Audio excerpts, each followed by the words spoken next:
Stand up. Third. Coochie down to the socks like I'm Biggie Popper. Baby.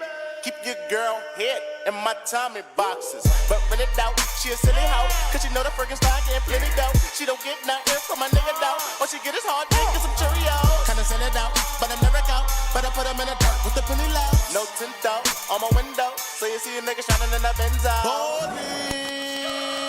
Got me feeling like Jim Jones. I'm a pimp though, no limp though. Couldn't copy my style in Kinko's. Put in work, run up on the killer. Custom colors, superior strength, game-changing flow. With the new Flex line by Hostile Airsoft, spanning 42 inches long for the optimal length, featuring dual quick disconnects, high-strength nylon sheathing, wide-bore high-flow line, and 7 color options. Precision, power, flexibility. Flex line. Available now.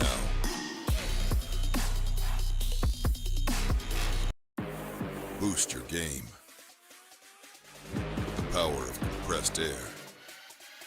Engineered for performance, built for airsoft. Introducing the XLP regulator. Available in 5 colors. Built tough with high-grade aluminum. Minimal weight. Maximum control. Fully adjustable 40 to 150 PSI. Field and tournament lock ready. Rapid recharge rate to keep you in the game. Also available in an inline version. XLP. Available now.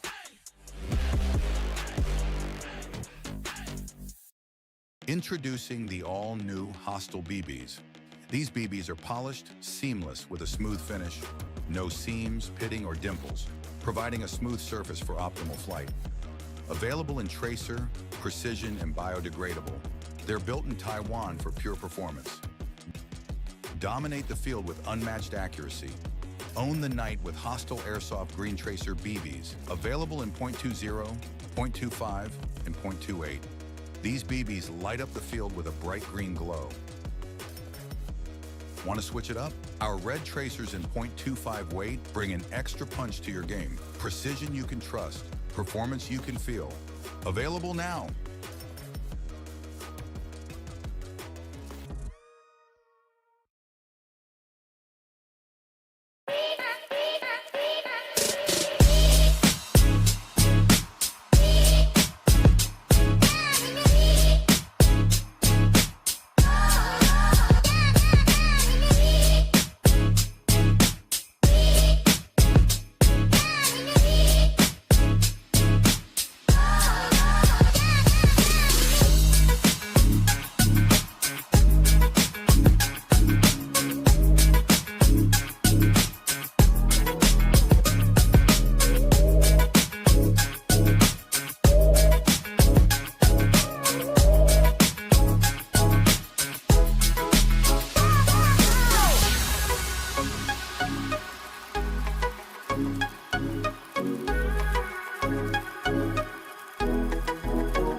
Players, let's also be mindful and make sure we're quiet. And it's not doing anything,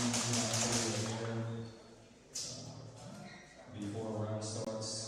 And please ensure the stage and doors are closed.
Red Rum, first try. Testing. All right, here we go.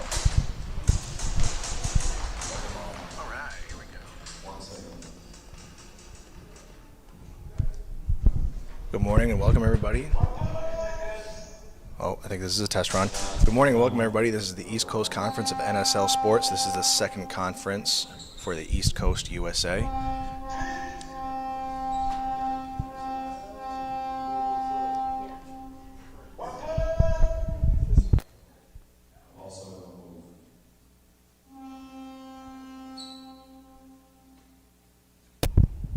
Doing a couple test runs of the operators here. First two teams we have of the day right now is Red Rum versus Synergy.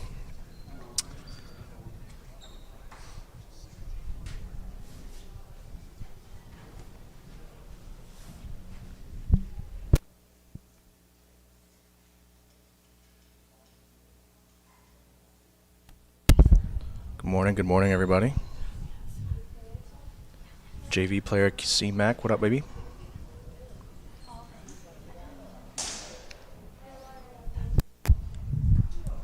I will be y'all's commentator, not for the day, but at least while I'm not playing, I'll be up here commentating for you guys.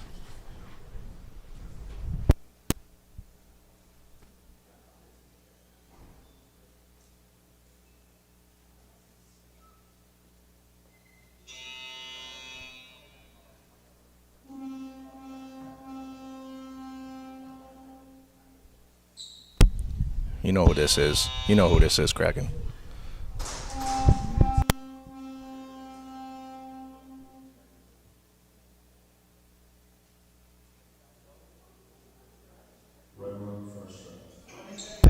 All right, we're off. Red Rum's got flagged first possession versus Synergy. Synergy's going to be on defense.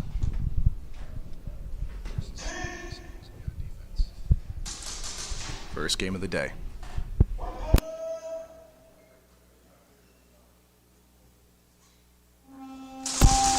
All right, both teams are off. Looks like everybody's alive. For Snake players both trade out. Synergy loses one on the back left, back of Snake. Synergy losing another one at home. Red Rum using a lot of communication. Synergy making a huge play from the home to the back left corner.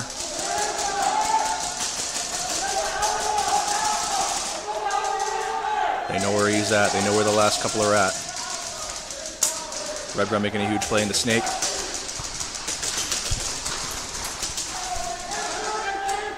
Making a trade.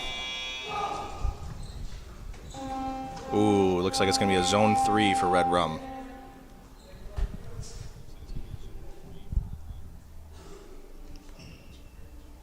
Very, very good try for Red Rum. They had a lot of bodies. They had a lot of bodies up early on in the match, but Synergy was able to wait for after the 30 seconds and make that suicide run.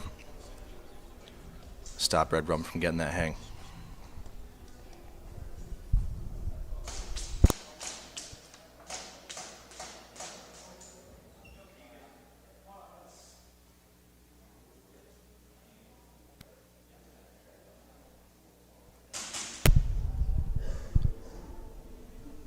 Airsoft League South Africa in the house. What's up, guys? Yes, we are here at Extreme Airsoft, one of the best, if not the best, airsoft arena in the world.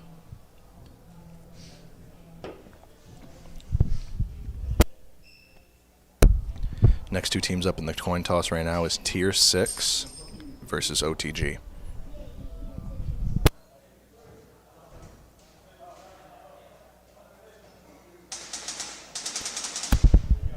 Looks like Tier 6 gets first possession.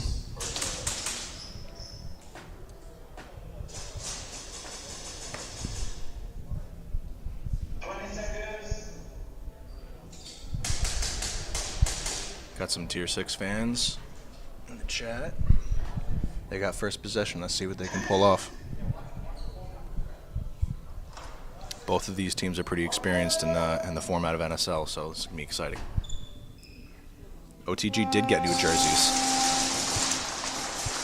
OTG losing one off the break.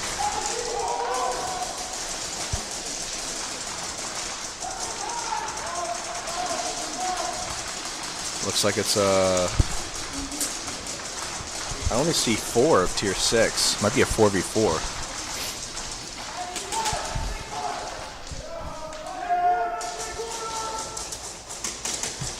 OTG losing another one. Losing a second. Losing a fourth. It's a 4v1.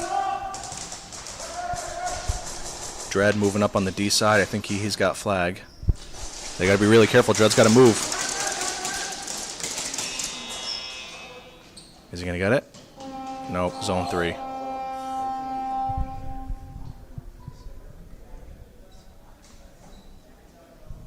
Great play by both teams. Tier 6 only being able to get the Zone 3, though, unfortunately. OTG did get new jerseys. They got new jerseys by Vatios. Looking drippy. That was cringy. Sorry about that.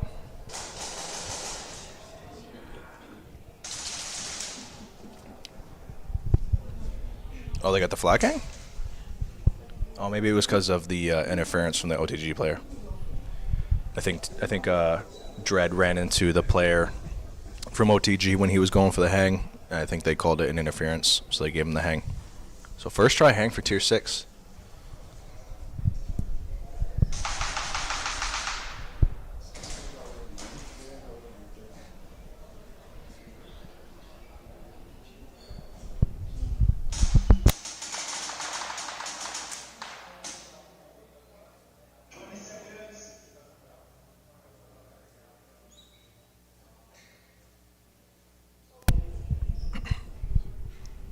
Shouldn't have mattered. He looked slower on the live. Yeah, I mean, he may have gotten it. He may not have. Regardless, there was an interference. So, I mean, you can't make a call.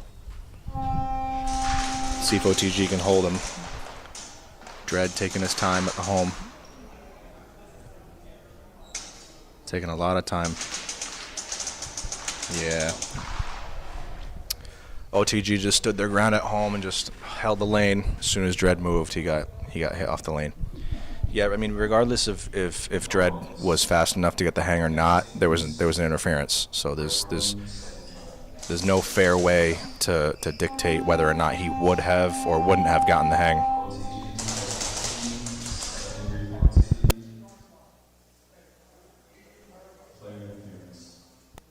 So OTG actually got a penalty on that interference. So Tier 6 is going to be up with a first try hang of 12 points, and OTG is going to be down a body for next round.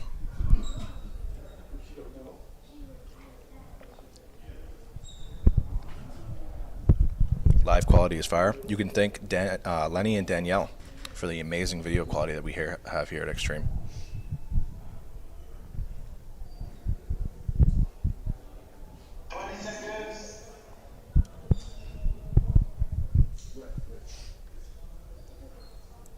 Sorry, T2K couldn't play. It's all right. Next time. It's not easy getting everything figured out and funds. So it looks like we got Red Rum on their second try versus Synergy. Looks like 5 up for both teams. Uh-oh. Something happened. Teams back to the breakout wall. Oh, I think they had the wrong time clock up. Wrong time clock up. 5 to 6 teams is average for comps now. Yeah, I mean we had a good run last tournament. We had 8 teams, which is really nice. It fills the day with gameplay for all the teams. But yeah, I mean 5 to 6 is nowadays average. We're trying to change that though. If you guys are looking for a team or looking to start your own team or looking to join a team, you can always get with somebody at Extreme, Lenny, Danielle, myself. We'll try and help you out as best we can. Red Rum back in the fight. Looks like all bodies are up for both teams. It's a 5v5 fight right now.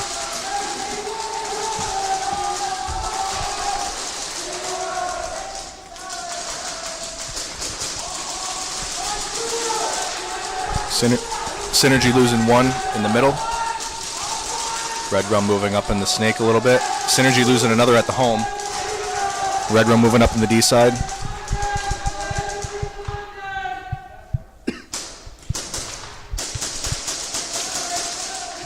Red Rum's going to lose 1 in the snake. Takes a trade. Synergy loses their snake corner. Red Rum moving up on both sides, both snake and D side. Synergy's going to make a suicide play. Can they run it? Who's got flag? Oh, it's in the snake. Looks like a zone 2 maybe? Maybe zone 3? Zone 2, yep. Over 10 teams was standard back in 2023.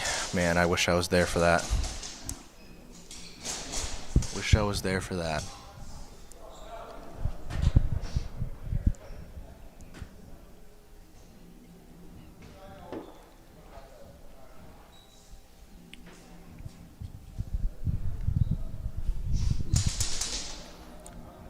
So OTG is now going to be in possession of flag for their first try.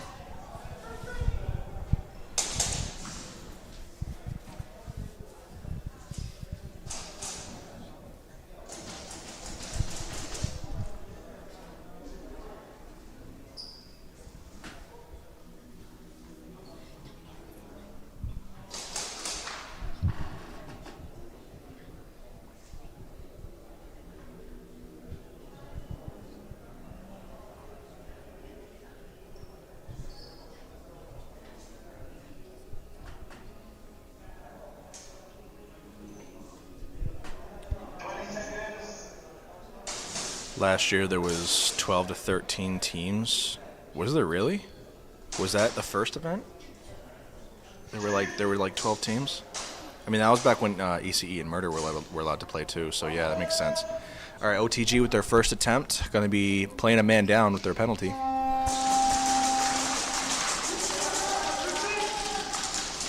Looks like all players are up, so it's going to be a 5v4 in favor of Tier 6.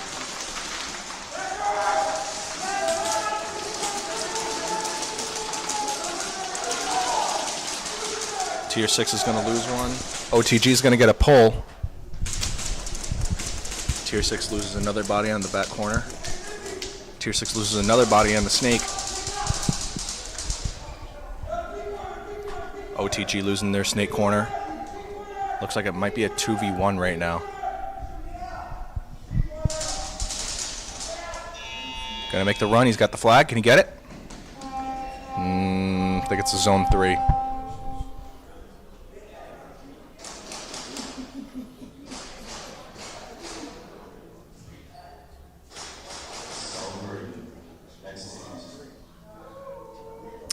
I think he thinks he got the hang, but it didn't look like it for me.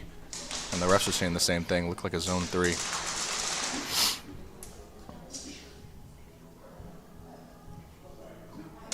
I mean, good fight for OTG, playing a man down.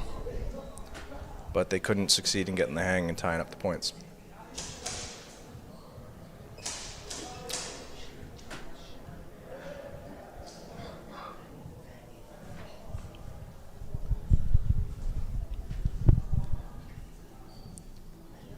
I think we have Red Rum on their 3rd try against Synergy.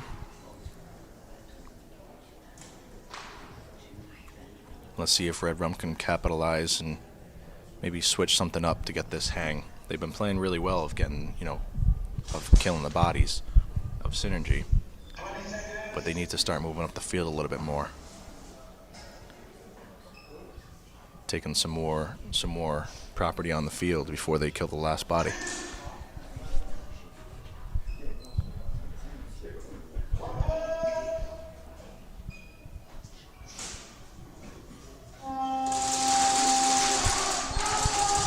Looks like both teams are up all bodies right now. Synergy loses their snake player. It's a 5v4 for Red Rum. Red Rum's going to lose their snake player.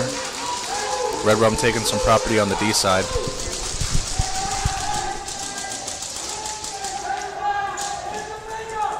Red Rum taking a lot of property on the D side. They're making a run for it. I think they know where the last guy is. They're running. I think they got it. Yep. Beautiful job by Red Rum. Going to get their 3rd try hang. The biggest event on East Coast last year would have been 9 teams. ECE, Murder, Reffing, T2K out, Breezy, Infamous, Ref Gang, all teams that can't or don't play. Little different to splitting East and West. Yeah. Biggest event last year was 9 teams. And that's for NSL, I'm assuming.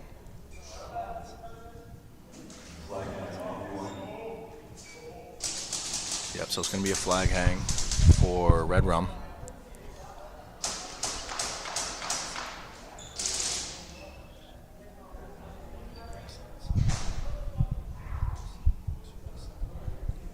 Who's going to take the 1v1? Looks like, I think Zombie is going to take the 1v1 against, I think that's Richard Hanna.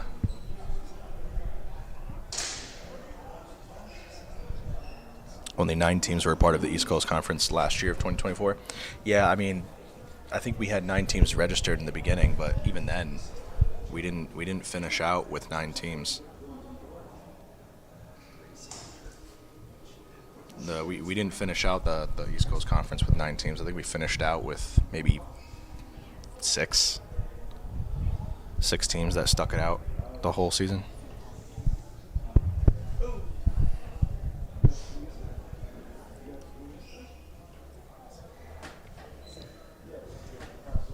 I think the refs are discussing something. Maybe a potential penalty. Nope. Guess not. I think Synergy was maybe looking for something, a penalty on Red Rum's side, but they didn't get it, so gonna carry on to the 1v1. 6 to 7 teams. I remember NYI dropped after the first. Let's see if Hannah can hold him. Hannah just holding lanes. Zombie moving up slowly up the home side. Takes a little bit of property on the D side. He's got 15 seconds.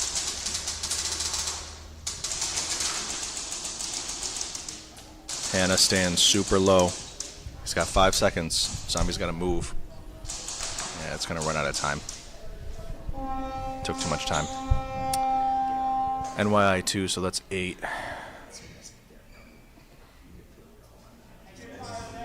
GDC 2, they were on last year, so that's 7 teams. 2 can't play because of pro and 5 dropped.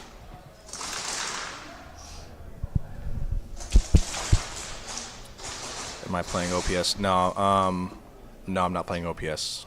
Not this weekend. I'll be here.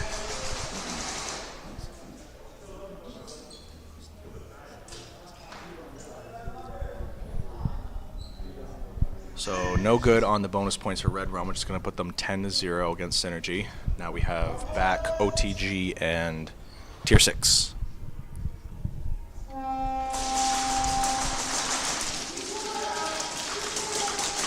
Looks like both teams have all survivors. Tier 6 losing 2. It's going to be a 5v3 now. 5v4. Or I'm sorry, 5v2. They're going for the hang? Did he get it? Wow. Wow, crazy push on the D side. They had players holding snake players down on T6. They held them down so they couldn't see, and the D side flag carrier just carried it all the way up. OPS isn't this weekend. Oh, it's next weekend, right? We'll see. I'm not too sure.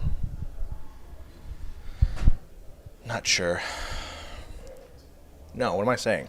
No, next weekend I'll be here. No, next weekend I'll be here.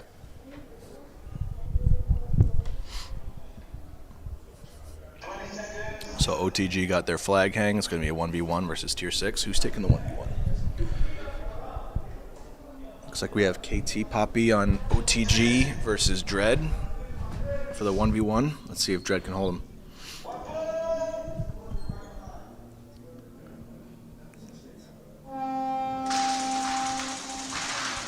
Dread taking his time. Crazy hops by KT Poppy.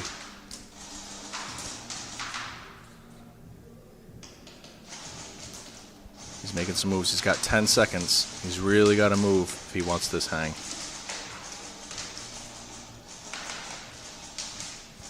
3 seconds. He's going to run out of time.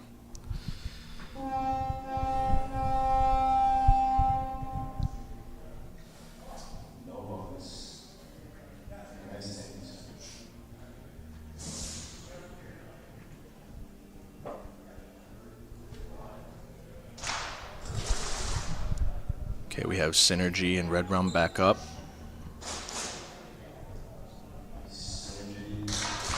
Synergy's going to be on their first try.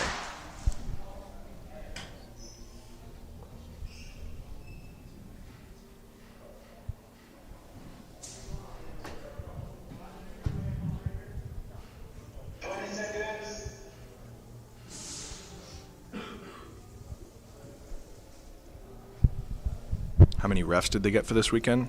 That's a great question. Maybe 6?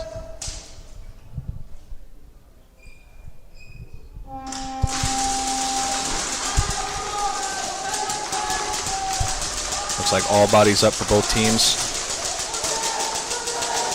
Red Rum's going to be losing a body at the home, I believe.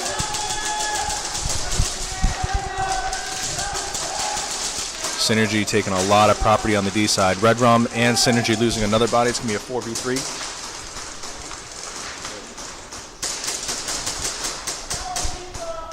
Synergy loses another one in the snake. Red Rum taking a lot of property in this snake. They got to be careful. Watch this snake side. I don't think they see him. I don't think they know he's there. He's going to sneak in. He's going to sneak in all the way in the back. Takes out a Synergy player. Gets shot out. by Hannah at the plexi.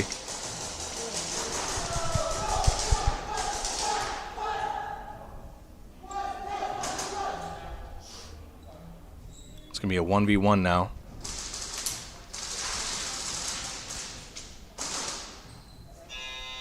And it's a trade out.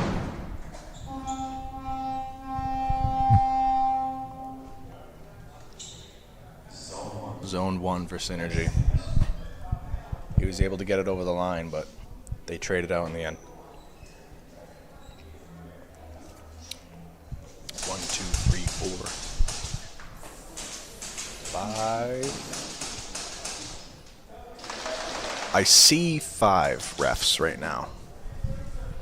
I see 5 with my own eyes, but there might be more. Not sure.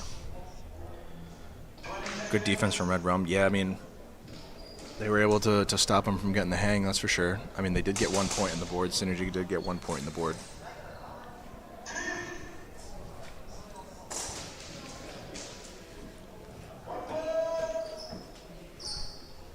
Okay, we got Red Rum and OTG. Oh, I'm sorry, Tier 6 and OTG. Tier 6 losing a body in the snake. Oh, I think it's going to be a pull on OTG.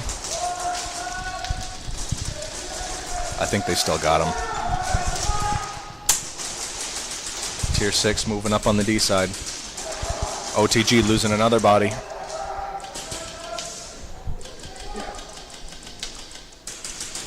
Oh, there's going to be a pull. Another pull on OTG. Run it. They get a zone 3. I think it's going to be a zone 2. Ooh, zone 3. Beautiful. OTG's got to be really careful. I think they got 2 pulls that round.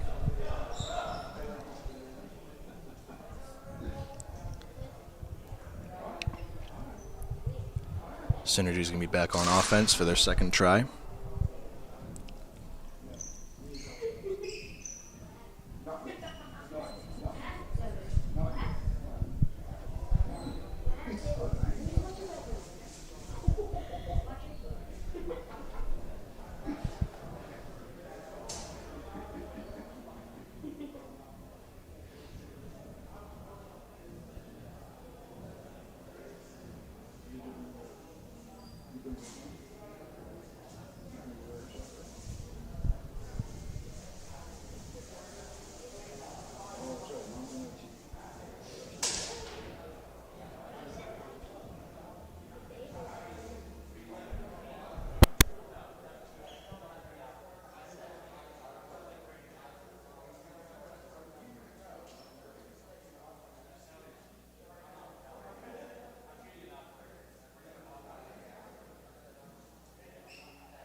OTG, player 99, second degree penalty, hit double slide. OTG, player 35, second degree penalty, hit one shoulder. Next teams.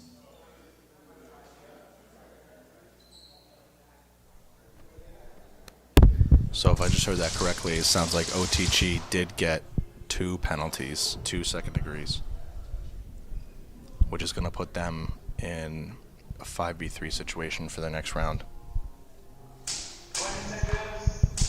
This is a snake dominant layout if you play it correctly. Yeah, I mean, this is a kings in the corner type of layout. And if you lose your corners, you lose a lot. But you're not wrong, the snake is pretty dangerous. Red Rum and Synergy. Synergy on their second try, I believe. Looks like all bodies up for both teams.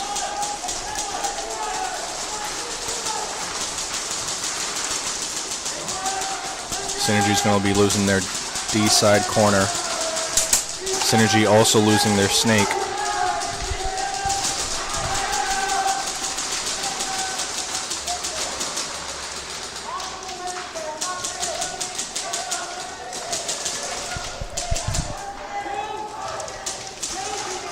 see what they can do here. They got to make a move. They got to do something. Synergy losing their snake side corner. They're going to do a suicide move.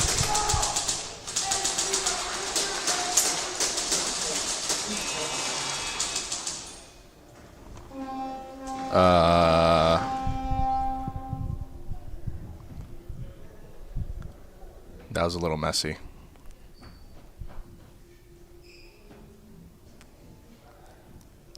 Synergy got to step up their snake game. Dave is killing it. Yeah, I mean, Ghost is a known snake player. He takes a lot of dominance in that snake.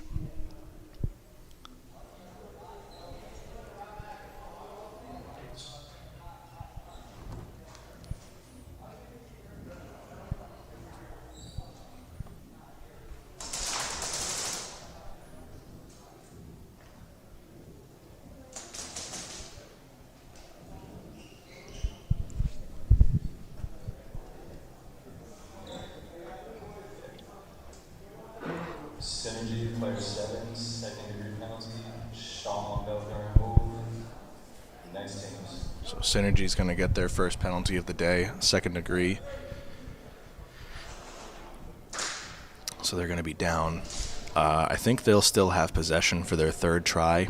So, I mean, it's good that they're not playing with a man down on defense. You know, they're doing it on offense, so they can't really allow the other team to gain points, but it's still a bad situation to be in because you're already down points. So now we have OTG and Tier 6. Tier 6 on, I'm not sure what try they're on, but Tier 6 has possession. OTG is going to lose their snake corner off the break. Tier 6 is 5 up. OTG was playing with only 3 this round.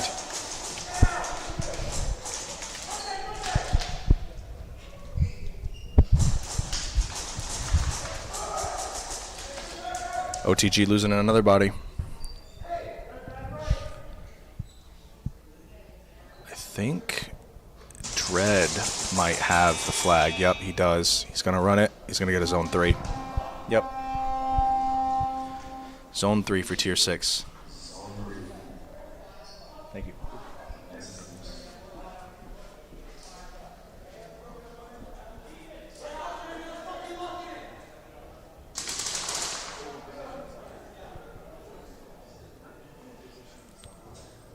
So Synergy's going to be playing with a man down.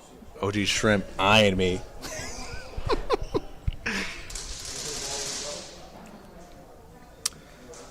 Yeah, Synergy's going to be playing a man down on their third try here against Red Rum.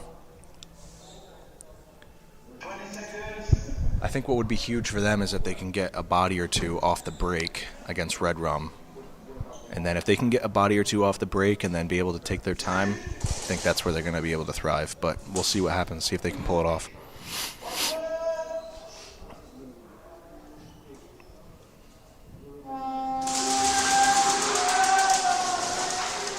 No bodies off the break.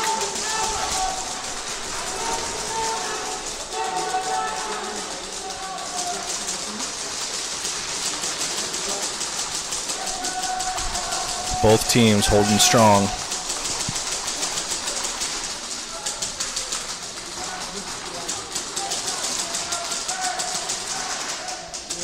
Synergy losing their back left corner, their snake corner.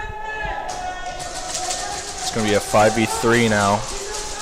Oh, Red Rum loses their D-side corner.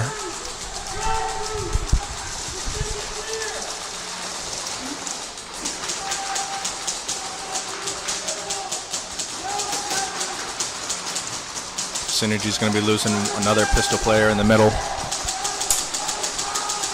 Richard's taking a lot of profile on the D side.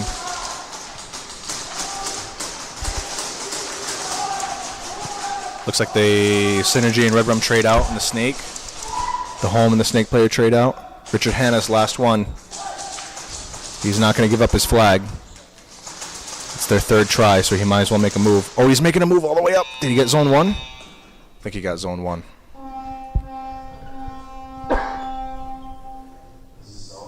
Yep. So that was a good play by Hannah. He knows it's try 3 anyway. He should just try and fight it out. It's still got plenty of time on the clock. He was able to get at least a zone 1, which puts them 10-2 against Red Rum.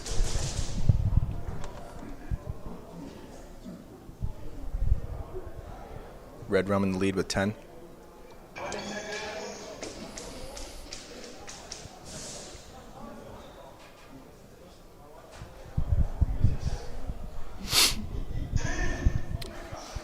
OTG versus Tier 6. I think OTG has possession.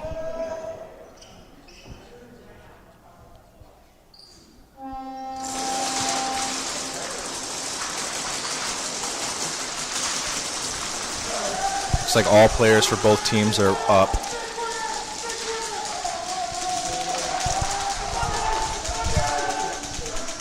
Tier 6 losing their snake corner. OTG losing a home player.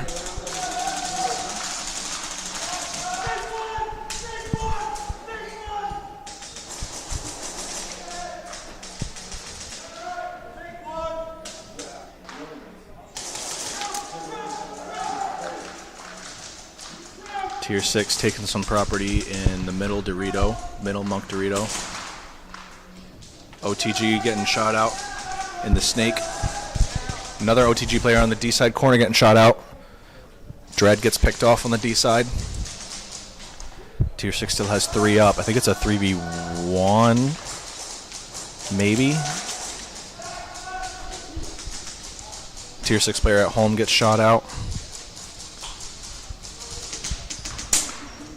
Tier 6 has the flag. They're running it.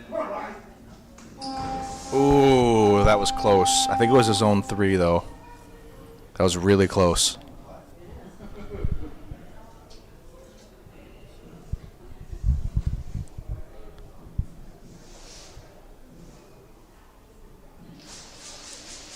It looked like a zone 3 from here, but that was on the other side of the field. Ooh, very nice flag hang. Very nice.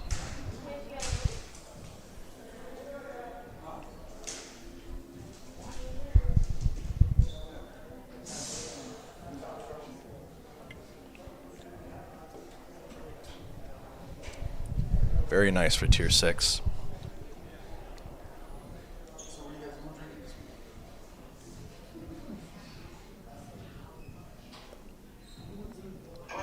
That's going to bring Tier 6 to 22 points with OTG at 11. Now they're doing the 1v1. Who's taking the 1? Looks like Dread for Tier 6, and I'm not sure who's on the other side for OTG. Let's see if Dread can pull this off. Dread going straight to the Monk Dorito.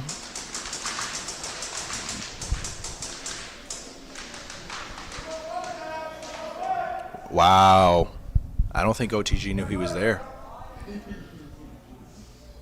And Dread was able to get an angle on him. Beautiful job.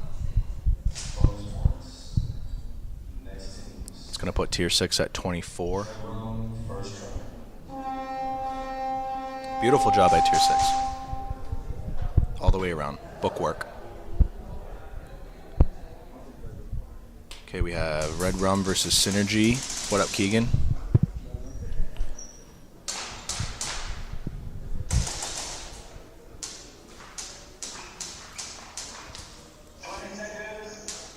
Red Rum versus Synergy. Red Rum's first try.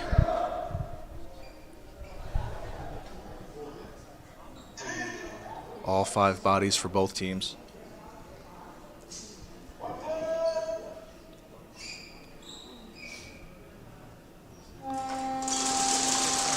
don't know if there was a false start on Synergy. He's going to call himself out.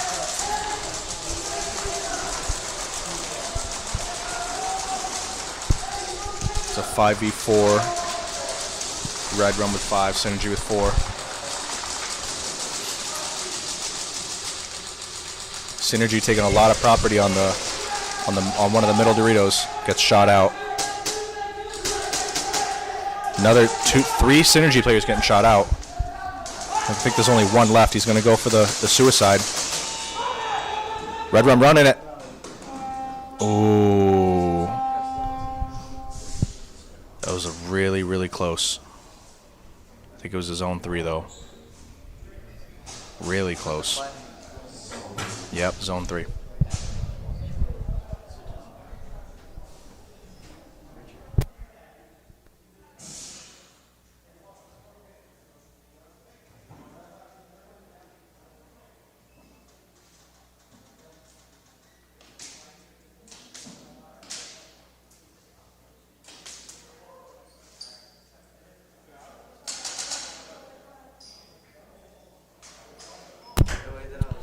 Can I explain what a zone 3 is? Yes. So the way the NSL points work, right, is each team has a time with. Oh, they are going to give him the penalty for the false start on Synergy. So each team has time with possession of the flag. During your possession of the flag, you need to be able to. The ultimate goal is for the team to be able to hang the flag on the opponent's player's wall. Now, if the opponent's players, all the opponent's players die and they get shot out, there's a buzzer system, and the buzzer gives you 3 seconds after the buzzer's been sounded to get as far up the field with the flag as possible, ultimately to try and get the hang. If you don't get the hang, we have zones. We have zones 1, 2, and 3. If you don't get the hang, you ultimately end up getting into one of the zones, and the zones still give you points based off of what zone you get into with the flag. So a zone 3 is 3 points because you were able to get into zone 3 with the flag, but you weren't able to get the flag hang on the wall. So zone 1 is 1 point, zone 2, 2 points, 3, zone 3, 3 points. And then the flag hang, based on which attempt you're on, will give you X amount of points. OTG's moving big time.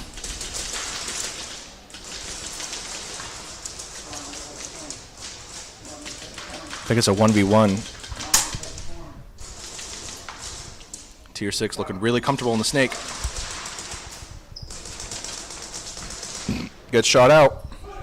He's going to get it. Wow, beautiful job.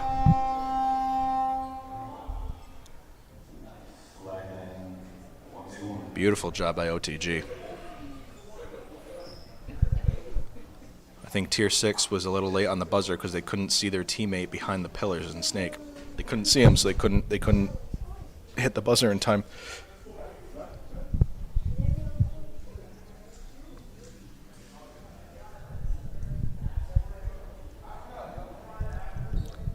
So now with OTG getting their flag hang, they're going to go into bonus points, which if they get these bonus points, it'll put them in the lead against Tier 6.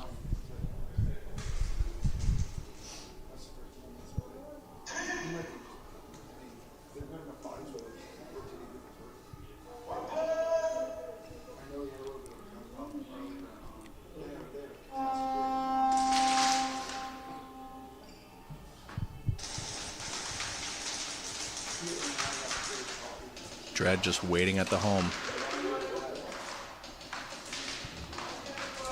Oh, he hit his foot. I think they're going to call that for a penalty. Maybe not. Maybe he called it in time. Not sure. But Dread was able to shoot the OTG player's foot,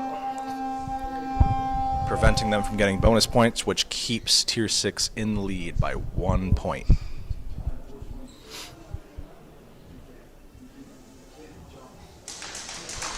Now we have Red Rum and Synergy back on the field.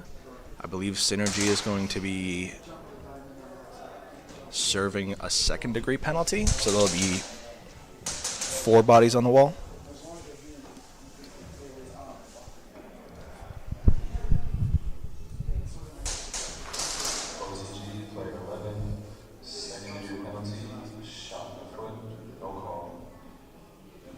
Yep, they gave OTG that penalty. So they gave OTG that penalty for the getting shot in the foot. I guess he didn't call it in time.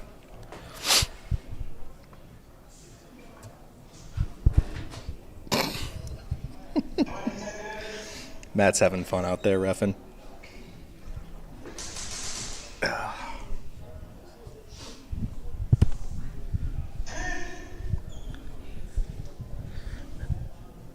I think Red Rum has possession of flag.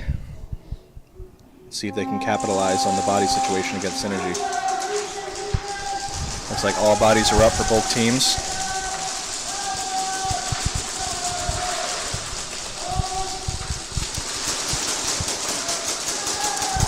Synergy's going to lose one in the middle Dorito.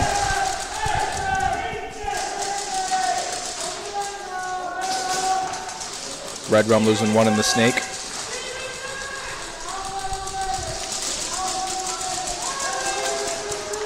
I think I see Keegan in the Dorito corner of Red Rum with the flag. He's moving up to the Dorito, high Kappa Dorito. Red Rum losing their snake corner.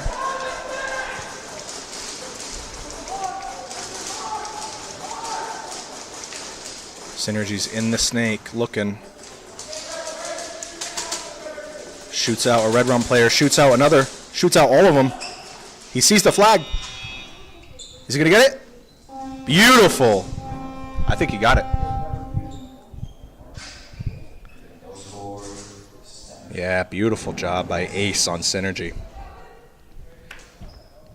He got up in the snake, he saw all of them, took them out, saw the flag drop, made sure his surroundings were clear, and went right for it. Beautiful job by Ace on Synergy.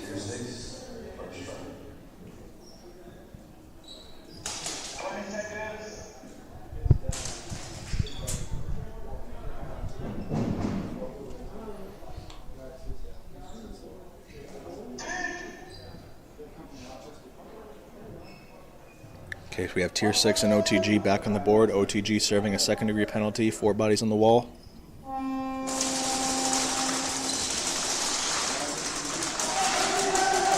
All 5 bodies up for both teams. OTG losing one at the home. I think they're going to call that OTG player for a slow walk. For a slow walk off the field.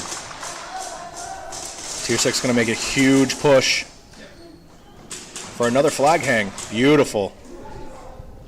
Beautiful job.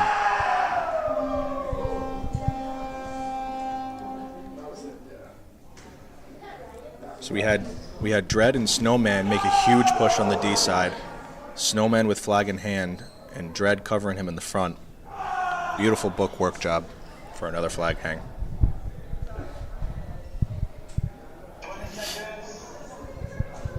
I think they're going to call that OTG player for a slow walk off the field. I think they're going to call him for a second degree penalty. I can't be sure, but I think they're going to give it to him. Dread going to be taking the 1v1 for Tier 6 again. Full auto. What up, baby? Dread doing the same thing he did last time, going to the D side off the rip. He's going to do some quick peek shots. Oh, he gets picked off. Good job by OTG being able to hold him.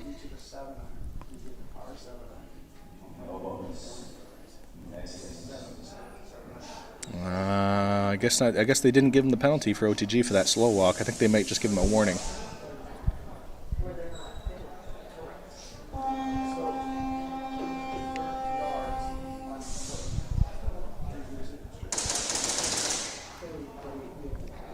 Synergy was able to get that snatch last round, which is going to put them back in possession. They really got to capitalize. I don't really know how much time they have. I'm going to check once the clock comes back up, but they are still behind by at least a full hang. They need to get a first or second try hang just to either get in the lead or tie it up.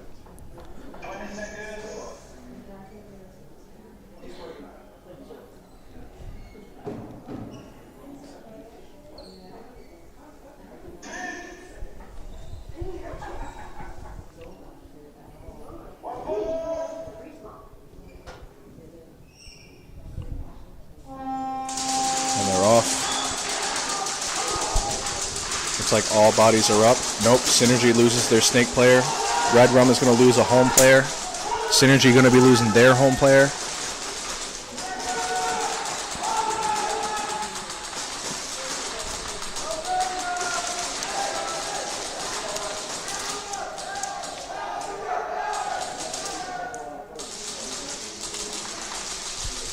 Red Rum's going to be losing their snake player. Synergy making a huge push in the snake. Nope, they're going to get a zone 2.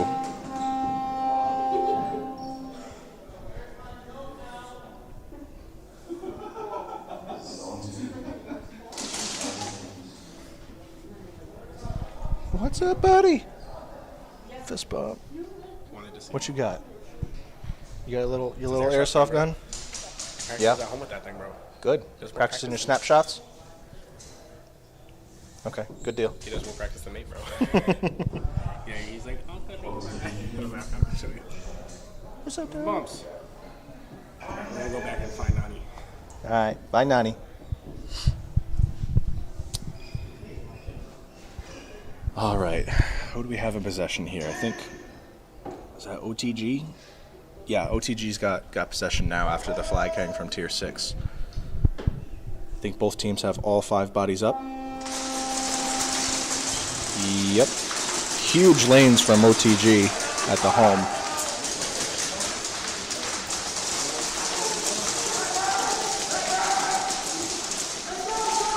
Still all bodies up.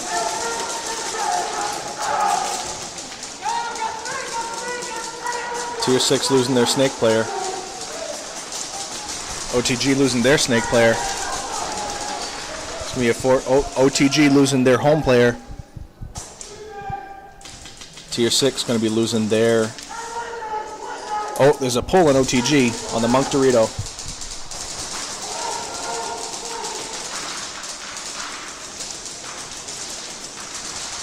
Tier 6 losing their home player. Turbo's got the flag.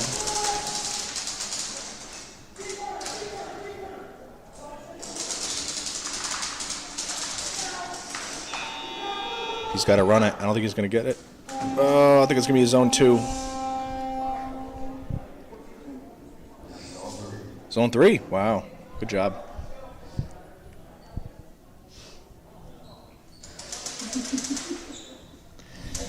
This OTG player over here has got to be really, really careful when he walks off the field. He's still doing a slow walk. I don't know if they've talked to him about it yet, but he's got to be really careful with that. And then I believe they got a pull on their D side on OTG, so that's probably going to hit him back on next round.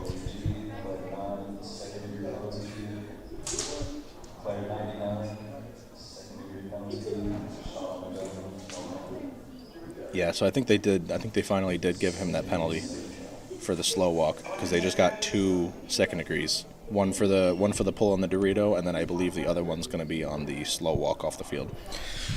So that is going to hurt them pretty bad. They're going to be only 3 up on the wall next round. Well, right now we have Synergy and Red Rum back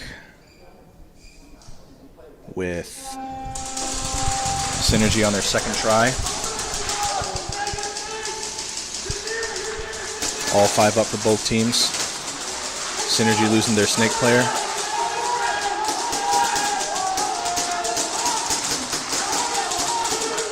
Synergy losing their middle Dorito player. Synergy losing their back snake corner.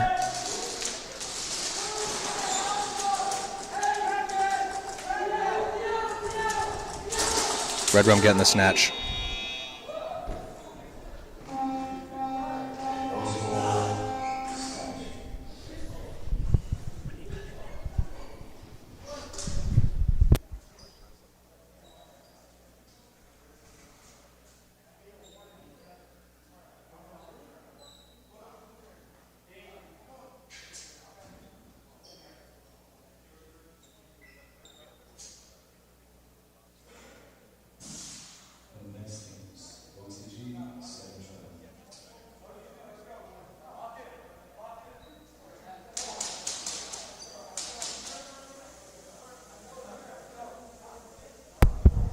Beautiful plays by Red Rum. Moving up the field. Keegan taking advantage of not being seen by the cross player and getting the snatch. I think he knew exactly where the flag was. We have OTG and Red Rum back on the field.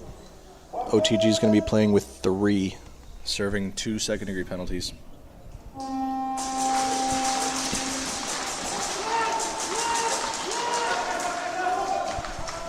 Oh, I'm sorry. Maybe they're only serving 1 penalty. I thought I heard 2. OTG is going to lose 1 in the snake. They're going to lose another 1 at their cross, another 1 at the home. Last player alive is going to do a suicide run, get shot out. I think it's before the 30 seconds, though. Tier 6 has time. He sees it. Oh, I think he gets it. I think he got it. Wow.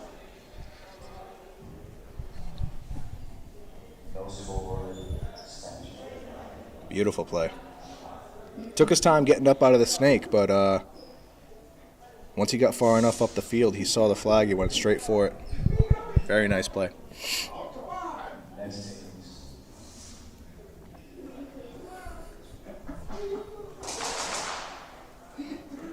Red Rum, first try.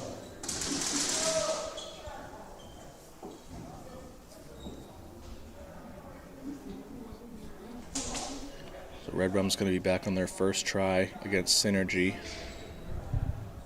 Right now they are up in points.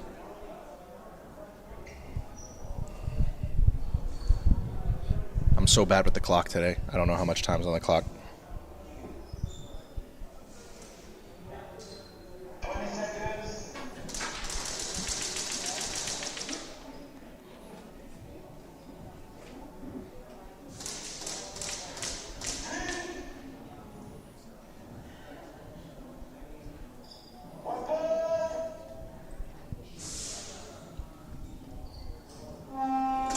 We got 1 minute and 30 in this game.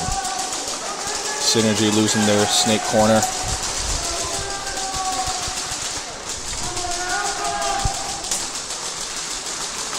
Shrimp's going to move up to the snake 1. He's moving up in the snake a little bit more. Well, there's going to be a pull on Synergy. Synergy losing their snake player too.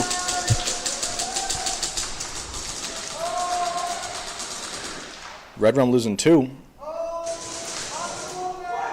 3. 1 left for Synergy, I think. And they die out. I think the flag carry on Red Rum got shot out and they didn't realize.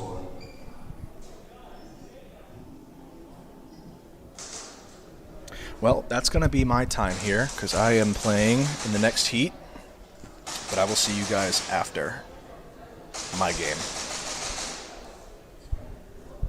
So good luck to the teams for the rest of the games, and I'll see you next time.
All right, we have Snake 50 going down from Kings and a bump from home into that plus on the Snake side. We're going to get a little bit of a Snake battle coming in here right now. One going down from Reapers. We're looking at a 3-on-3. We have the Dorito corner, the D1 for Kings, mirrored for the Reapers as well. Snake 50 for Kings in the Snake corner. Moving down to a 3v2 in favor of Reapers. Moving up into that Snake 50. They know he's there. You hear the communication. And another player going down from Reapers. We got 1-on-2. 7 minutes left. A little battle going down on the Snake side. The D corner for... Ooh, moving up the D2. Didn't even see him move up. I thought he was out for the Kings. He's going to go try to get the flag, exposes it, and sliding in for the snatch. Kings are going to take possession of the flag with 6 minutes and 45 seconds left. How's it going, everybody? My name is Keegan Aragon. Some of you may know me from the CSL. Today I am playing with Red Rum, which I am super happy to be doing. Having a lot of fun out here in Rhode Island at Extreme Airsoft. I'm glad to be with you guys this morning. How's everybody doing? Where's everybody from? Give me some information.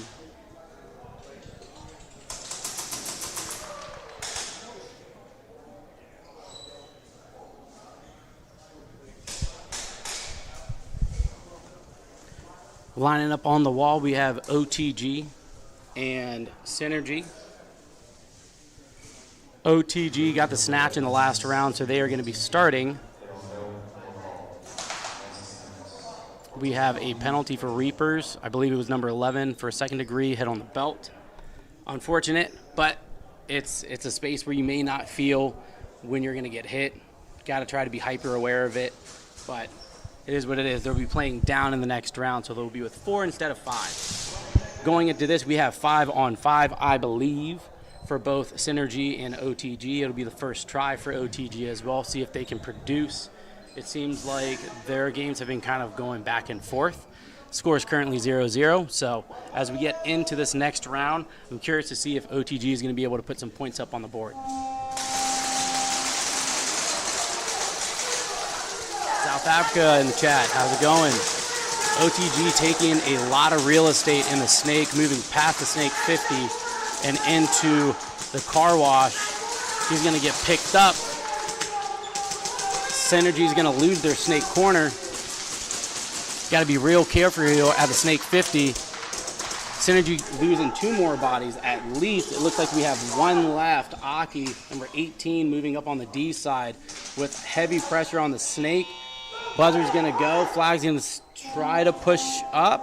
Question mark. It looks like their flag runner was shot before the round ended, so they did not pick it back up and get the points. So unfortunate, great pressure, great movement on the field, but they gotta pay attention to where their flag is. If you don't got that flag, it don't matter.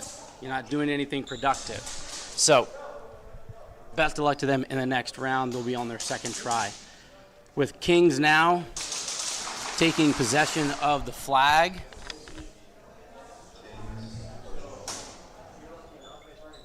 They are going to be moving to the far side of the field, right in front of the commentator's booth. You got to love it. Get to see the guys and see kind of how they're going to be able to produce for this first try.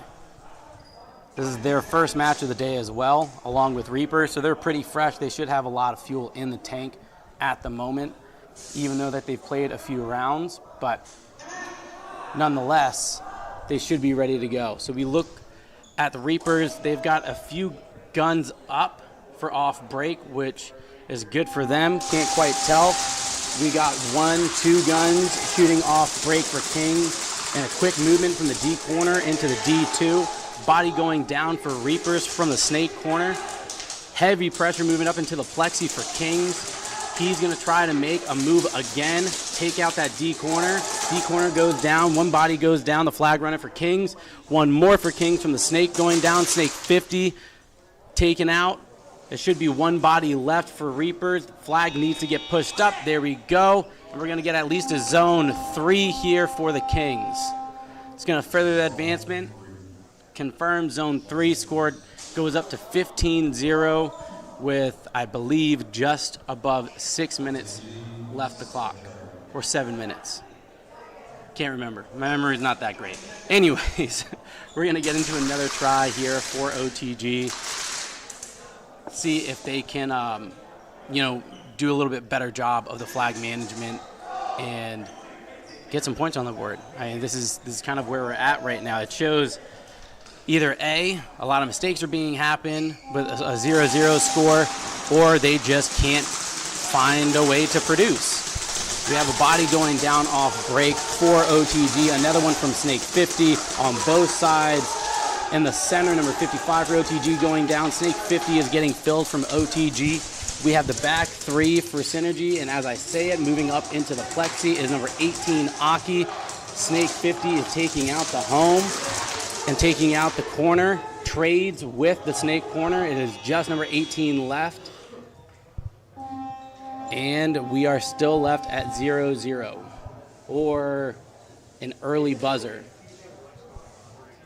OTG had the flag in the Dorito corner, and I don't know if Synergy knew they had an extra player, but we're going to get confirmation on that early buzzer.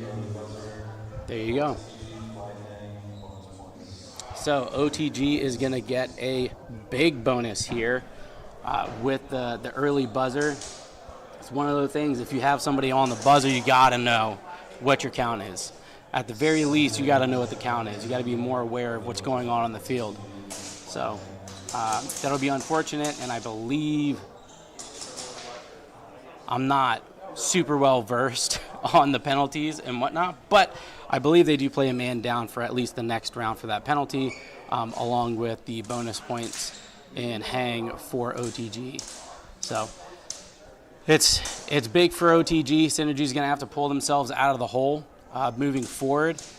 And, I mean, they're making a couple of simple mistakes. If they can fix these mistakes, they'll be able to produce more and have a more competitive game. It'll go a little bit more back and forth, and they'll be able to come back from the deficit. But as we get into this round at hand with Kings and Reapers, I'm curious to see what the Kings are going to pull out for this. With that last round having the zone 3, I think they'll be able to apply enough pressure and get that hang. Getting underway, 5-on-5. He jumped early, he calls himself out, so they go 2-3 bodies down off break. Super fast into the Snake 50 for Kings, all the way up into the D side, pushing forward, number 22, and number 4 following up, number 96 with the flag, getting the easy breezy cover girl hang on the flag. Just under 6 minutes left and going for the 1v1. That was a really, really quick play. The false start for the Reapers is kind of the nail in the coffin. It threw off the rest of the team as well. And we saw 3 bodies just drop immediately.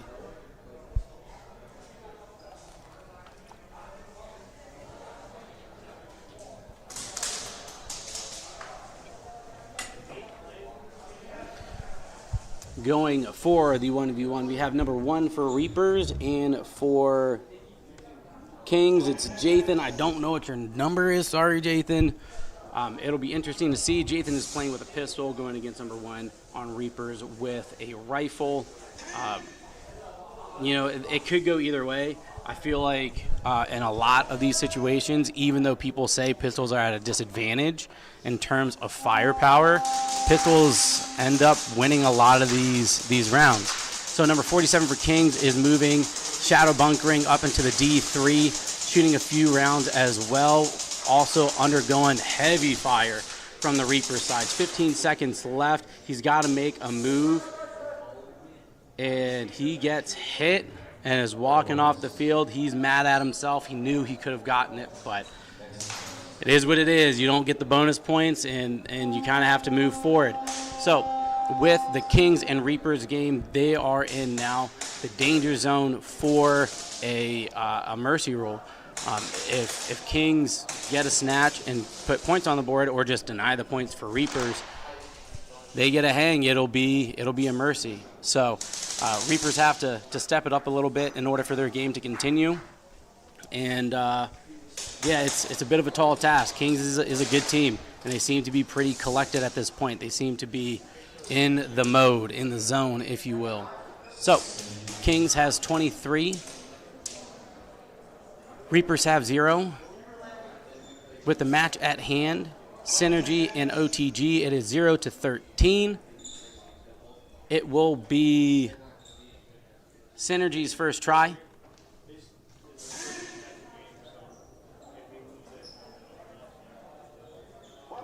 It is Synergy first try. OTG does not have the flag. We have 3 bodies for OTG. 3 bodies for OTG shooting off break.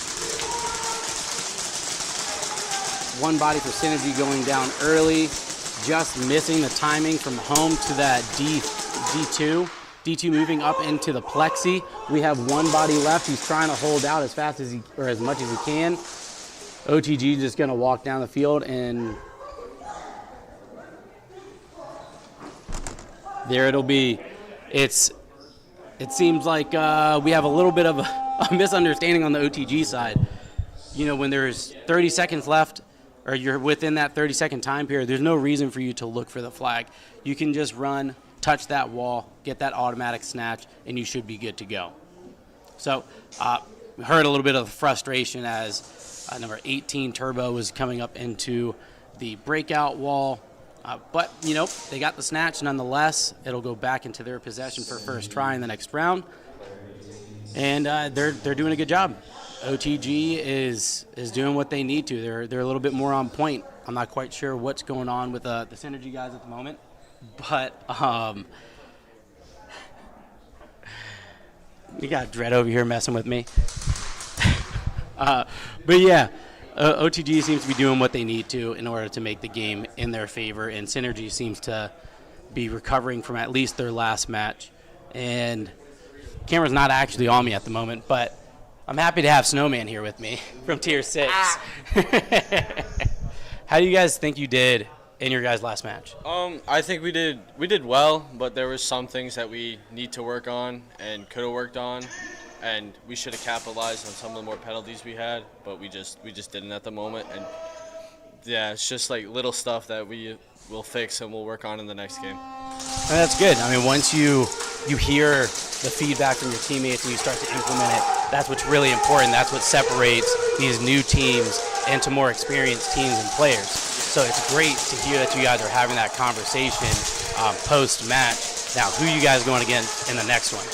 We're going against Reapers, and so we're just trying to watch how they play and figure it out and hopefully carry the momentum from the last game into this one. Yeah, I was about to say, I saw you guys up here already, and I was kind of curious if you were watching for someone in particular, but that's good. A big crash into the wall from Noah on Kings getting the snatch, which is great for them. And this is just what I was talking about before. Thank you, Ryan, for stepping in. Appreciate you answering some of the questions. The Kings did exactly what I was talking about. They got the snatch, and now they have a chance to force a mercy. If they go into the next round, they get their hang, they win the 1v1. In theory, it should be enough points for them to throw them over the top for that mercy rule. Getting underway is, again, OTG with their first try. A quick break from OTG and fast advancement, as always, into that Snake 50. We have a lot of players from OTG moving up past the 50 now. Snake battle is going to happen just a little bit. They know he's there. The Snake going down for OTG, or I'm sorry, for Synergy, and OTG is moving past now. We have 3 players close to that Snake 50 mark for OTG. They are trying to find the correct formula to get everybody up and past. OG Shrimp here in the Snake corner, fighting as long as he can, trying to deny the hang, which he does. OTG, I believe, is going to getting a zone 3. So they are going to get up to 16 points for OTG, 0 for Synergy. I didn't catch the time there, but nonetheless, Synergy's gotta figure it out. They're losing a lot of bodies early on, and if they can find the issue with they're bleeding from, they're carotid right now. They are on life support. They need to figure out what's killing them in order to come back up on top. And OTG is doing a great job of capitalizing in this game. Getting into the Kings and Reapers with just above 5 minutes. Snake 50 going down for Reapers. Jason is putting pressure onto that Snake corner. We have all 5 bodies for Kings. And as I say it, commentators curse. 1 going down for Kings, another for Reapers, 2 for Reapers. I believe they only had 1 left, and it is going to be an easy walk up again. Sub 30 seconds to get that flag hang. We're going to move into the 1v1. We are going into the 1v1, I'm not quite sure who's going to be selected for either side. It may be number 47 for Kings once again, but I'm not quite sure. We're waiting for a ruling from the booth.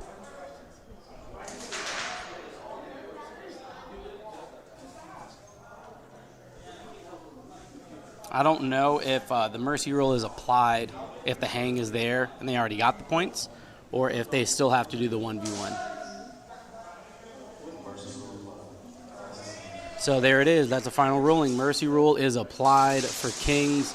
Kings versus Reaper is officially over, 35-0. OTG is coming back here now with defense. I had to make sure I had that right, or at least I'm pretty sure. Maybe I'm wrong. We're going to find out. Scoreboard's going to come up. I'll give you the correct response, but either way, OTG is doing a really good job in managing the field, and Synergy just hasn't realized that they're putting so much emphasis into the Snake side of the field that they're just dying really quickly. If they can focus a little bit more energy onto that Snake side, it should alleviate a lot of pressure, keep more bodies on the field, and then given an opportunity to either move up, snatch the flag, hang the flag, get points, whatever it may be. But they got to address the major issue, which in this is that Snake.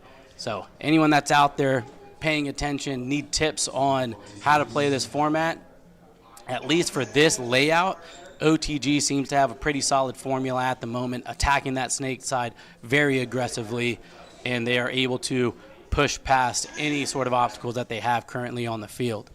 So as we get underway here for the next round, we have 7 minutes and 10 seconds left. 1 body going down off break from Synergy. We have 3 for Synergy currently, 1 at the Snake 50 for OTG, moving past Snake 50. He's going to try to come up. Creep, he gets the shot. Trade in response. 2 left for Synergy. Moving out to the Snake corner. He seems to have made it clean. And as I say so, he's going to get pulled. We'll get the final call here for that penalty. Flag is running up. It is way too far back for them to collect on points. With some of these games, they're moving so quick. It's also kind of hard to figure out, when the correct time is to move, because if you are starting the game and you hear 2 bodies down, it's like, okay, and then all of a sudden it's 3 bodies down, then 4 bodies down.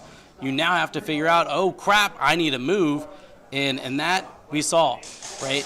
OTG was way too far. It was number 99 back there in the D corner. He just couldn't respond fast enough in order to get that flag across the 50 and into the zone 1. So they don't get points for that, and they'll go into their next try. It looks like there's a little deliberation going on right now. I see some motion for a push. Maybe it was interference. I'm not quite sure. We're going to wait to hear what the booth has to say for clarity. Also with the penalty that was here for OG Shrimp on Synergy, if that is upheld, I want to say it'll probably be a second degree, shot in the slide. He'll be sitting out for a round.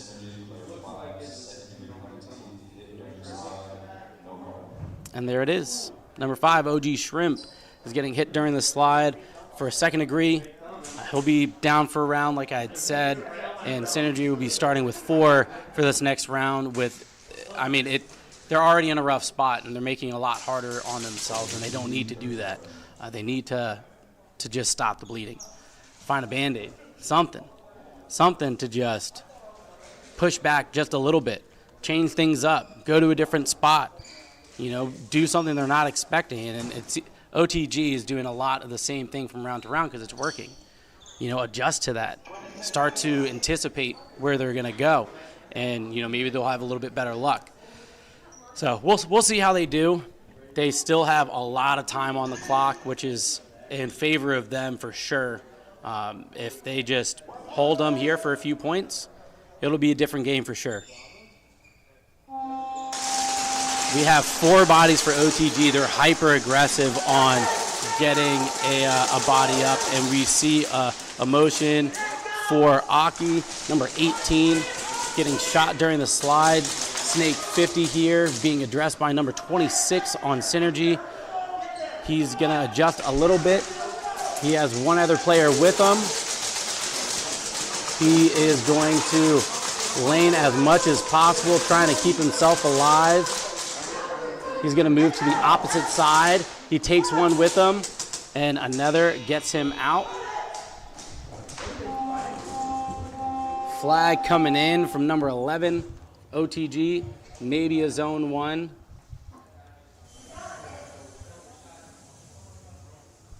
Waiting for the final call. And I believe that's try 3 for OTG. So, OTG just has to kind of make a good choice for try 3. And Synergy can just try to hold. With a try 3, if you're on offense, you want to try to get points. We get official no score for OTG. If you're on defense here for that 3rd try, you gotta keep them back. You gotta keep them back. Don't let them get points. So in that aspect, it was successful. It's a small victory for Synergy at this moment in time.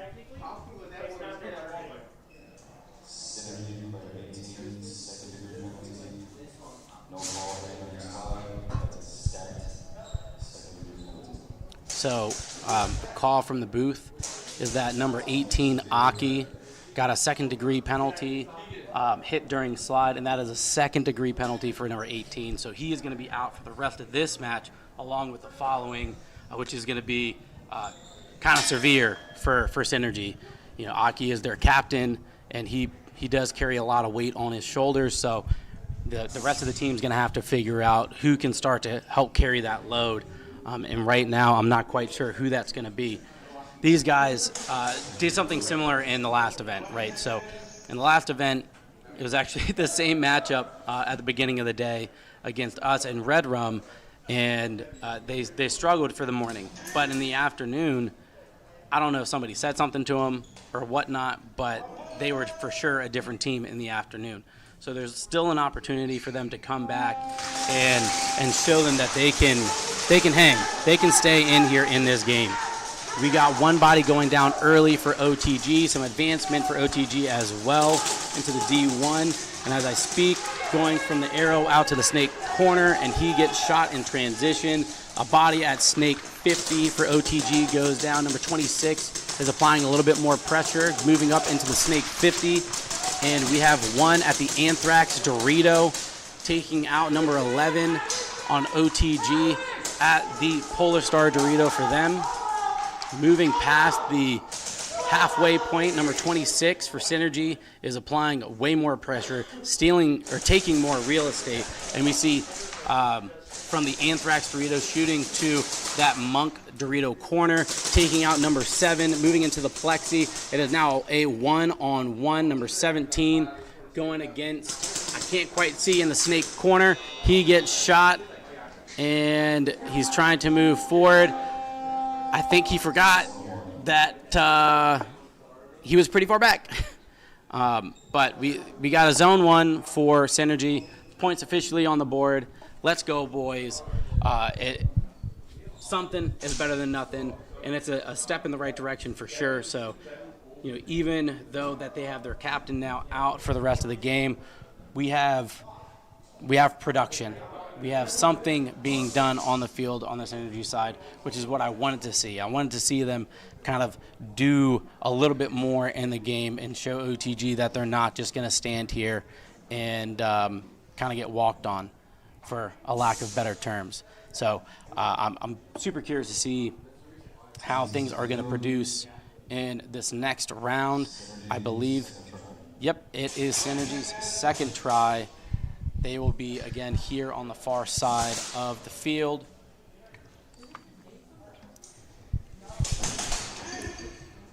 They are back up to a full 5 on the wall.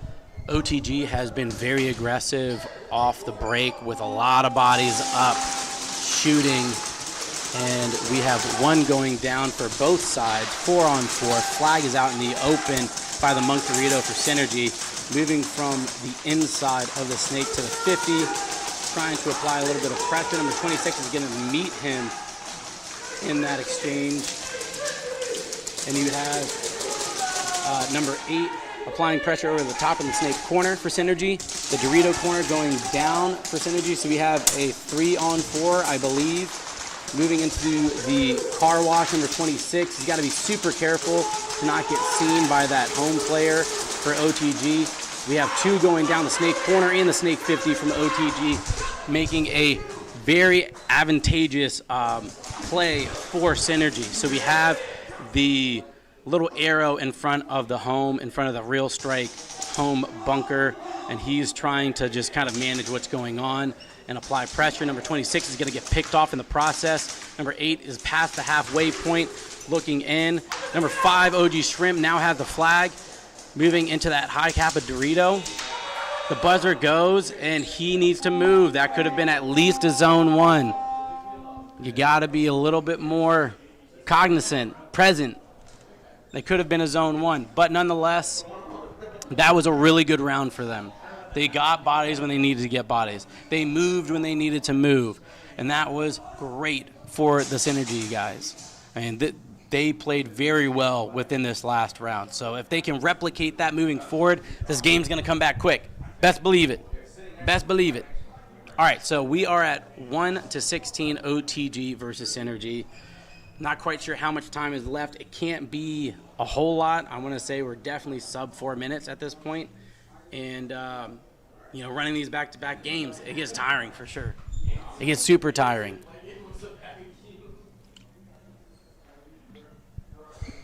So we are waiting for an official call. I'm not sure if someone was pulled. That was not something that I saw in particular, but we're getting some confirmation for it from one of the refs in the booth. Shout out to a bunch of people that helped make this happen. The ECE and Murder guys coming out here to ref for the event. Super grateful for that. We have some of the local guys here as well, helping with the reffing staff. Official no score, TJ, Elijah, and Peso up there in the booth, helping with all the scoring and the penalty tracking, the live stream. Thank you to you guys. Shout out to people from NSL, all of their sponsors, Fives. Big thanks. There's a lot of people. I don't know if I can mention everybody, but nonetheless, this event's going fairly quick. It seems to be at a pretty good pace, which is awesome. The more this is getting done, the more it's refined and well-tuned, oiled, if you will, and it'll be good. That's TJ up there in the booth, Peso over there on the stairs, just giving that evil eye on the field. Just a little bit. I think he needs to change his shirt, though. I don't know why he's rocking a Steelers shirt. Go Commanders. But I know I shouldn't be talking either. Either way, we have, it looks like 5 bodies for OTG, and there should be 5 for Synergy as well. See if they can replicate their last round and get some of those early bodies off the field for Synergy. The Dorito, with 2 now at Dorito corner. OG Shrimp putting a ton of rounds down. A player getting hit from OTG in the snake corner. Snake 50 getting shot. Number 26 moving up into the 50. Dorito corner going down. The home going down. 1 more body left. There was 4. I don't know if Synergy has the full kill count, but if they do, they need to start making a serious move because this is their opportunity.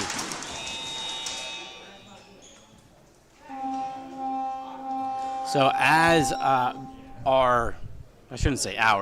but as the Synergy player was moving up to get that flag towards that hang, there was still 1 more person at the D corner, and he got shot. It was a trade for the second player, and now we have a zone 3 for Synergy.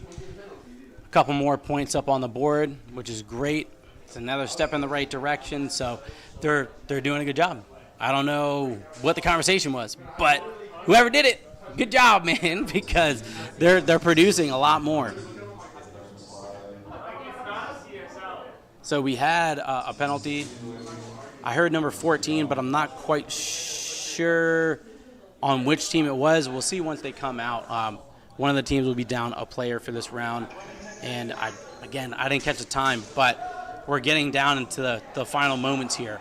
And we're in that right zone. The Synergy could get a hang here on the 3rd try, or that was their 3rd try. We have OTG with the flag right now. They get a snatch, get it back, throw some points up on the board, and we're in a whole new ball game. We have 3 bodies on the field, 4 bodies for OTG, 2 bodies going down. They have 2 left against 5. Synergy needs to make a motion here now before they take out another player, so that way they can at least have a better chance of finding that flag. I'm pretty sure right now the flag is stashed at that arrow right in front of the home for OTG. Number 17 up at the plexi, looking to apply a lot of pressure. Number 5 also throwing a ton of rounds towards Snake. Number 21, Waze moving up, and it's a full-blown, and as I said it, he went too quick. He went too quick, and he missed the flag just at that arrow right in front of the home. They should have known. That's number 21, Jerry, or Waze. He just moved a little too quick. You got to slow down. Really look. I made the same mistake in practice yesterday. I moved right past it. So it is what it is, but, come back to the next round. If OTG is down bodies again, you got to capitalize once again. You got to come up super aggressive. You got to come up trying to get those bodies. You got to get past the 50, apply pressure, so that way you have the best opportunity to get that snatch, get possession of the flag again. So OTG is going to be getting their 2nd try. It looks like they might be going back up to a full 5 here. One of the players going back into the pits. He's having a few issues with his gun. I have at least 4 bodies on the wall right now. I don't know if that player's going to... There we go. Number 9 getting out. Number 99 getting back out there. There we go. 5 players. And that should be... It looks like a false start. He's going to get pulled for it.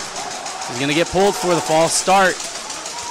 And that looks like 4 on 4. 4 on 4. We have almost a mirrored breakout at the moment, almost. Another body for OTG going down, moving up into that Snake Dorito for OTG. 3 on 4. A lot of rounds going down from home in the Snake corner, number 8 and number 5 for Synergy. We can see the flag right now at that Polar Star Dorito. Another player going down for OTG. That leaves him with 2 bodies left at the Polar Star Dorito and then the Monk Dorito corner. Number 26 is trying to advance past the Snake 50 and get a better angle on that D1 or that Polar Star Dorito. OG Shrimp trying to do the same thing, get a better angle. And as I say, I don't hear a lot of communication. We are going for the sack out here for OTG. Both of them going down. Are they going to be able to find the flag? Not quite, but OG Shrimp, he knew it was there. Just wasn't quite quick enough. I mean, the sack out is a great play for OTG. It's a great play. And when you see that on the opposing team, you got to know it's almost time to move, right? If you got two people running down the field like that, you got to know it's time to make your feet move a little bit. But nonetheless, great on number 5 for knowing where that flag is. Hopefully for the next couple rounds, we'll be able to communicate that. We heard it on the field from number 8, a little bit of frustration with not hearing the comms. So maybe that's what has been bogging them down for the last couple rounds, is the lack of communication. So if they can figure that out, communication is everything in this sport, right? If you're not talking to your teammates and you don't know what's going on in the field, there's no way you're going to be able to figure out how to move forward when the round's underway. There's no way. So hopefully they figure that aspect out. They did really well in the last one, seeing a lot of movement up towards the 50. Number 26 making a movement not just to the 50, but moving from the Snake 50 into the car wash, or the Who's Next quad bunker right there, and then the window after that.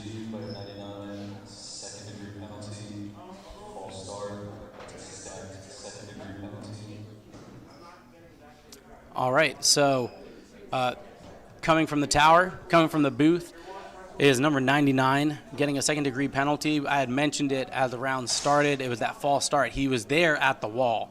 He got there in time, but he didn't get his barrel back on the wall before he broke out, so he got pulled, and it was a stacked second-degree penalty for him, so he will be out for the rest of this match and the following match as well. I can't remember if it's the rest of the day. I don't think so. I think it's just 2 matches, but either way, they'll be playing down a player for sure, at least in this round, and Synergy will have another opportunity to try to get that snatch. I've been doing this for too long. Can't even speak right. But OTG is now on their 3rd try, so they either get the flag up, get a point, or Synergy is going to have to take it from them. I'm going to be leaving you guys here pretty soon. I'm going to be hopping onto the field, and someone will be coming to replace me. I know. Oh, excuse me.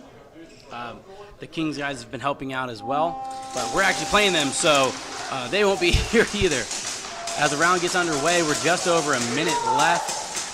Even spread breakout for both teams. I didn't see anybody's go off just yet. And as I say so, one is going down from the home for OTG, and we are moving up into that windowed bunker on the D side. That's number 17 for Synergy.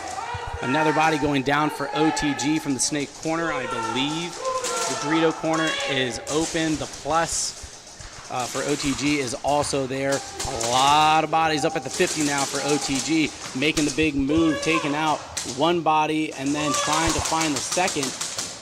He now gets it. He's trying to get the flag. Doesn't quite get there in time, but thankfully enough, they will have 36 seconds for their next try, or their first try rather, because they will have the flag back. So we're almost there.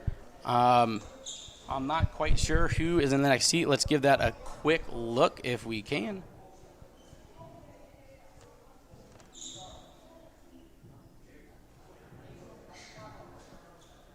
See if we can't get some predictions.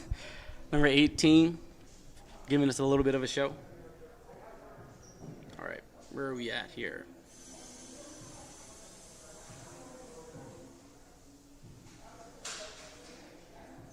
Okay, so we are getting done with the first 2 heats of the day once this match wraps up, and we will have a break. I'm not quite, it looks like a 30-minute break at the moment, and once we actually get to the end of this match, they'll make an announcement saying when we're going to be coming back for the next heat in In the next heat, we have Red Rum versus Kings and Tier 6 versus Reapers. Currently, that is scheduled for, I mean, it says 11, but we're at 11:43. We'll see. We'll see what time we actually end up playing that round or that heat. But, yep, coming up next after the break is going to be Red Rum versus Kings and Tier 6 versus Reapers. Getting into the last final moments. 30 seconds left on the clock. Haven't seen any bodies exit the field just yet. And we have a horn going off. Waiting to hear the final call. Not quite sure. Synergy may not have the flag. That might be it. If Synergy doesn't have the flag, that's an automatic snatch, and it'll go back into possession of OTG. I'm not quite sure if that's the case. We'll have to hear from the booth here in a second on what the official ruling is. I mean, right now as I scan the field, I don't see a flag for Synergy. There's some stuff that's blocked in front of me, so I don't know if it's there. But, yeah, if Synergy didn't start with the flag for their first try, then they're in a pretty rough spot. That kind of makes it a day.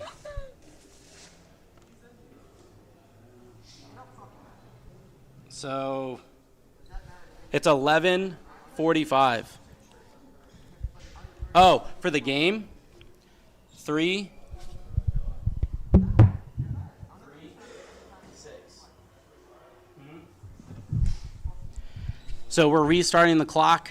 It looks like we might have had some sort of admin error. I'm not quite sure what exactly had happened just now.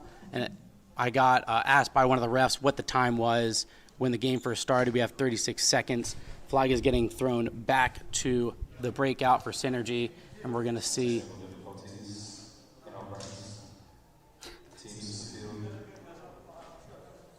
All right, so we had it's a clerical error. I'm sure looking at the scoreboard here on the field, it says OTG try 3, and I'm sure they just forgot to switch it over to Synergy, and that might have caused the confusion. So from what I understand, they're going to reset the clock back to 36 seconds. As far as I know. We'll see once the game gets underway. But that's great. Oh, Hollywood in here. What's up, Hollywood? Lou?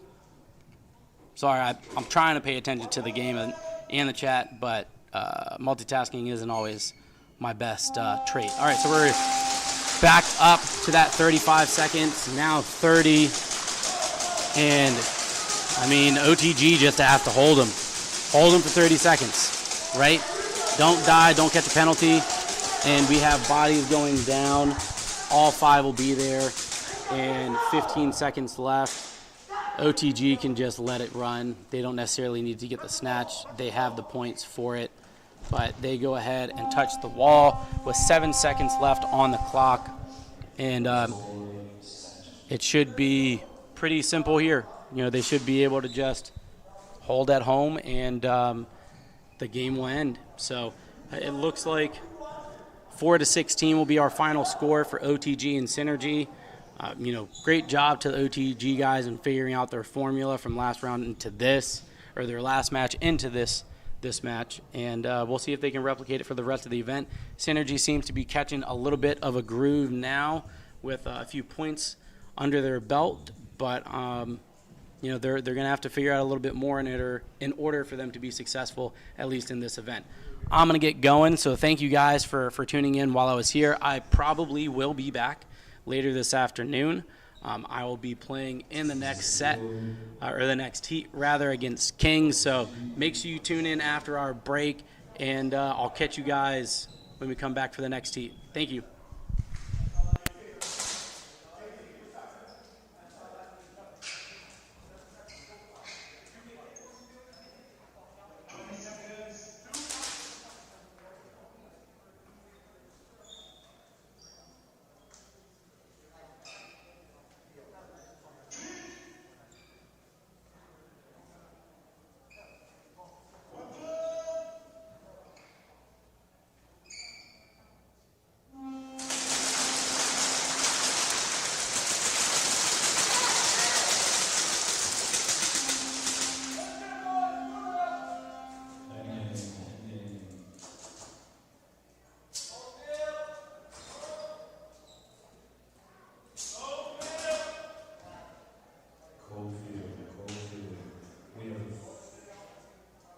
20-minute break.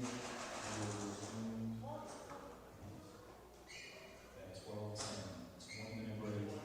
Teams on deck will be Red Rum and Kings, Tier 6 and Readers.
Yo guys, I'm Fives. Most people know me as the head of the NSL, but today I'm here to introduce you and present you my little side project that I've been working on for a year now.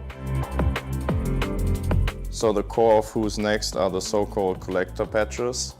So when you open that box, the first thing you will see is the certificate, which is handcrafted. The patch itself, which is super nicely done, typical long patch. Also what is in there is that acrylic glass. It comes with 2 Velcro straps on the back, so you can perfectly mount it on your patch wall. Then to round things up, each box comes with 2 of these full-size holo stickers, which are like super nice, shiny in the light. I do have the regular patches, so these are not limited. If you turn it around, you see like some sort of the summary of this whole project.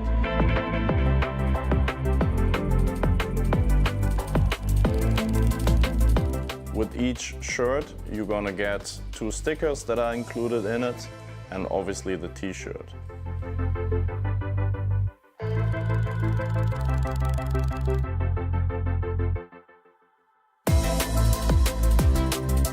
And there we have it. That's all I got for the start. I'm super excited to launch Who's Next. I hope you enjoy the designs. I hope you enjoy my ideas. Right now, you can get everything that I showed you in my web store, which launched. Just go to whoisnextc.com. You can see it here as well. Or if you're around the Netherlands, you can visit the Real Strike shop. That's where I'm standing, so you can pick up everything there. Thank you for your interest. Let me know if you're excited about this, and I hope to see you guys soon.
I started playing Airsoft at a young age, just like many of you. The thrill, the strategy, the community, I fell in love with it.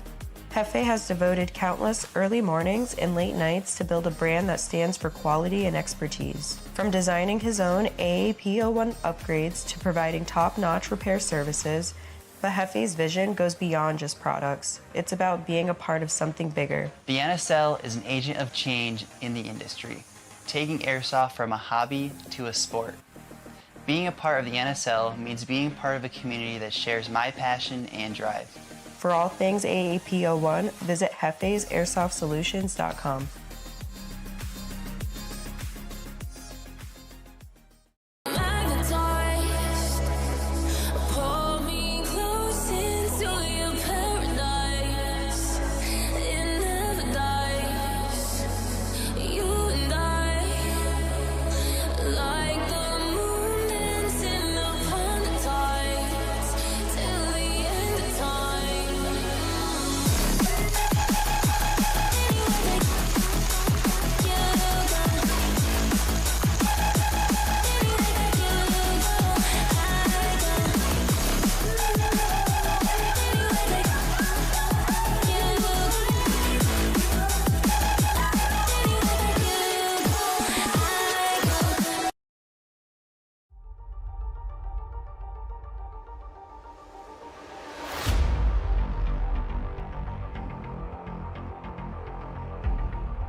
To secure your handguard on the Oracle, you slide it over your outer barrel, there's no threading required, and then you secure it in place with a single screw, which is out of sight, right under the handguard.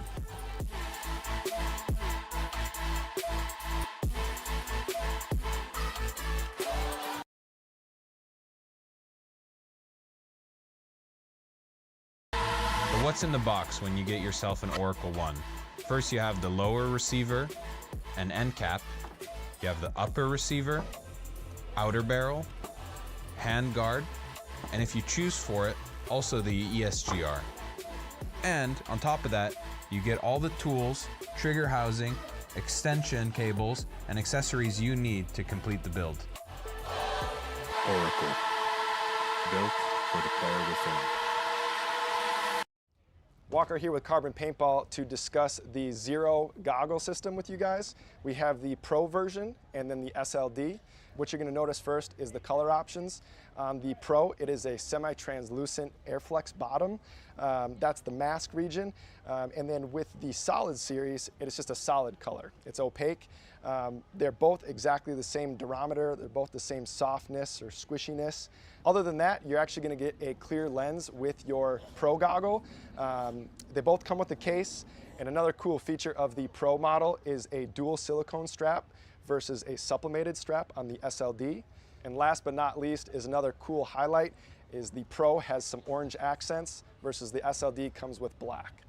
For more features and information on sizing and pricing, visit carbonpaintball.com.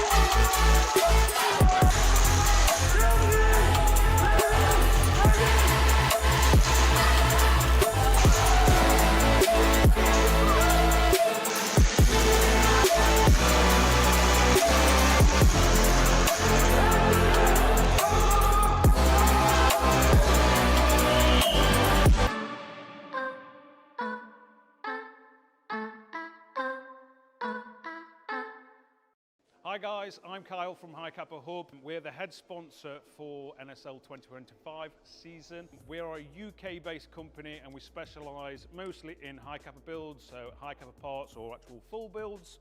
But we do also do M4s. This is a Monk one.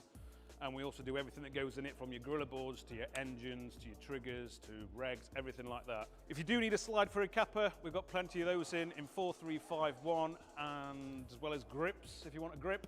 Goggles, we will be stocking JTs real soon, so everybody's hyping off these JTs, we'll have these in. So we're gonna try and make it over to NSL, or Real Strike, as much as we can this year for Challengers, Pros, and for Nations Cup as well. So if you're there, come and say hello to me. I'll be wearing something like this, or you'll see me somewhere.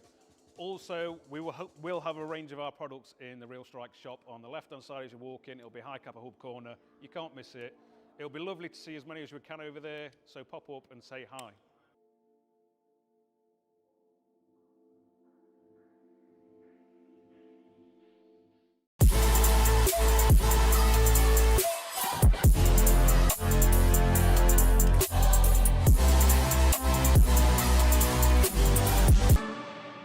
Hi everyone, my name is Adi, and I will be your guide with the new Monk Customs Oracle.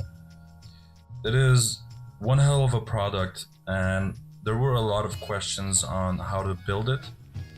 I'm gonna show off as best as I can on how to actually complete this product and explain what you exactly need to complete it. So in the packaging itself, you will find the upper, the lower, the outer barrel, the handguard, the ESGR, if you so choose to get one of the packaging with the ESGR, because you don't have to. You will have also some cabling. These are actually extension cables that run from your trigger board all the way to your engine. You will get some bit screws, you will get some handy tools like this 3D printed line tool. let's call it like that. That's actually for the grip itself to guide the line to the connector, and also a wrench that is actually used for your ESGR itself. So what exactly will you need? You will need a trigger, you will of course need your engine, you will need a hop-up unit, a bucking, an inner barrel of course, and then this is actually quite optional, but this is a Gorilla FCU, very handy, very small as well. It has Bluetooth, so you don't actually have to take apart your replica to do any sort of adjusting to your settings. And that is pretty much it. In the standard engine of an F2, you also get this really long wire harness. I've actually replaced it with a shorter one. You can actually buy it separately from Polar Star themselves, or I believe even in the Real Strike shop, Airsoft Doctor, many options out there. Of course, with the build, you also get some screws. These are actually screws from the grip itself. You'll get the Kappa grip screws actually that are for the upper and the lower assembly. So basically you get pretty much everything except for the hop-up installation, the trigger, and the engine. And that is pretty much it. So let's go to the build itself.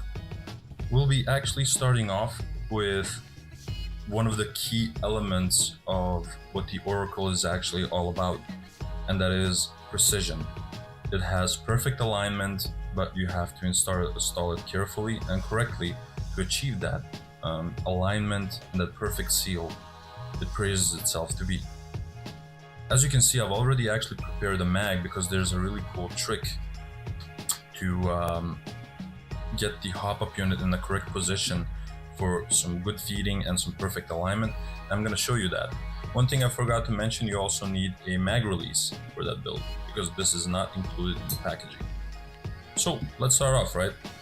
The first thing we're going to do is actually install our max hop-up unit with the inner barrel into the upper. Right now, as you can see, it's pretty loose. It's actually all over the place, but don't worry about that just yet. Then we're gonna install the outer barrel, top of it. Just a moment, yeah, there we are. And then this might go actually a little bit slower towards the front, and that is because despite the Oracle having a new design for the outer barrel, it still has all the features from the Helix outer barrels, namely that O-ring on the inside that stabilizes the inner barrel. So don't be afraid of that part. Once that is inside, the first thing you're gonna do is solidify the outer barrel onto the upper. And that actually happens with the bigger screws that you actually see here. So it's like 4 of them, not the small ones just yet. Wait with that. I'm gonna use actually my iFixit set because I find that more practical. Hope I got the right one. No, it's this one. Yeah, that's the correct one. So hold it nice and firm. Get them on the inside.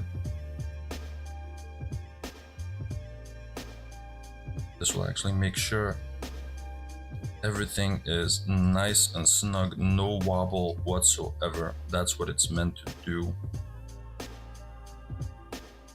Make it tight, but not too tight. You don't want to over tighten anything. That's always a bad idea.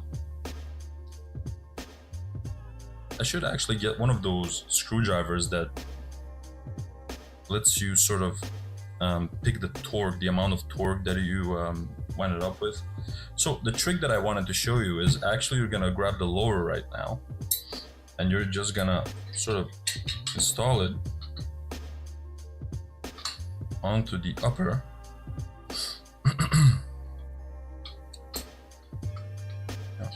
Oh, just sort of messing with it now.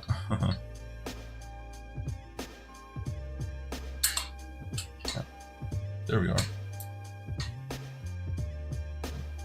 Get the hop-up unit into position, and to get actually that perfect alignment and also the perfect sort of position for the hop-up unit to be for your magazines, you just already insert the mag inside. Don't force anything. The point of this exercise is sort of to align them perfectly with your mag.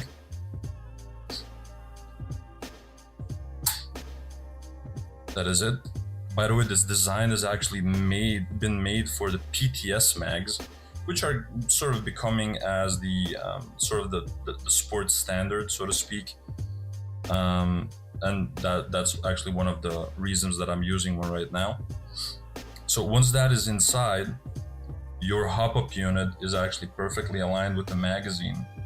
And then it's time actually to tighten down the hop-up unit itself with those 4 smaller screws on the inside. So let's do that as well. That's actually done with the smallest bit of the packaging. But once again, I'm gonna use my iFixit set because I find that more practical. Once again, tighten it, don't over tighten it because it's just not necessary.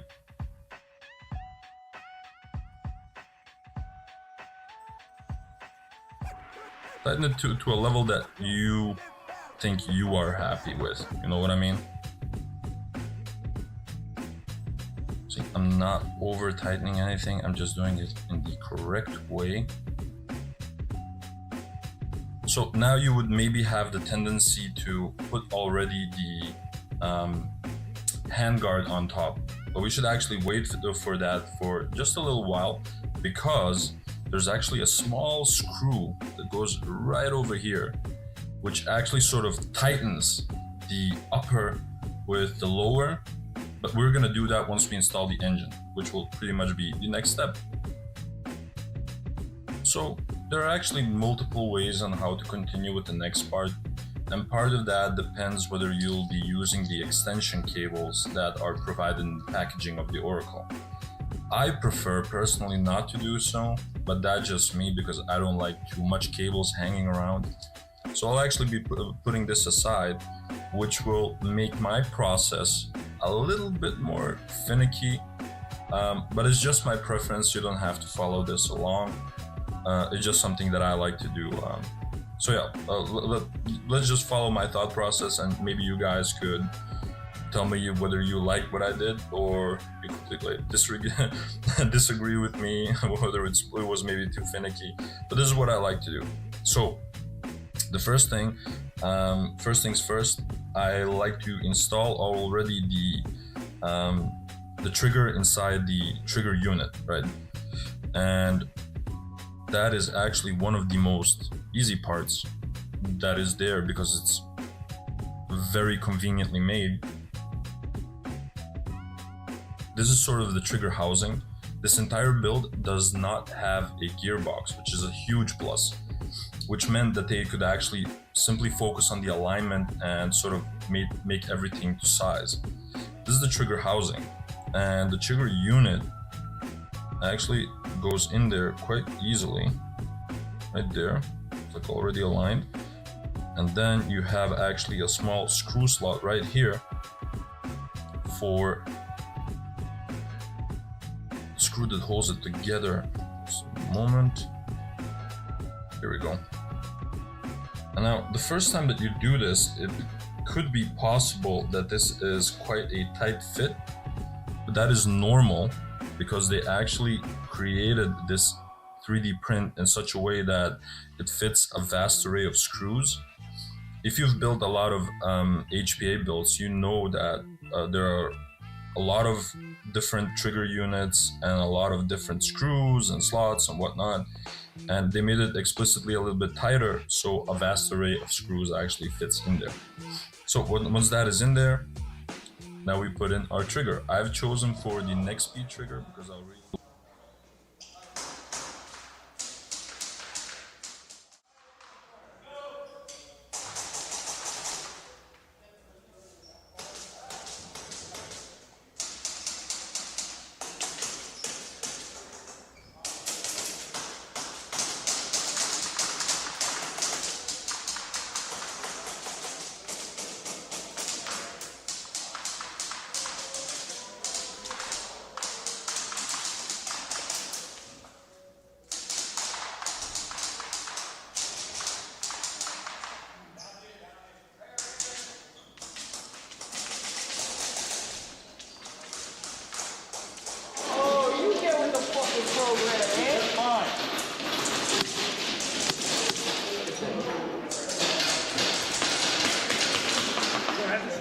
been checking the rifle?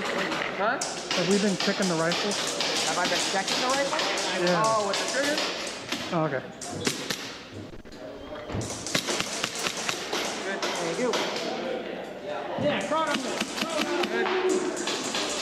Lower up first. I already went. Go ahead. I'm gonna go on a little bit.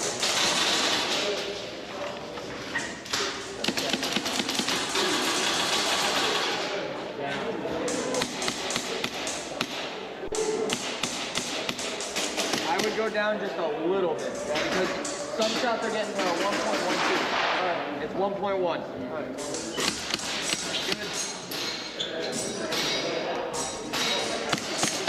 Good. Anybody else? Let's do this.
Red Rum, Kings, Team Captain System, Wakefield, Conference.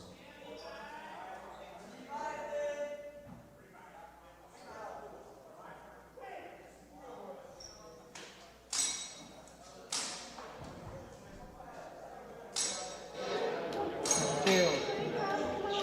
Tail. Flat. That's out.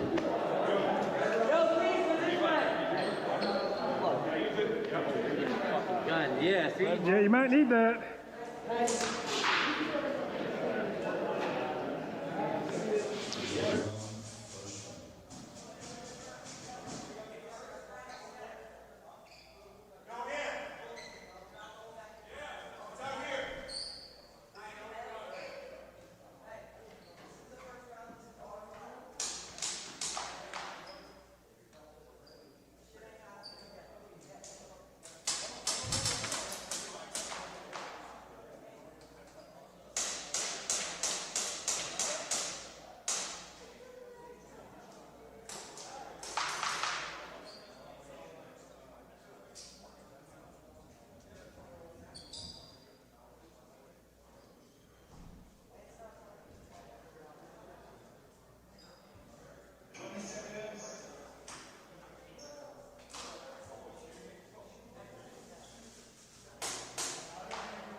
Flag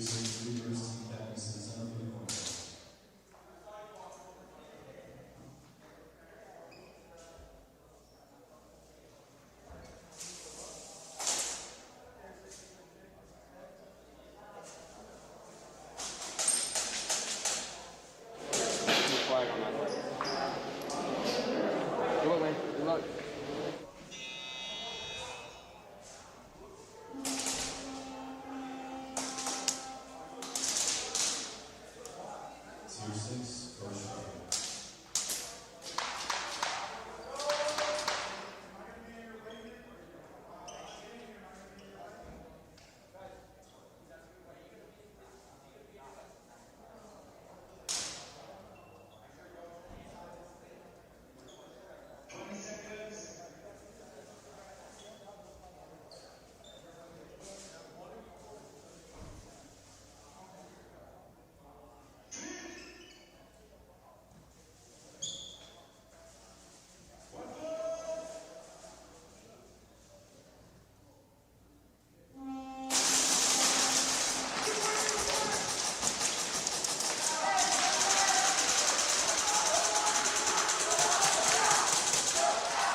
Next teams, Reapers, first round.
Next teams, Red Rum, first round.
Players, this will be the last warning for overshooting.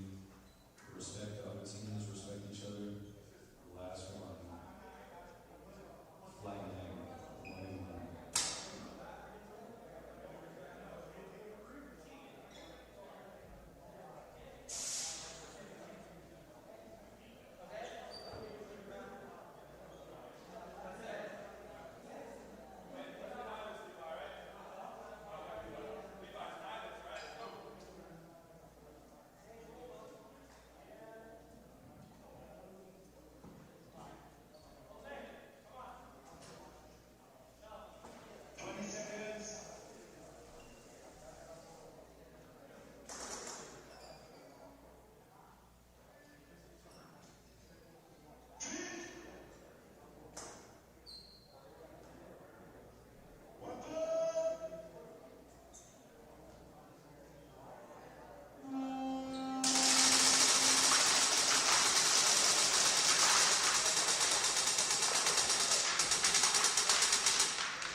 Team Synergy, Team Captain 672.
OTG, player 18, second degree penalty, shotgun slide. That is a stacked penalty.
Kings player 71, second degree penalty, false start, has a stacked degree penalty. Next team. Kings, third try.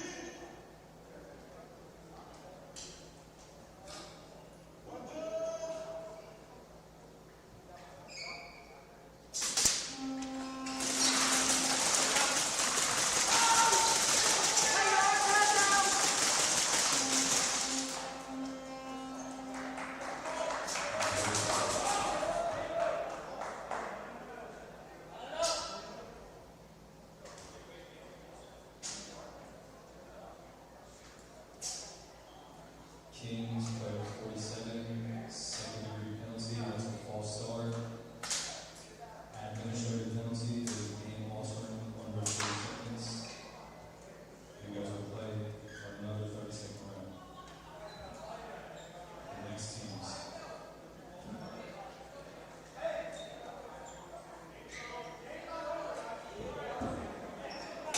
Game is not over. The next teams.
Teams to the field, Red Rum, first round.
No score.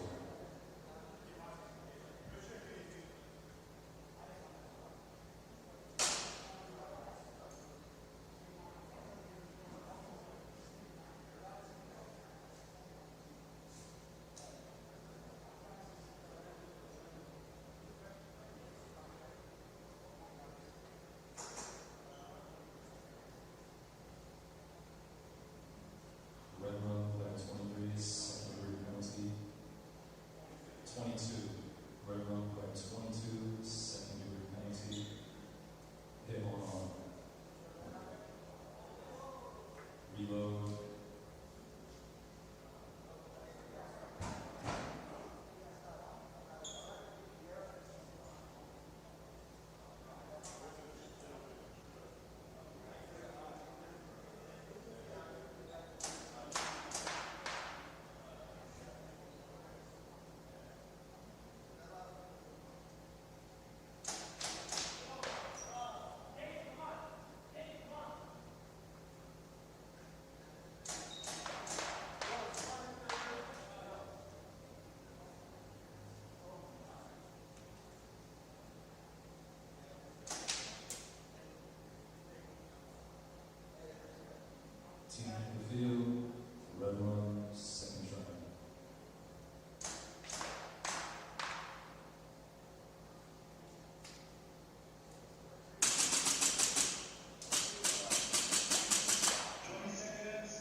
Team Wakefield, OTG, Heirsoft.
No score.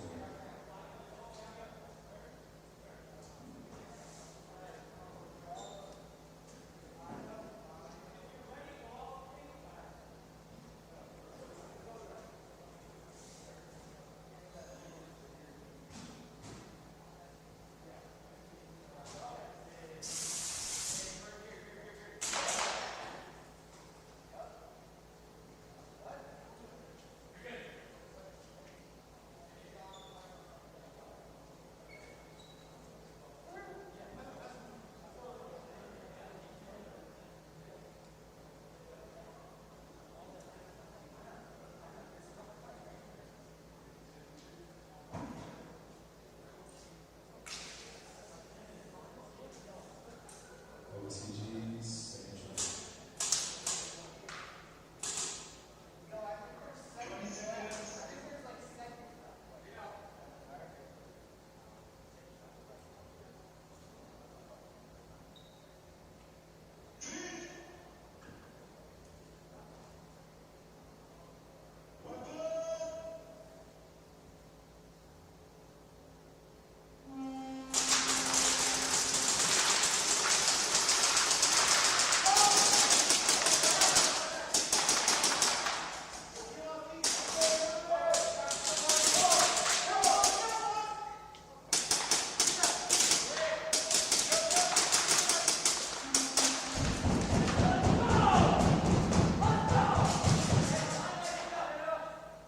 Endgame.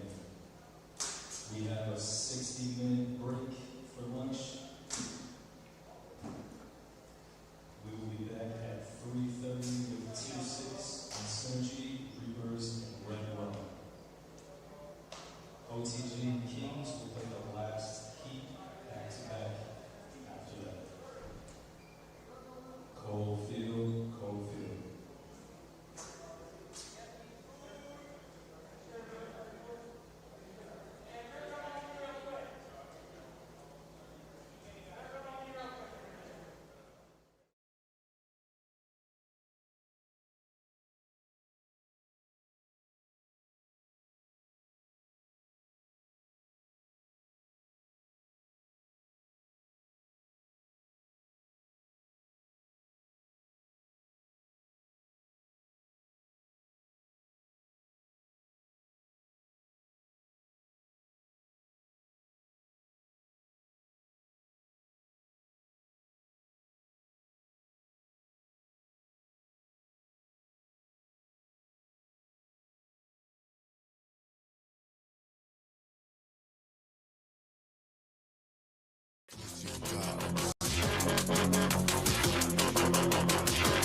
Yo guys, I'm Fives. Most people know me as the head of the NSL, but today I'm here to introduce you and present you my little side project that I've been working on for a year now.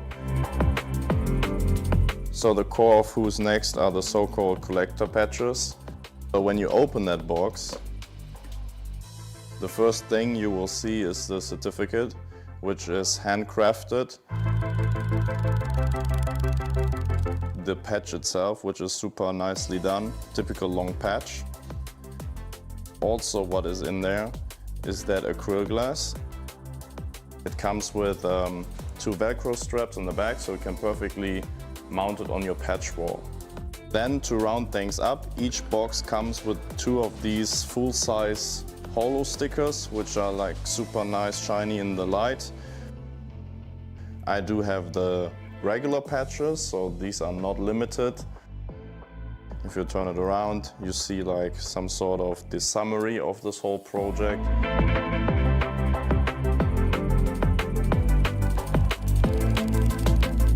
With each shirt, you're gonna get 2 stickers that are included in it, and obviously the t-shirt.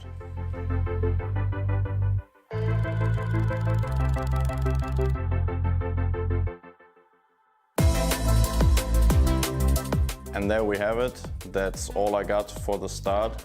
I'm super excited to launch Who's Next. I hope you enjoy the designs. I hope you enjoy my ideas. Right now, you can get everything that I showed you in my web store, which launched. Just go to whoisnextc.com. You can see it here as well. Or if you're around the Netherlands, you can visit the Real Strike shop. That's where I'm standing, so you can pick up everything there. Thank you for your interest. Let me know if you're excited about this, and I hope to see you guys soon.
I started playing Airsoft at a young age, just like many of you. The thrill, the strategy, the community, I fell in love with it.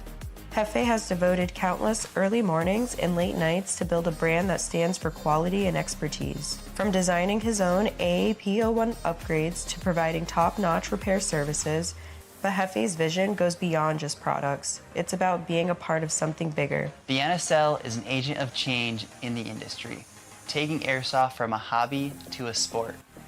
Being a part of the NSL means being part of a community that shares my passion and drive.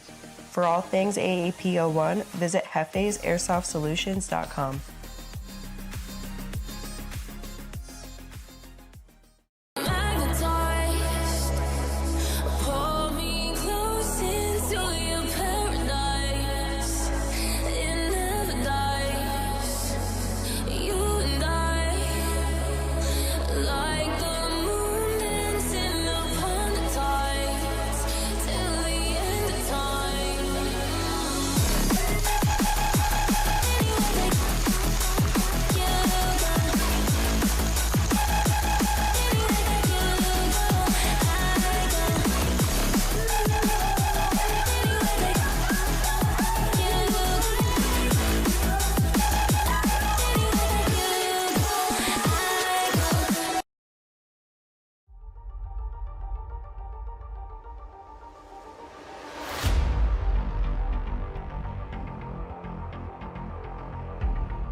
To secure your handguard on the Oracle, you slide it over your outer barrel, there's no threading required, and then you secure it in place with a single screw, which is out of sight, right under the handguard.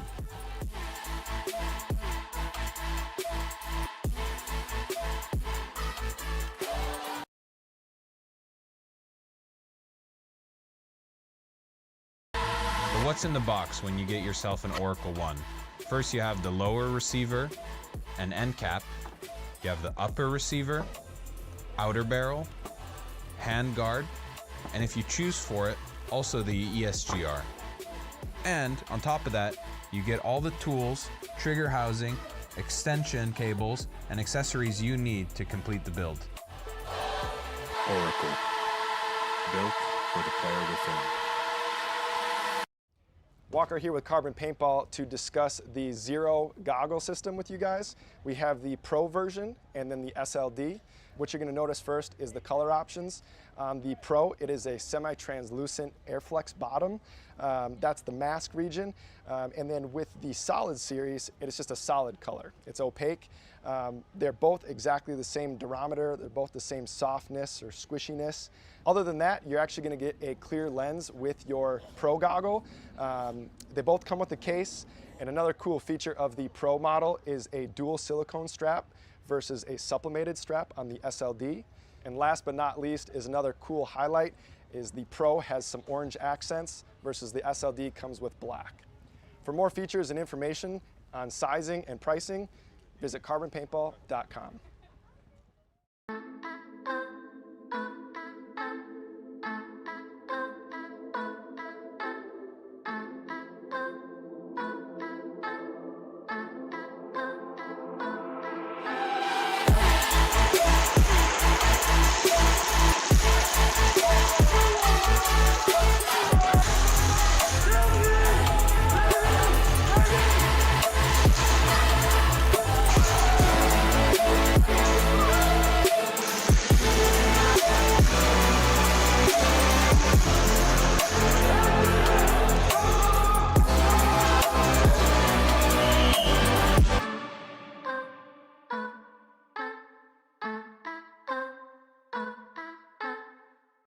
Hi guys, I'm Kyle from Kappa Hub. We're the head sponsor for NSL 2025 season. We're a UK-based company and we specialise mostly in high Kappa builds, so high Kappa parts or actual full builds. But we do also do M4s. This is a Monk one. And we also do everything that goes in it, from your gorilla boards to your engines, to your triggers, to regs, everything like that. If you do need a slide for a Kappa, we've got plenty of those in 4351, and as well as grips, if you want a grip. Goggles, we will be stocking JTs real soon, so everybody's hyping off these JTs, we'll have these in. So we're gonna try and make it over to NSL, or Real Strike, as much as we can this year for Challengers, Pros, and for Nations Cup as well. So if you're there, come and say hello to me. I'll be wearing something like this, or you'll see me somewhere. Also, we'll have a range of our products in the Real Strike shop on the left-hand side as you walk in. It'll be High Kappa Hub corner. You can't miss it. It'll be lovely to see as many as we can over there, so pop up and say hi.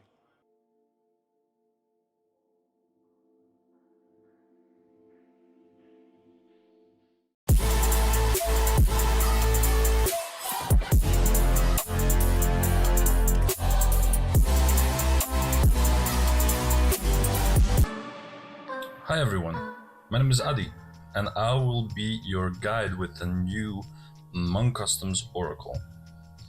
It is one hell of a product, and there were a lot of questions on how to build it. I'm gonna show off as best as I can on how to actually complete this product and explain what you exactly need to complete it. So in the packaging itself, you will find the upper, the lower, the outer barrel, the handguard, the ESGR, if you so choose to get one of the packaging with the ESGR, because you don't have to. You will have also some cabling. These are actually extension cables that run from your trigger board all the way to your engine.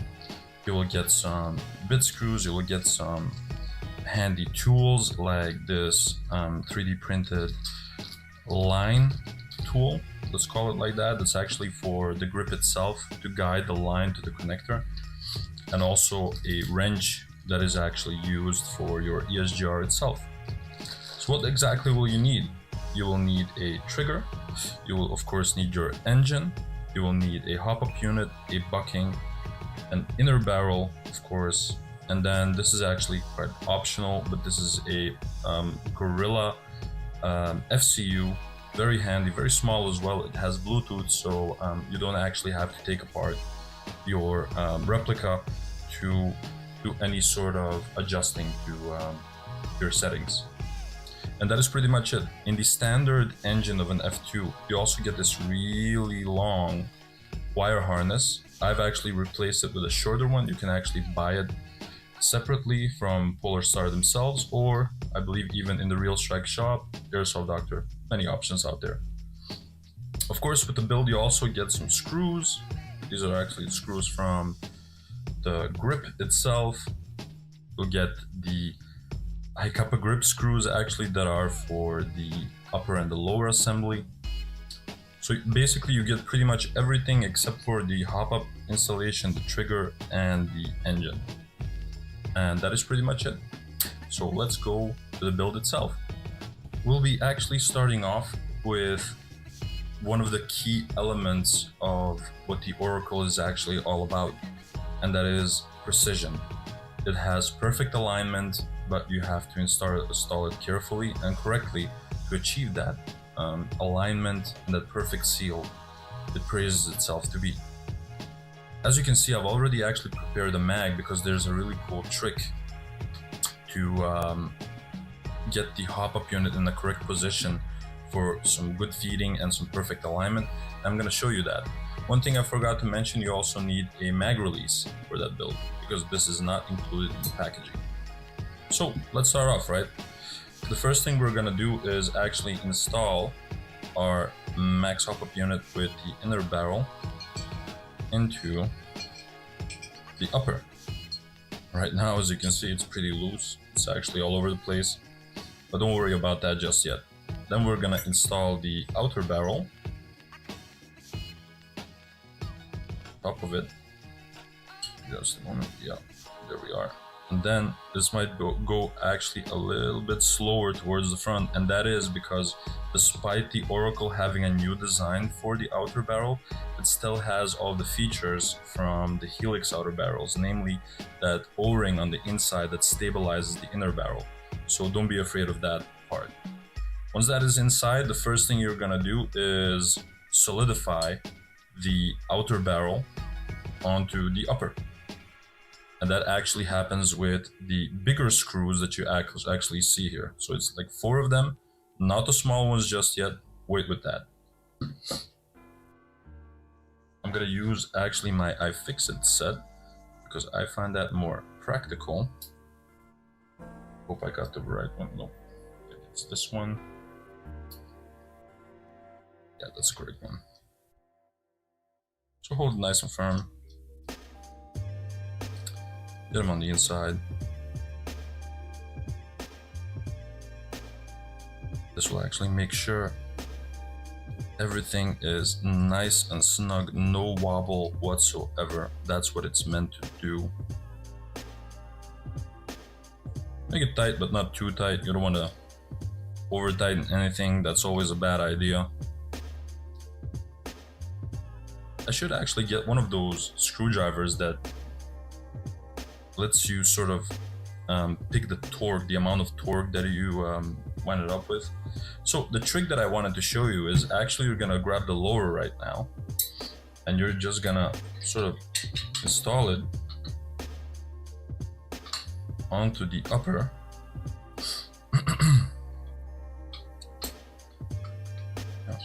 Oh, just sort of messing with it now.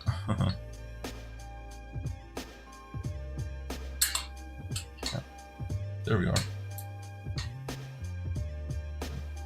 Get the hop-up unit into position, and to get actually that perfect alignment and also the perfect sort of position for the hop-up unit to be for your magazines, you just already insert the mag inside, Don't force anything. The point of this exercise is sort of to align them perfectly with your mag.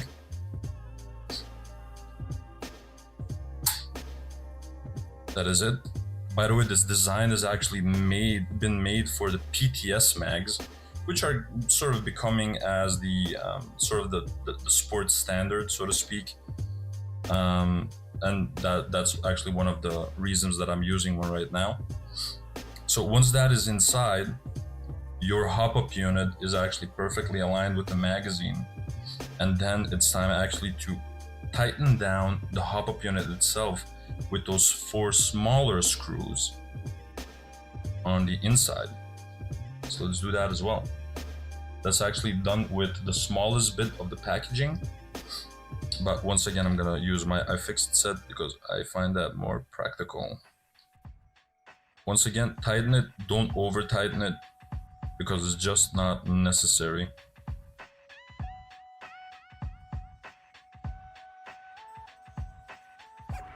Tighten it to a level that you think you are happy with, you know what I mean? See, I'm not over tightening anything, I'm just doing it in the correct way. So now you would maybe have the tendency to put already the handguard on top, but we should actually wait for that for just a little while because there's actually a small screw that goes right over here, which actually sort of tightens the upper with the lower, but we're gonna do that once we install the engine, which will pretty much be the next step. So there are actually multiple ways on how to continue with the next part, and part of that depends whether you'll be using the extension cables that are provided in the packaging of the Oracle. I prefer personally not to do so, but that's just me because I don't like too much cables hanging around. So I'll actually be putting this aside, which will make my process a little bit more finicky, but it's just my preference. You don't have to follow this along. It's just something that I like to do. So yeah, let's just follow my thought process, and maybe you guys could tell me whether you like what I did or you completely disagree with me, whether it was maybe too finicky. But this is what I like to do. So the first things first, I like to install already the trigger inside the trigger unit, right? And that is actually one of the most easy parts that is there because it's very conveniently made. This is sort of the trigger housing. This entire build does not have a gearbox, which is a huge plus, which meant that they could actually simply focus on the alignment and sort of make everything to size. This is the trigger housing, and the trigger unit actually goes in there quite easily, right there. It's like already aligned. And then you have actually a small screw slot right here for screw that holds it together. Just a moment. Here we go. And now the first time that you do this, it could be possible that this is quite a tight fit, but that is normal because they actually created this 3D print in such a way that it fits a vast array of screws. If you've built a lot of HPA builds, you know that there are a lot of different trigger units and a lot of different screws and slots and whatnot, and they made it explicitly a little bit tighter so a vast array of screws actually fits in there. So once that is in there, now we put in our trigger. I've chosen for the next speed trigger because I really like them. They also have the small aluminum block on the back, which makes the travel towards the sensor a lot shorter, and I really like that. So I'll be putting that one inside. Just a moment. Let's maybe loosen it up a little bit. No trigger tuning just yet. Oh yeah, and this small sort of white spring that you see, that's actually a spring from a ballpoint. And that's a part of the process of trigger tuning. A lot of people, you know, like a really tight trigger. Some people like a really loose trigger. There's all sorts of things that people like. I sort of tweak it with these ballpoint small springs. It's very adequate for me personally, once again. So trigger installation, very easy thanks to this. Trigger housing sort of goes in there. This is the top, and that is it. Easy, right? So there is this one screw that sort of holds this unit inside the lower, but we won't be doing that just yet. So here is actually the moment that it gets a little bit finicky, okay? But that's just because of me, because I prefer to do it this way. We'll be installing our F2 inside the upper, and then we'll be making the connection between the F2 and the trigger unit. And then we'll be sort of simultaneously putting that all together. Does that make sense? If you use the extension cables, you could actually very easily install the F2 in the upper, then use the extension cables, and then easily put in the trigger housing inside the lower, very easily. But I don't like that much cables. But that's just me. I'm really specific about that. Sue me. So right, let's do it. And this is actually one of the neat little parts of the Oracle. So you put in your engine. I'm actually best to already start folding this. Don't force anything, but you should force your line a little bit so it actually gets on the right side of this upper. Also pull in the cables that they're on the right side. Be careful. Don't force anything, like I said. So it's in there. Once this is actually in there, you can already fixate your engine inside the upper, which means that everything already will be rock solid from front to back. And afterwards, when we're done with this, we'll be actually putting in that small screw that I told you about, and that will sort of pull everything together, and it will be so incredible. So right, let's first tighten down our engine. And that actually happens with this screw right here. If I got the right bit. Yeah. So,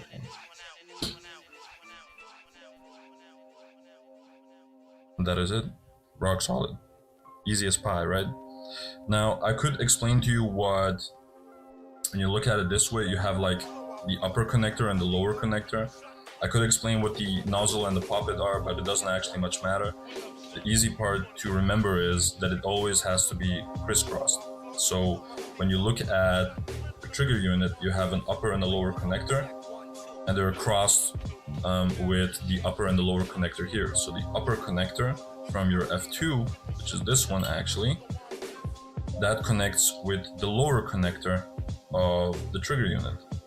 And the lower one connects with the upper one. Easy, right? So let's install that as well.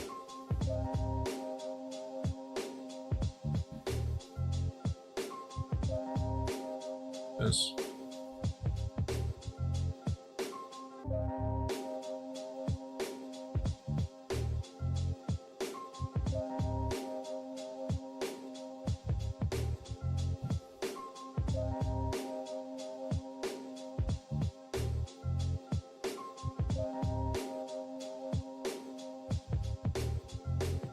Voila, that is pretty much finished. And now here's that infamous finicky part that I told you about. So what I like to do, once again, that's just me, you guys don't have to do that. I sort of install the upper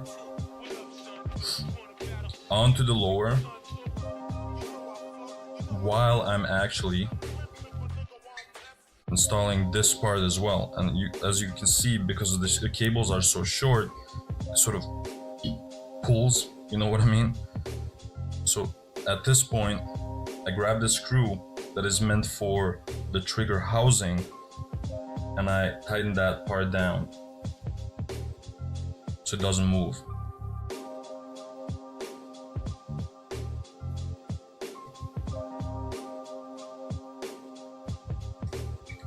Oh. See, it's already messing with me. There we go.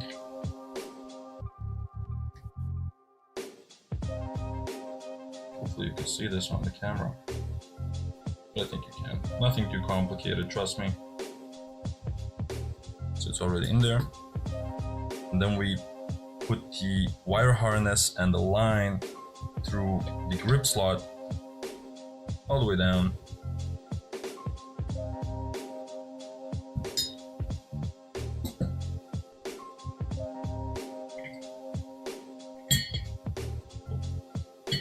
Careful, please, don't want to damage anything. Alright, there we go. And then actually, if you just do it correctly, watch out for the cables, cut anything.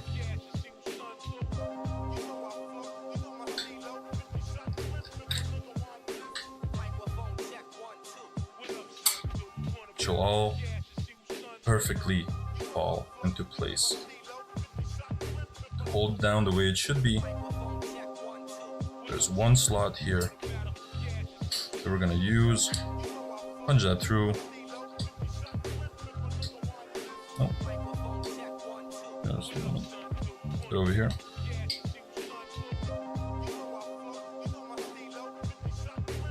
And the second one.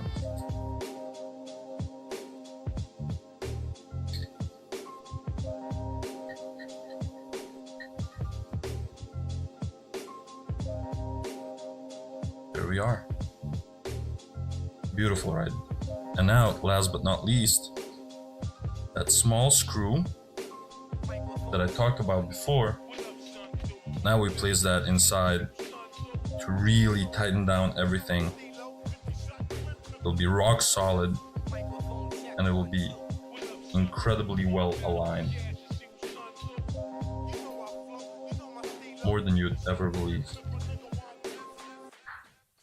The crazy part about the Oracle is it's like one of those products, like when you hold it, you understand what the fuss is about. And this is just tight as hell. And now it's part actually for the handguard to get that beautiful assembly look, which is held together by one single screw right here.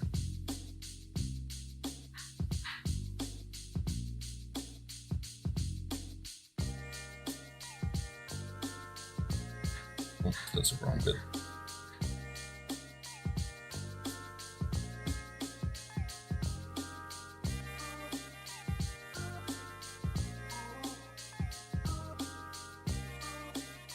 And there you have it. How wicked is this?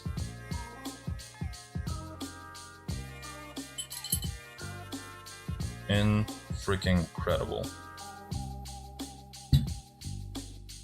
So the last part of the installation, generally speaking, is always the part that I hated most with any sort of tank grip build out there. This is the installation of the tank grip itself. Now, in the past, that used to be a really finicky process because you also had to install the regulator inside this housing. But with the ESGR, that's not necessary because it's already installed. So it's an all-in-one product, right? So that actually keeps you from a lot of hassle. So let's install that as well. Now, there are multiple ways and methods that you can do all of this. The first part always begins by guiding the wire harness and the line through the grip slot. And then, of course, installing the grip screws. There are 4 of them that you get in the packaging and they actually go right over here. There are 4 of them, like I said. So let's do that right now.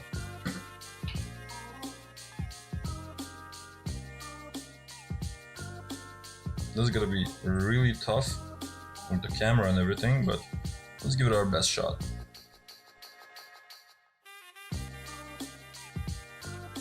That just went in there. Hey. I don't want to jinx anything, but this is going quite well actually.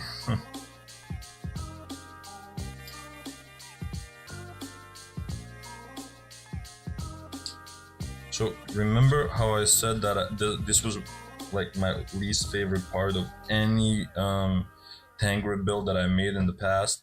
It's mainly because of the line, and I'll explain it in a second, but I sort of used to hate that a lot. Because getting the line in is quite okay. Like, it depends really on how far you've cut your line. If you did it a bit too much, you're gonna have a bad time. If it's too long, you're also gonna have a bad time. But generally speaking, it's always a pain in the ass. Alright, that is it. And now the last step actually is to get your line, which is this, into the connector in the back. It's actually behind this silver screw that you see over here. You can do it actually two ways. You can either use this really cool tool and sort of grab the line and sort of try to guide it in that way. But since I cut my lines relatively short, I'll have to do it the old-fashioned way, which is actually to grab a piece of, a pair of pliers and guide it in that way.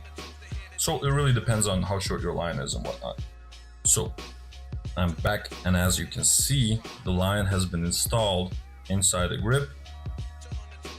And then we can actually connect our FCU, the wire harness.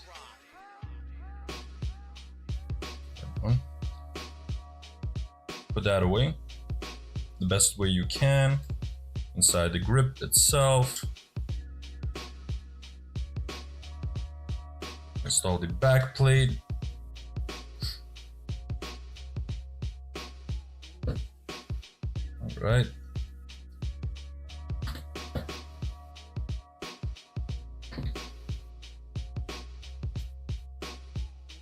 Get that in there. And just before I reveal, to sort of complete the look, I'm gonna install this red A-Stack Brighter C, so you guys sort of get the full picture. There we have it, the Monk Customs Oracle. It is absolutely gorgeous. Incredible craftsmanship and quality. And I've actually called my build the Vader. So I don't have a fantastic solution to do sort of these FPS tests. I gotta figure something out, but I do have a hat and I have a chrono, and that's pretty much it. So right now the build is around 100 psi, hopefully you can see that, something like that, just below maybe. And we have set up our chrono to 0.25s. These are the latest tests, 0.97. Just do that right now. But these are sort of the results that I'm getting with just below 100 psi. Oh. I gotta tune that trigger, man. 94, 97, that's sort of 97. That's pretty much what we're getting, 96. Just below 100 psi, so that sort of means that around 100, just above maybe, there'll be that perfect 1 joule. Perfect for NSL. That is it.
your trigger and trigger board are held securely in place in a 3D printed assembly.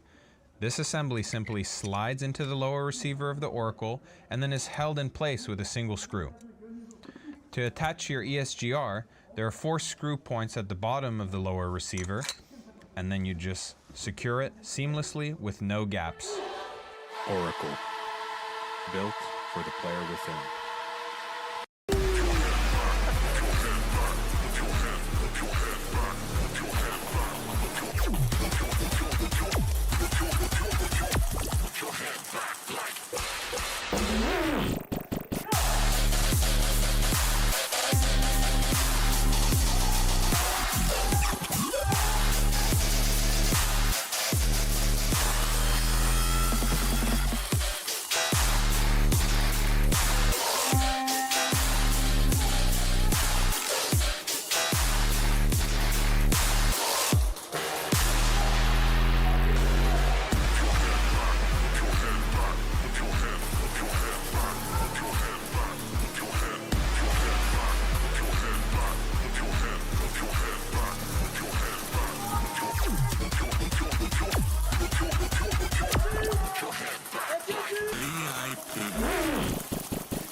An open letter to the NSL community around the world. To everyone out there playing, following, hosting, or supporting NSL sports.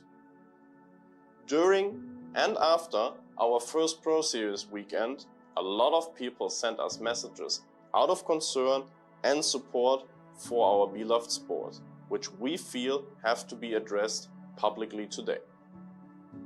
NSL Sports always has been a place where everyone is welcome. A home for competitive speedsoft where racism, discrimination, bullying, or any other form of toxic behavior are not tolerated. Over the past 3 years, we've built an amazing sport in an industry which sometimes struggles with these values. We've welcomed players and people from 5 different continents at our facilities, creating joyous, emotional moments with them, resulting in a ton of amazing memories that will last with them for the rest of their lives. We set big goals for ourselves and together we will achieve them all, making our sport bigger and more professional with each step. We think it's fair to say that NSL Sports is currently the most relevant speedsoft organization in the world.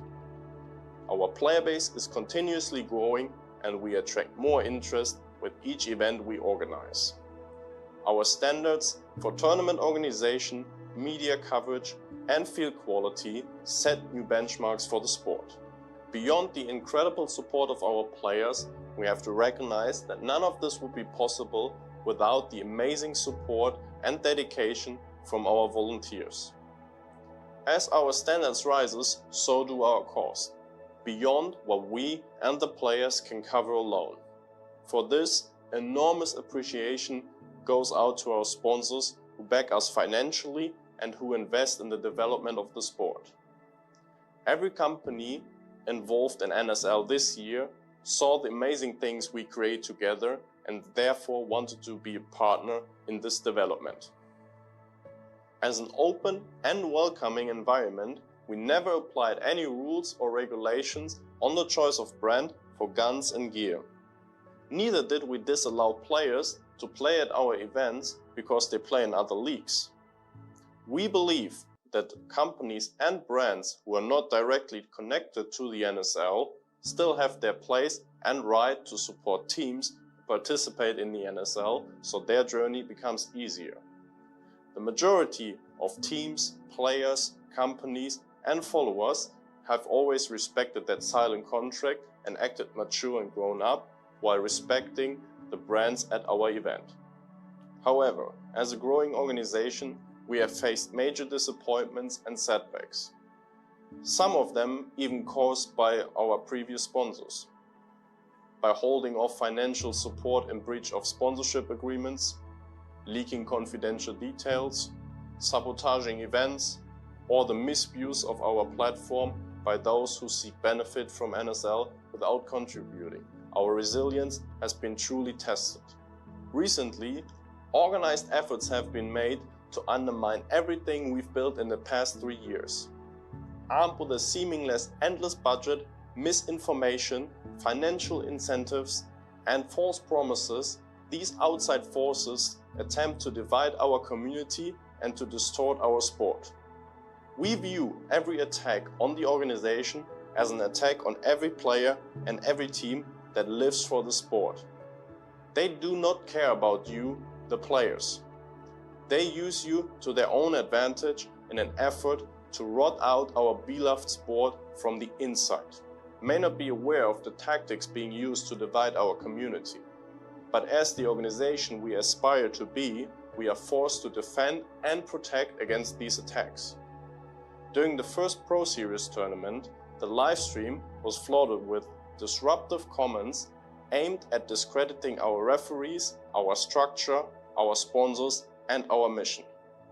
Ironically, the very team favored by these voices won the event, proof that NSL remains committed to fairness and integrity no matter what. The work at NSL is done by people. People who not claim to be infallible, having to make split-second decisions under intense pressure, always striving to provide the most mutual environment for competition and giving every team equal treatment and opportunities. To ensure a fair game, we're continuously introducing better technology that supports objective decision-making. We actively listen to community feedback and continuously improve the rules and gameplay we all love. We've always been open to receiving criticism, provided that comments are given in good faith, most importantly from a position of helping us to improve what we do. Protect our sport, our staff, our sponsors, and most importantly, our players. We will no longer tolerate toxicity, disrespect, and unauthorized promotions within NSL platforms and events. Moving forward, NSL livestream chat will be moderated. If disruptions continue, we will take further action, including muting the chat completely. We will ask all teams to respect the game, referees, and each other. Excessive team sponsor promotion during NSL events will no longer be allowed. Teams or individuals engaging in disruptive behavior will face removal or disqualification, regardless of affiliation or past achievements. Our patience has been tested enough. This fight was brought to us, but we will not let it define us. The vast majority of teams that are competing now have always embraced and upheld the core values of NSL, and for that we are truly thankful. This message is not aimed at them, but to those who seek harm to what we've built. The time for tolerance towards these destructive influences is over. To every team and player dedicated to fair competition, we invite you to stand with us. Let's protect the integrity of our sport and rise above those who seek to divide us. Our passion, positive attitudes, and unity will always prevail. We are NSL. We are the NSL. We are NSL. We are NSL. We are the NSL. We are NSL. We are the NSL. We are NSL. We are NSL.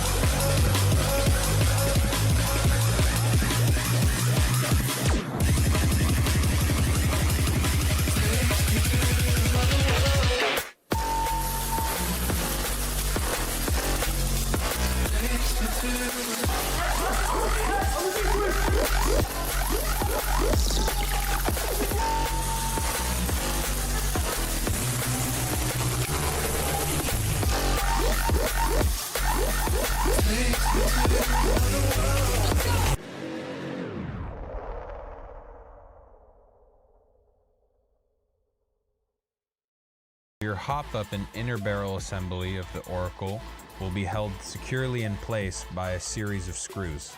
So your outer barrel is also secured perfectly in place with some screws, so there's absolutely no wobble. To secure your engine in the Oracle, there's no more gearbox required. Just slide it in from the back, screw down this single set screw, and then everything is perfectly aligned and held securely in place. Oracle, built for the player within.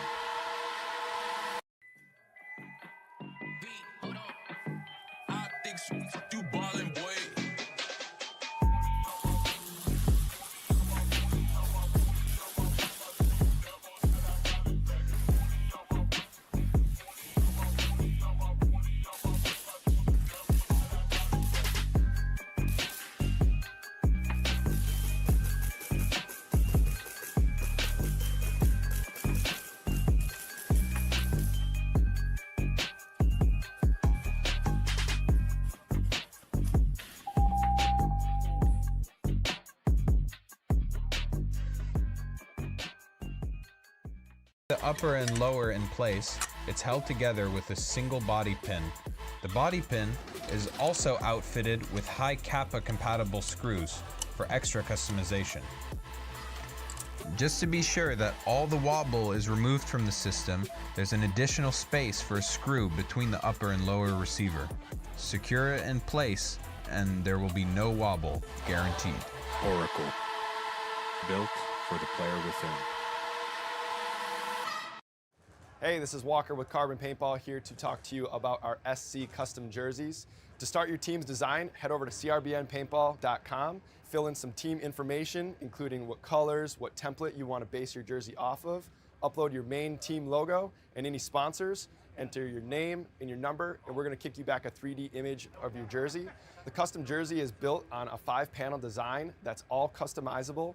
The jersey features a DWR coating all throughout the jersey, so it is water resistant. It also is stain proof, and it has side mesh venting. The jersey is also very fitted, so it has a compact neck collar, and it also features elastic thumb loops to keep the sleeves in place while you're sliding or running. To start your team design, head over to crbnpaintball.com.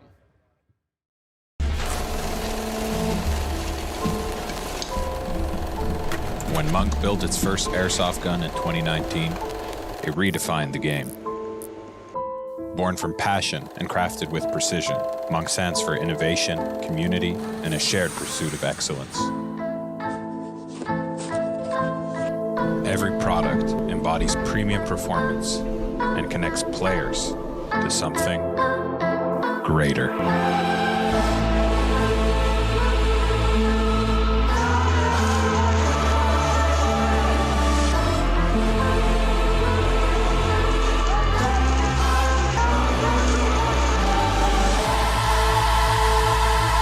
Oracle, built for the player within.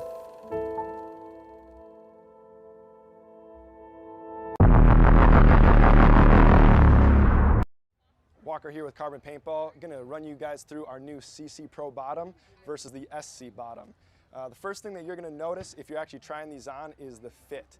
The fit is a little bit more loose, it's a little bit more relaxed. So in the SC, I wear a large personally, but I would wear a medium in this product. The reason for that is it is a little bit looser in the calf region and it's 3/4 length. So if you're a skinnier guy like me, I would still suggest the SC Pro bottoms with the full length. It's just going to be a little bit better coverage for you so it's not moving around. But if you're a little bit of a bigger guy, these do go all the way up to 3XL. And then the last feature to note is our new knee region. It's got a Cordura weave on top of our padding. So if you're not wearing a paintball specific pant, this is probably going to be a little bit more durable for you. If you have any more questions, you're looking for any more info, visit carbonpaintball.com.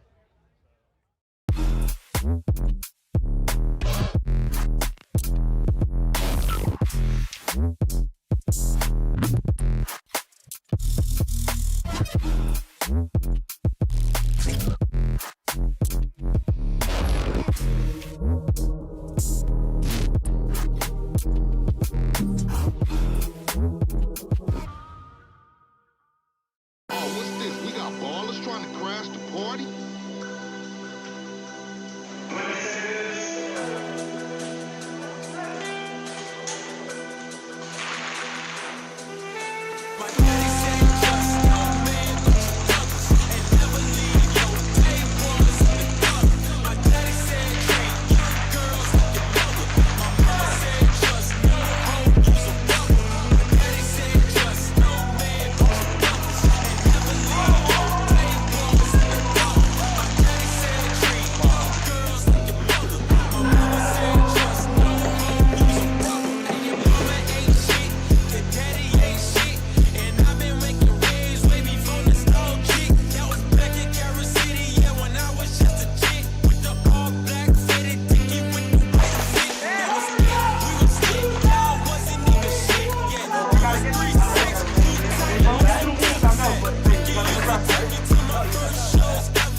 First light, take a breath in the morning.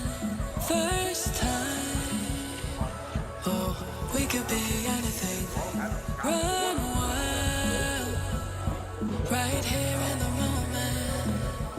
Here in the moment, you give me adrenaline.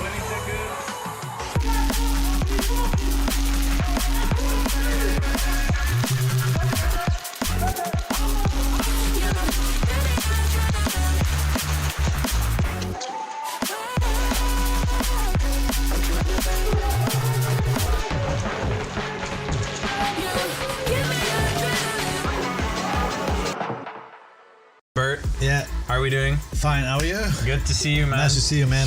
I'm really looking forward to this. To this interview. How are you gonna call this? Yeah, I don't know. Podcast, interview. Maybe this is gonna become a series, guys. But basically, the purpose of this interview right now is to finally give the people the information they've been begging for, and that information has to do with these beauties, the Oracle. So I know most of you watching probably follow the competitive Speedsoft Airsoft scene on Instagram or YouTube, and if you've been on there recently, you've seen the word Oracle floating around for sure. We've been teasing it, showing a little bit of, you know, some shots, some angles, but really taking a deep dive. Yeah, no one has really done that yet, and today's the day. So yeah. Before we go into that, for the people who don't know, this is Bert, owner of Monk Customs. I'm a Cringe Airsoft. I've been playing for a few years now here, mostly at the Real Strike Arena for Team USA, Saviors Airsoft. And yeah, so we're here and we're gonna talk about the Oracle. But maybe one thing before we go into that, let's just take a step back and just look at where Monk Customs has come from, because this to me feels like really a new milestone for the brand. And when you think about it, years ago, making, you know, the first custom grips to create a tank grip build and everything like that, did you visualize that you'd be making your own gun, manufacturing it from start to finish, or is it just something that just happened? First of all, we always wanted to make something that people can build themselves. So for us, it's not the focus to build complete guns. We want to give people shells and what they can use on their gun, but what we want is that people are going to build their own gun. So the only thing we needed to do is give them the tools and to build that. And I think with the Oracle, we succeeded in that. And but before, as you said, like a grip, it's like we're always trying to develop things for the sport, for the competitive airsoft. And the only thing that was not there, I think still was not there, was the complete body set to give you a very comfy feeling in the weekend when you're going and play the pro or any division that you play. And you set it up on Friday, and on Sunday when you go home, it's still the same, and that's the focus. And yeah, and that's why we call it the Oracle, because I think it's an Oracle. I think in the Airsoft, it is an Oracle what we did with this, and I'm really proud of the team that we managed it to. Yeah, we are all proud. We are so proud when people have it in their hands, and but I hope we can go a little bit deeper in there. Yeah, you can tell a ton of work has gone in behind this thing, and you know, one thing it sticks with me forever is you've told me that everything that Monk Customs done, every product that you release, is because it's trying to solve a problem. Yes. Right. And this thing, how would you describe it to the viewers watching? What is the problem that the Oracle is trying to solve? If you can summarize that in a few words. Okay, I'm gonna give you just a few words like alignment, weight. I think you need to have the trust in your gun. I think that's very important. But the ergonomics is very important. And if people already have an ESG, they don't have to buy a new ESG because it all fits. Because again, we tried on everything that we build that is modular, and here too. So this is built for long term. So yeah, that's the focus. Yeah, And, so I hear stuff like reliability. Yeah. All right, that's part of the trust thing. You know, you can only trust your gun if it's reliable. And the thing about being able to just slap an existing ESG on there, that to me is just making it accessible for everyone, right? And that's the whole point of this gun. It's really crazy. But yeah, the first thing you mentioned was alignment. Yes. So, you know, for the people who don't know, as a player myself, I can tell you that the number one thing which makes a difference in how a gun performs on the field is that alignment. So the nozzle of your engine, how it is centered within your hop up and inner barrel, that makes a world of difference. And yeah, in principle, every single gun, every single body is just holding the same internals in a way, but different bodies are aligned differently, and that's where you see that difference in performance. And the Oracle has taken alignment from the baseline and taking it fully to the end design.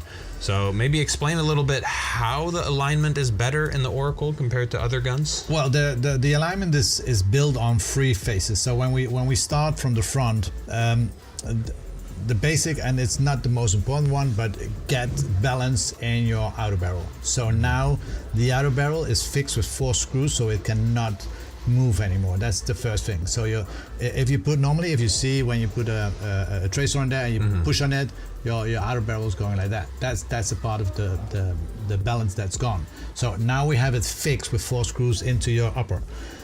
Then we have the hop up, and from the hop up, you know, the hop up is always loosened in there, and people fix it with shimming, or people fix it with tape, etc., etc. Yeah, little pieces of plastic in between, whatever. So we said, okay, when the fitment is there, we just take, and everything is built on the Max on this moment, so on the Max hop up. So that fitment we put with our CNC machines, and 5X CNC machines is actually the thing that makes this happen. So we made this so fine that when it's there, it's fit there. Then the only thing that matters is how far it's in the back, or how far it's going into the front. Yeah. But when it's there, what do you do then? So there are 4 little screws in there where you can tighten up your hop up. Yeah. So, and that hop up is so important because your engine, your nozzle is going in there. Yeah. So when you align that on the way from how far is it away from my inner barrel, or how far is it away from my outer barrel, on the moment when it's there, and how is it aligned with your mag, because when your mag is not aligned, on the moment when you put your mag in there, your hop is going then like you're that. pushing everything It's out gone. of alignment. So No, I've seen that multiple times. Exactly. So what you do now is you unscrew 4 little screws there, make this loose, then you put your mag in there, and on the moment it's when in you the push, right place. Then it's in the right place. Yeah. When you push, it falls out. Then you just tighten those 2 little screws, and then you're gonna start to align it from the inside with the 4 other ones. Yeah, where you look down the inner barrel, you look at the nozzle position, and then you can fine tune. Exactly. Before you do that, then we go to the engine. The engine is already the part where the engine is going in is already on the 1/10 of seconds millimeters is there, but it still could have a wobble. So we created 1 little screw that makes the position, and from there on you start. So the engine is just fixed. No more gearbox. Nothing. It's just like In the one upper. with the gun, basically. Yes, it's in the upper, and from there on you start.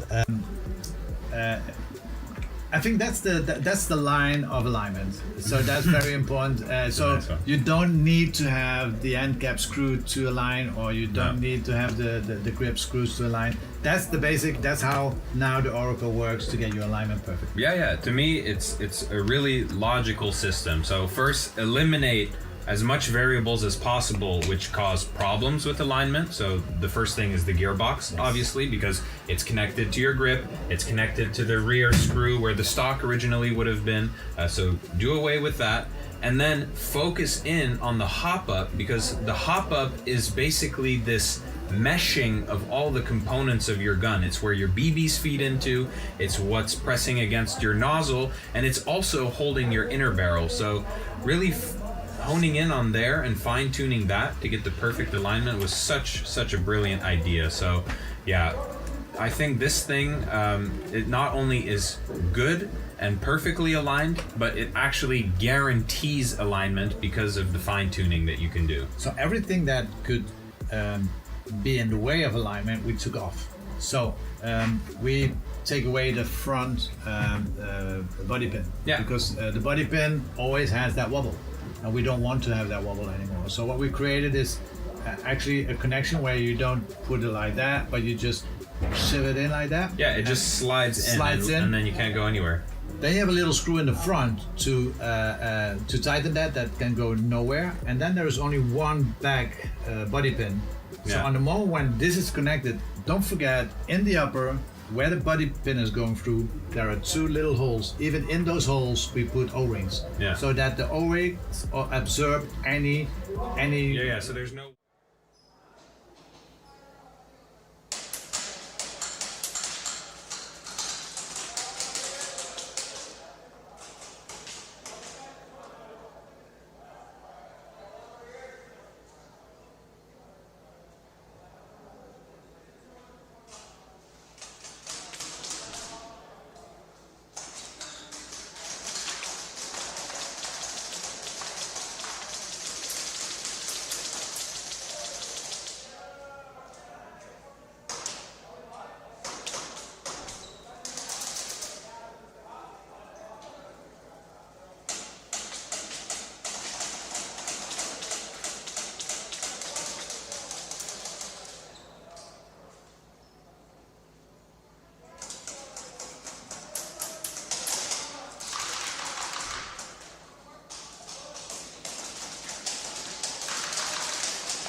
I love you, Eddie. I'm not playing right now. It's going to be Synergy, Red Rum, Tier 6, and Reapers.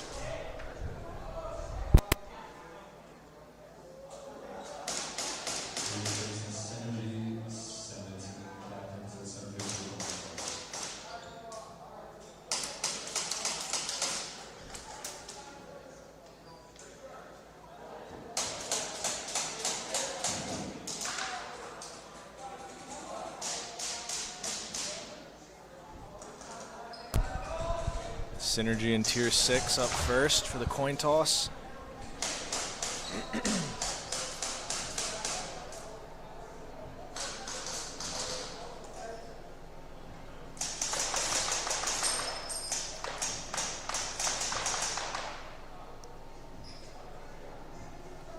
Looks like Synergy's going to take first possession.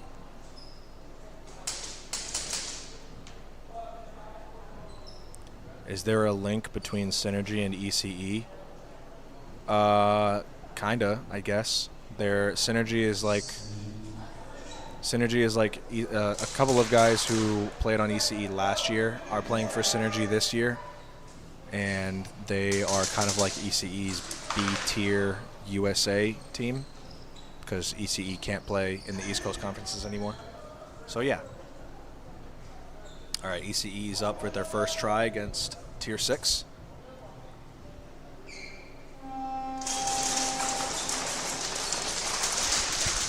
Tier 6 loses their snake corner. Synergy's going to lose their home player. It's going to be a 4v4. Synergy's going to lose another player on the D side. Tier 6 feeling really comfy on the D side. Tier 6 losing their home player. Their snake player is kind of alone right here.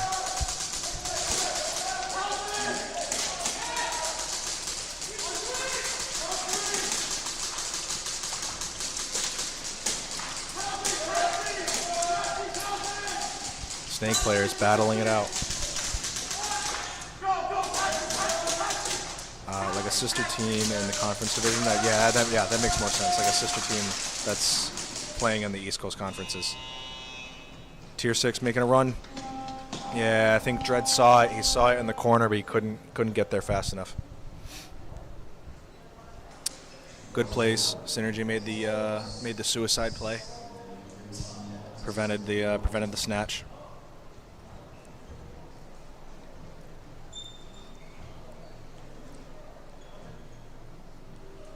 Now we have Red Rum and Reapers for the coin toss.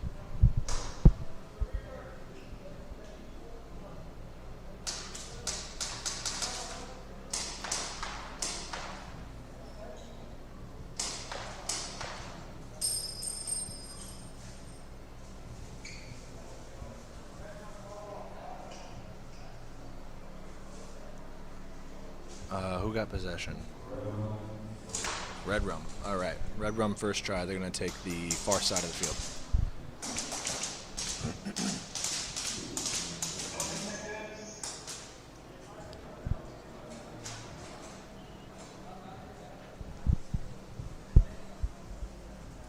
Reapers and Red Rum both playing with all 5 up.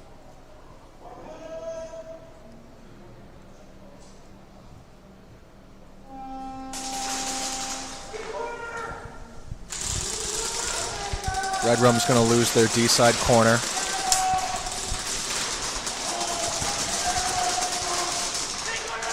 Red Rum's losing their snake side corner, while Reapers loses their cross.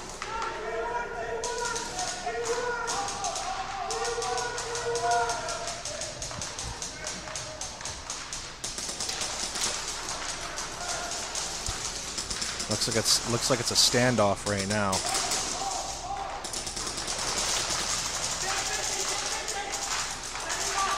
I'm curious to know who has flag for Red Rum.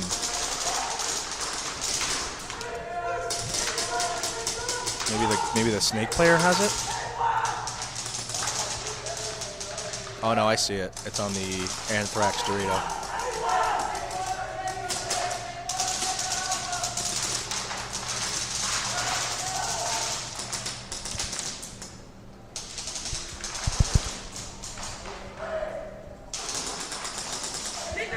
Red Rum losing another on the D side.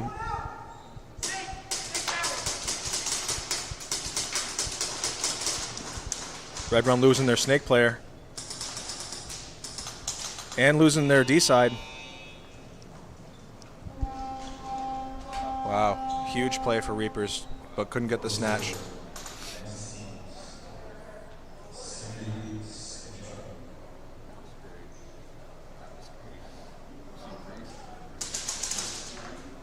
Yeah, huge push by the Reapers, being able to take out all of the players on Red Rum, but couldn't secure the snatch. So I think we have Synergy on their second try against Tier 6.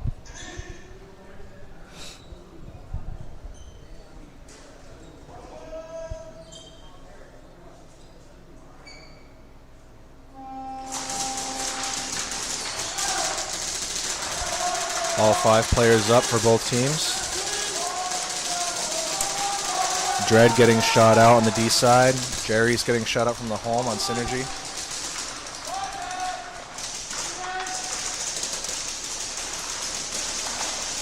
Snake player for Tier 6 getting shot out. Synergy's taking some property in the snake.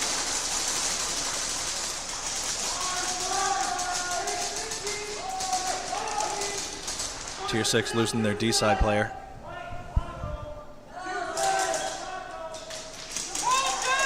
They're going to do a suicide play. He's just standing in the open. He's still sitting there. Looks like it's going to be a zone 2 for Synergy.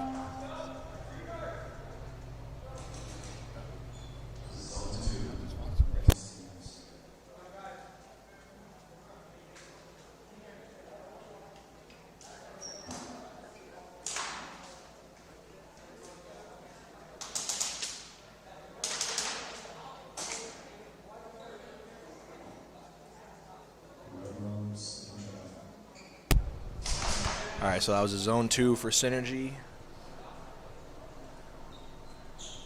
Looks we have Reapers and Red Rum back up. Red Rum on their second try.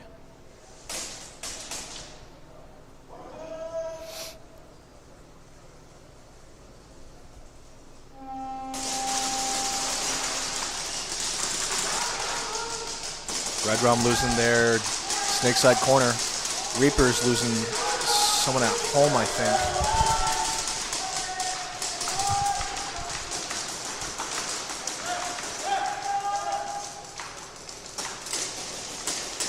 Red Rum snake player is super far up.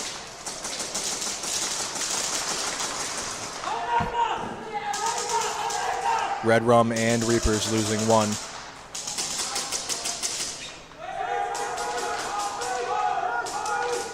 I think it's an even 3v3 right now. Red Rum losing their home player.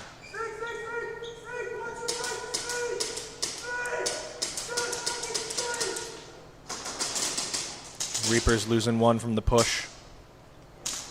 Red Rum losing their snake player. I think it's a 1v1. I think he has flag too.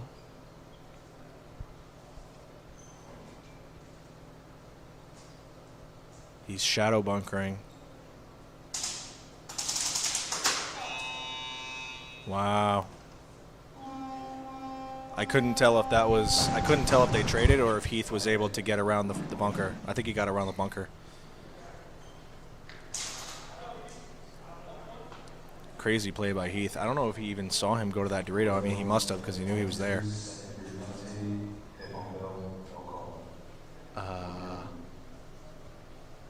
Somebody got a penalty. I couldn't hear from what team. I wasn't paying attention.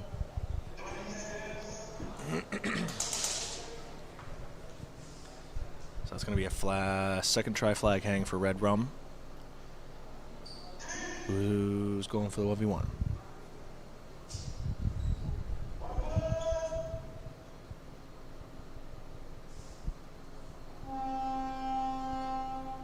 Looks like Heath is going to take it for Red Rum. And Reapers was able to deny it. Very good play.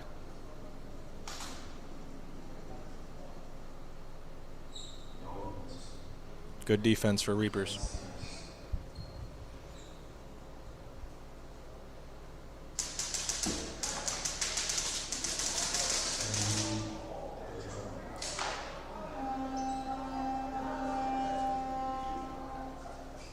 All right, we have Synergy with their third try against Tier 6. Tier 6 has been doing a pretty good job of being able to hold them from not getting a hang. As of right now, Synergy's only got a zone 2.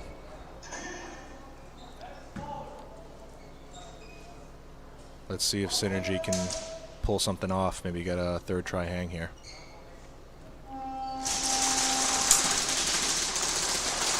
All 5 up for both teams. Oh, I think there's going to be a pull on Synergy. Synergy loses 2. Synergy loses 3. It's a 5v2 right now. Loses 4. Oh my gosh, they all died. That's it.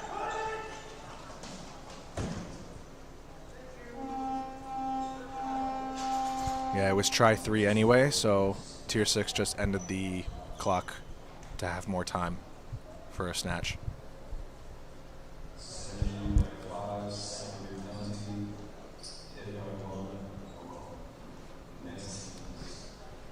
So that's going to be a second degree for Synergy, which means they're going to play down a man next round.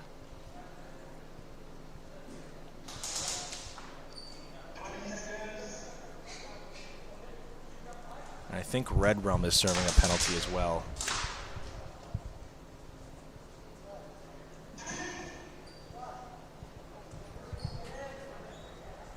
Yeah, I think Red Rum is playing down a player for their second degree. That was the other team that got one.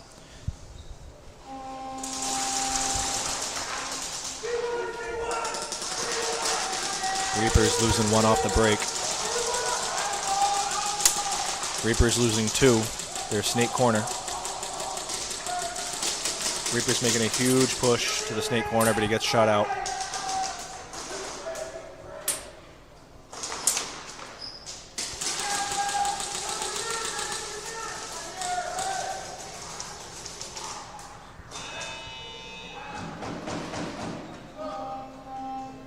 All right, that was a little confusing, but I think what happened was Ghost was in the snake 50, saw the player with the flag, shot him out, and immediately went for the snatch. So good play on Ghost. He was in the snake.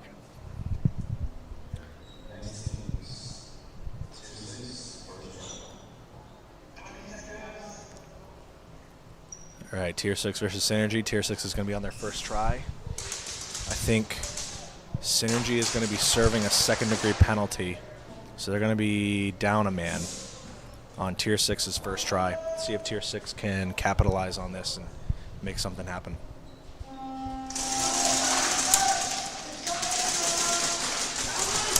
No bodies die off the break. Tier 6 Dread gets shot out at the Dorito. Synergy loses their Dorito corner. Or, yeah, one of their Dorito players.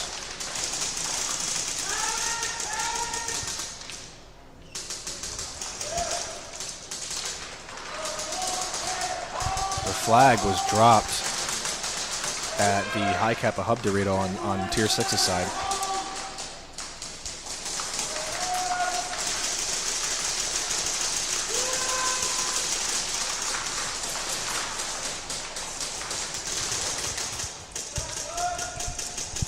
Looks like a standstill right now. Players are just shooting at each other, but not really doing much.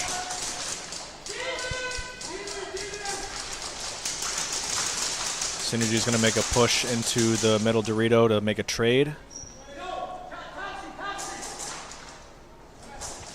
Tier 6 is going to make a push to that high Kappa Dorito to pick up the flag. Shoots out the rest of the Synergy players. I think he knows he's got to get there. Nah, zone 3. Very good attempt on Tier 6. Very good attempt on Tier 6. They did everything right. I think they did everything by the book. I just needed to be a little bit quicker for that hang. Nevertheless, points on the board is points on the board. Red Rum getting the snatch on Reapers is going to be on their first attempt.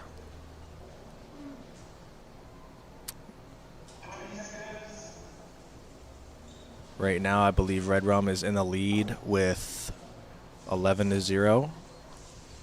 So Reapers really needs to hone in on their defense and get a snatch here.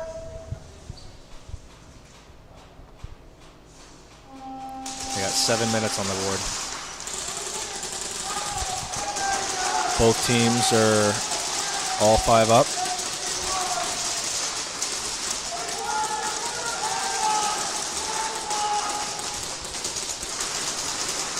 Red Rum's going to be losing their snake player. Reapers is going to be losing their snake cross.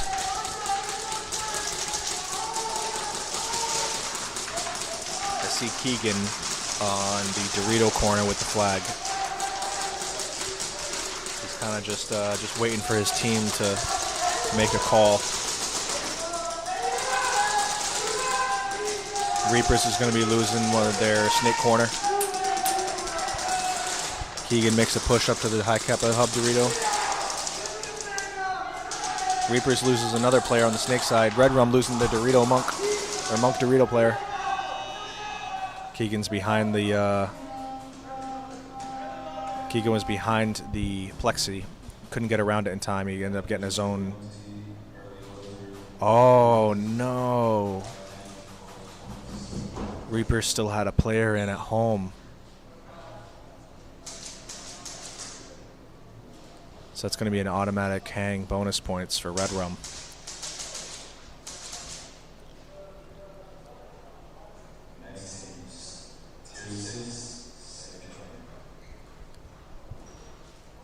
That's unfortunate. Tier 6 is going to be on their second attempt.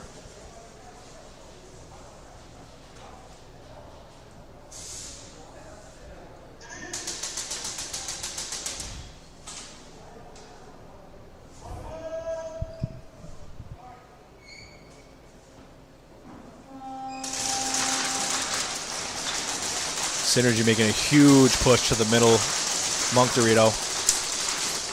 Tier 6 getting a pull. Tier 6 losing their snake player as well. Synergy making a move to the Dorito corner.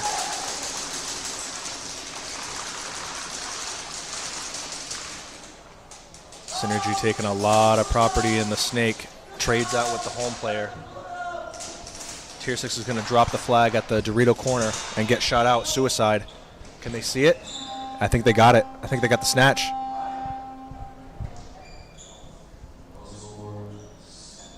Yep. Very, very good on Synergy. They knew where the last player was. I think somebody saw him drop the flag. I think that's how they knew that he was there. And they capitalized.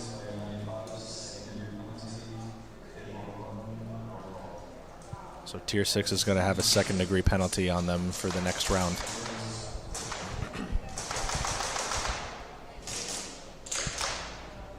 Back to Red Rum and Reapers. Reapers on their first attempt here. Serving an administrative penalty as well, so they're going to be down a player.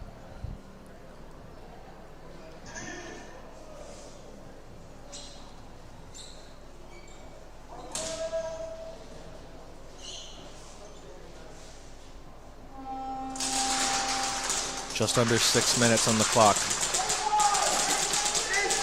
Reaper's making a huge push into Snake, but he lost the battle, gets shot out.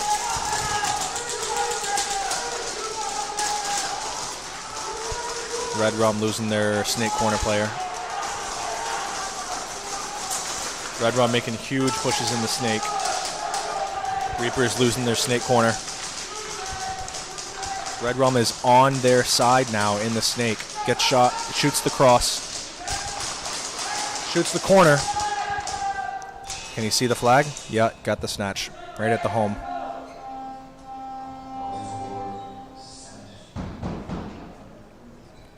Very well played by Red Rum there.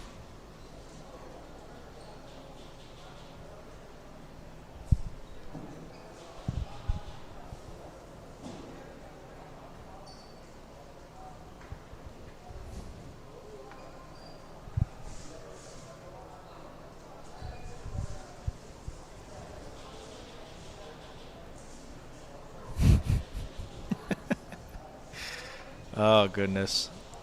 Matt's taking a nap on the snake pillars there. He said, I'm just going to lay here for a little bit. It's been a long day.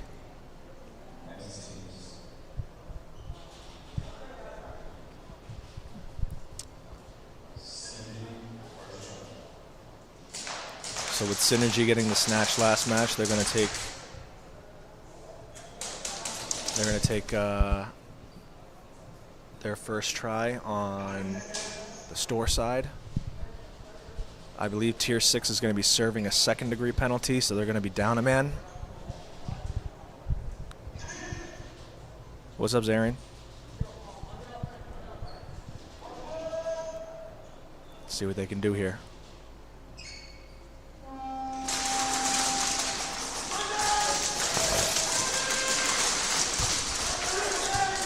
All players up. Oh no, Synergy's losing their Snake Dorito.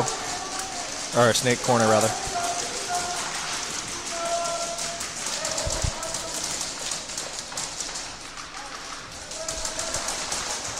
Tier 6 losing their Snake Corner and their home player. I think it's a 2v4 now. Synergy taking a lot of property in the Snake. Shooting the home player out.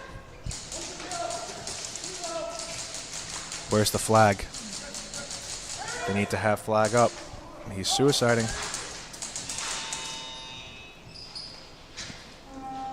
It's going to be a zone 2, I think.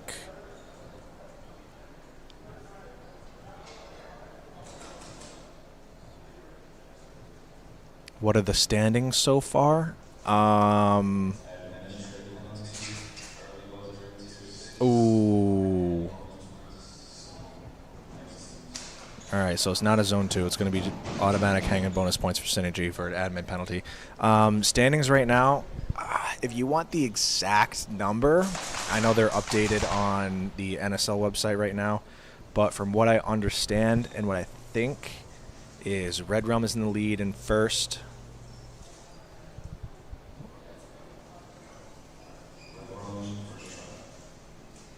What? I think Tristan's trying to tell me that his D3 You? For paintball. Ah. Sorry. I got distracted. Right now we have Reapers and Red Rum. Reapers losing their D-side player. Red Rum is all 5 up. Are they going to get a... No, I don't think he's going to get pulled for that. I think he got up early enough.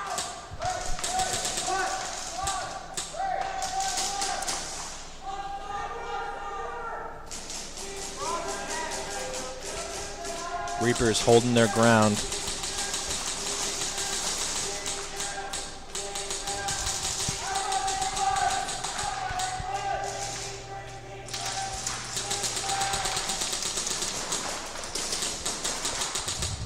Reapers and Red Rum trading out. Reapers losing their D-side corner as well. I think Reapers needs to suicide here, but I don't know what his plan is. Oh, that's going to be a pull on Red Rum. And you're on offense. I think he got a little confused. He thought he was on defense for a second. I'm sorry, Desiree. The standings are on the website for sure, but from what I understand, I think Red Rum is in first. Tier 6 in second. Kings in third, and Synergy in fourth, I think.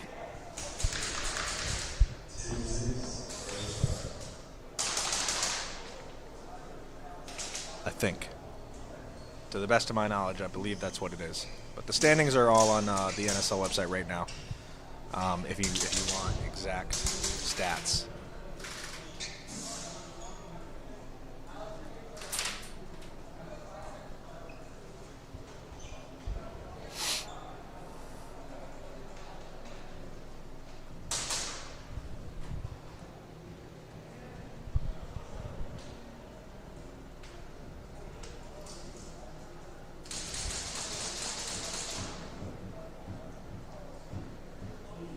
I'm correct? Wow. I was totally guessing. I'm just that good. I wish I was that good at Airsoft.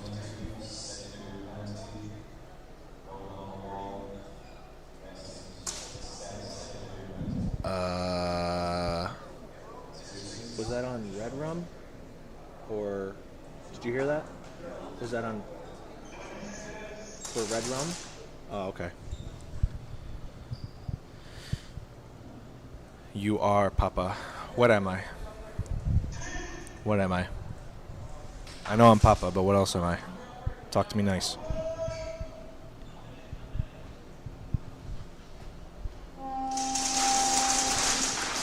Synergy in Tier 6 off once again. Synergy's going to be losing one of their home players. Tier 6 losing Dread on the D side. Synergy losing a D side player.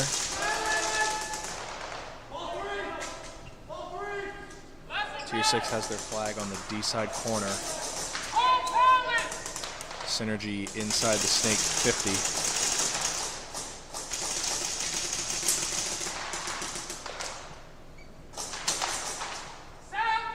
Oh, that home player's just hitting the Dorito. Or just hitting the pillar at that Snake player. Synergy's going to back up a little bit. He's getting shot out.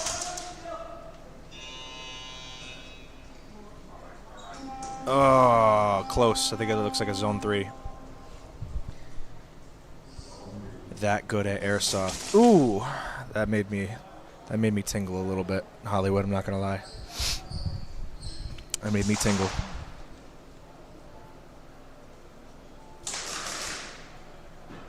So after this heat is going to be the last game of the day. It's going to be Kings versus OTG. That's going to be the last game of the day. And then we'll be off to tomorrow.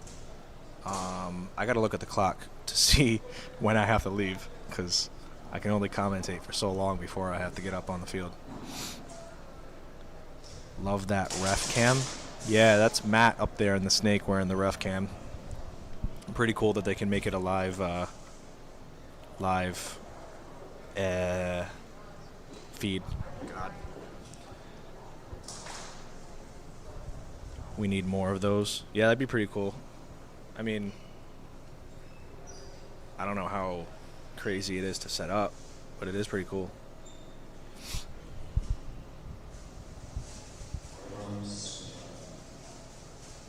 All right.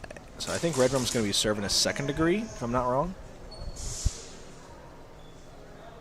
Yeah, I think I see 4 on the wall over there.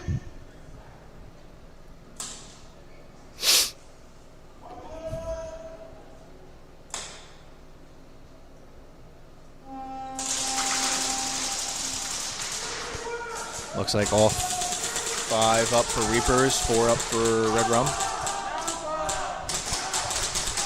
Reapers taking a lot of property on the D side already.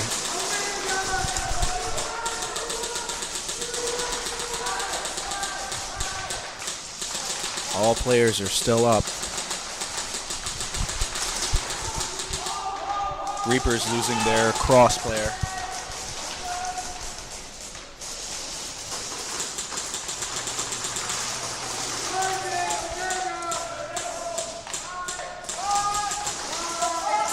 Dude, I don't even see Red Rum. I think they're just holding lanes. I think they're just playing time. I mean, there's 3.5 minutes in the game.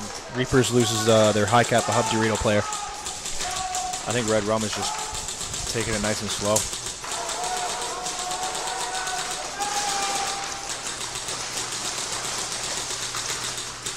Dude, Red Rum is pushing the corner, shooting the home, and gets shot out by the Dorito corner. Wow, what a play by the Red Rum Snake player. Dorito corner gets shot out, and Red Rum's flag got dropped right at the Polar Star Dorito. Really, really good push, but kind of useless if the flag runner wasn't there. Great play, just couldn't capitalize on the points.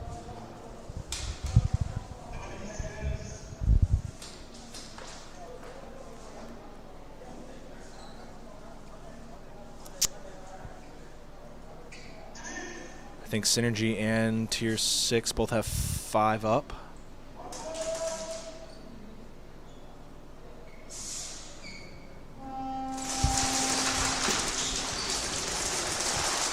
Tier 6 losing their Snake corner. They only have 3 in play right now, so I think they were down a body. Synergy losing the Anthrax Dorito player.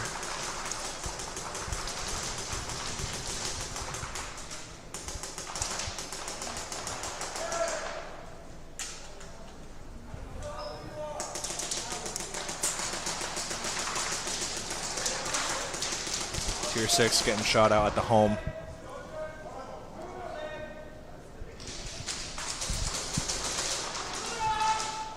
I think this is their try 3, so they really should just fight it out and see if they can get any points on the board. Synergy losing the middle Monk Dorito player.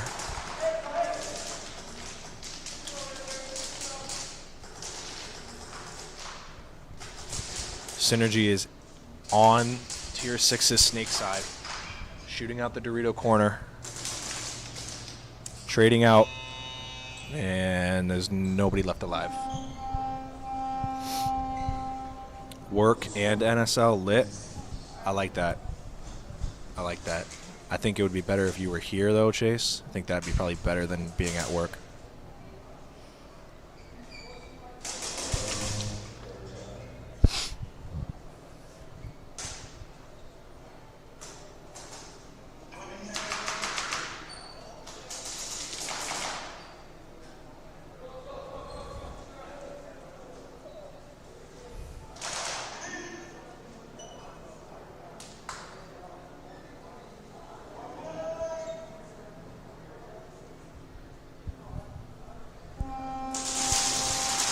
Red Rum and Reapers.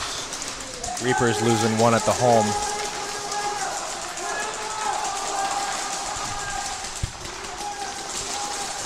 Red Rum is still all 5 up, I believe.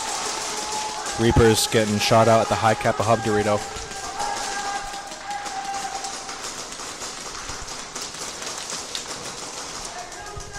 Reapers losing their snake player as well. It's going to be a 2v5, I believe. Reapers losing their snake corner. It's just the Dorito corner left.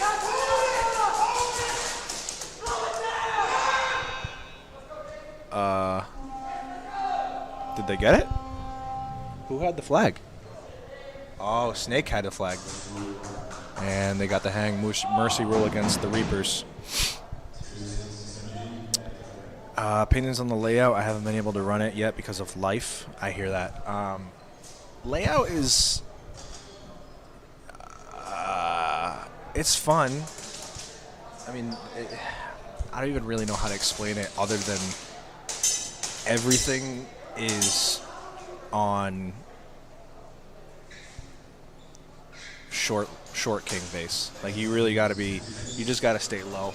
This entire layout is for people who can get low and play low. There's no real like stand up bunkers to be at. I mean, they're all just cut in half, really. And if they are standing up, then they're in a weird angle where you can't really stand up and be protected the whole time, or they have big holes in them like the middle Doritos. So this layout, you really just gotta be able to play low and stay low. But it is fun. I mean, their angles are still really crazy. The shadow bunkering is really crazy. It's a lot of fun. Synergy making a huge play up on their side, shooting everybody out, and they're gonna get the snatch. Ref cam lit. Oh yeah, we were just talking about that. A wild zebra resting in the Serengeti. Chase, I don't know.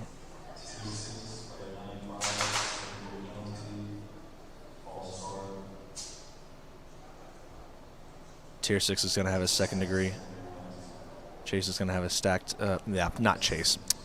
Tier 6 is going to have a stacked second degree penalty.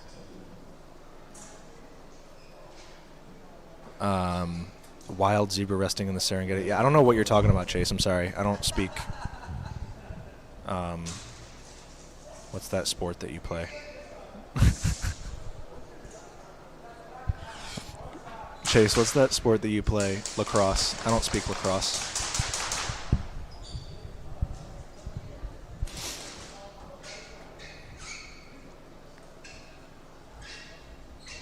He's talking about Matt laying down up top. Oh. Yeah, he was. He was taking a nap up there earlier.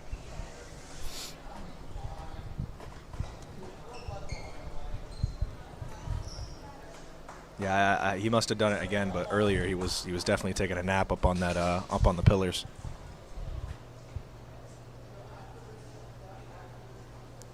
Hashtag lax, bro.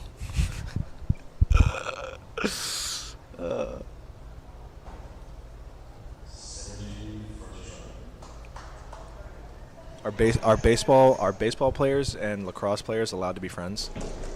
We might need to talk.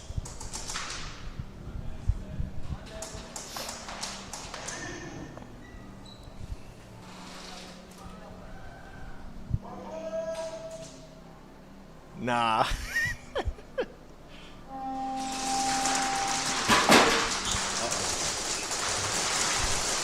All right, all bodies up for Tier 6. Dread is getting shot, moving up to the Dorito. Tier 6 home player is also getting shot. Synergy losing a player from the Snake.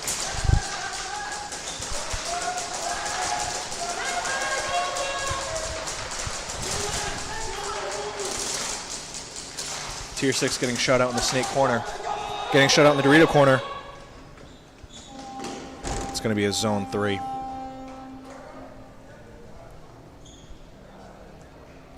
Damn, bro. Why is it always the lax bros that have a problem with the baseball guys? I don't get it.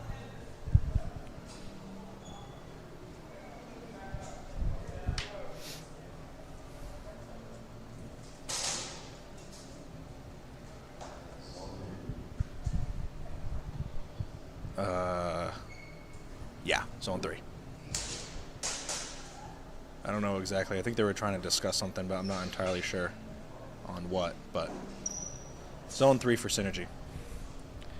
Go chew on some sunflower seeds. That's crazy. Hollywood, they kicked you off the lax team because you couldn't grow out your hair anymore. Don't you, like, need long hair to be on a lacrosse team?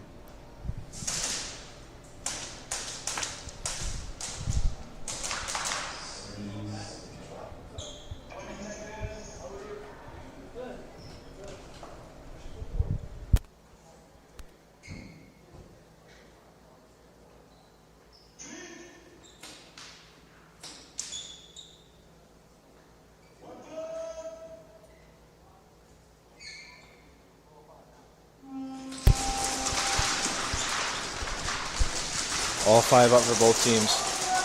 Dread's getting shot at the home. Tier 6 losing their snake corner.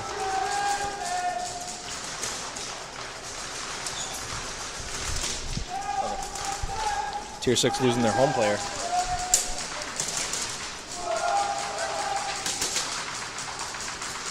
Synergy shooting out the snake player. It's just the Dorito corner left. He's going to make a suicide run. Gets shot out. Get it? No, zone 3. Very, very close. Who says I can't grow hair? You can't grow hair, bro. Don't lie. Need that flow ratio. Yeah, Chase, tell your boy Hollywood he needs to grow some hair before he can get back on the team. How much time's on the clock? A minute? All right, I got to go. But I'll catch you all next time.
How's it going, everybody? I am back in action for the commentary. We have OTG versus Kings right now with about 6 minutes and 18 seconds on the clock. Score is 12-5 in favor of Kings. We're looking at first try for Kings. As we break out, we have number 3 from Kings in the Dorito corner. Going down, we have opposing players at Snake 50. And Kings is going to get the kill on OTG at Snake 50. Player from Kings going down as well, make that one more. A player from OTG going down, moving up past the plexi for OTG. Only the Snake player is alive. We get the snatch. Player 99 grabbing that flag, and OTG is going to take repossession of this set. I'm not sure if OTG was serving a first or not. That's something that I'll have to pay attention to once we get back underway. But right now, since we're running back-to-back, we're going to get like a short little break. And once they line up back on the wall, I can let you guys know if they're serving a penalty or not.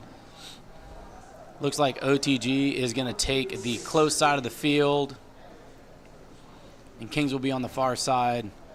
Right now, I see 4 players going to line up against the wall for this next possession. So I don't know if they're serving a first. I know that they had an issue with 2 players getting a stacked second degree. Number 99 was one of them. He is back in. He served his penalty, so looks like we're back to a 5v5. It was a nice snatch. I completely agree. He recognized there was only 1 player left. He got to the other side of the field, no issues. He's right next to the flag. Pick that sucker up, and we're good to go.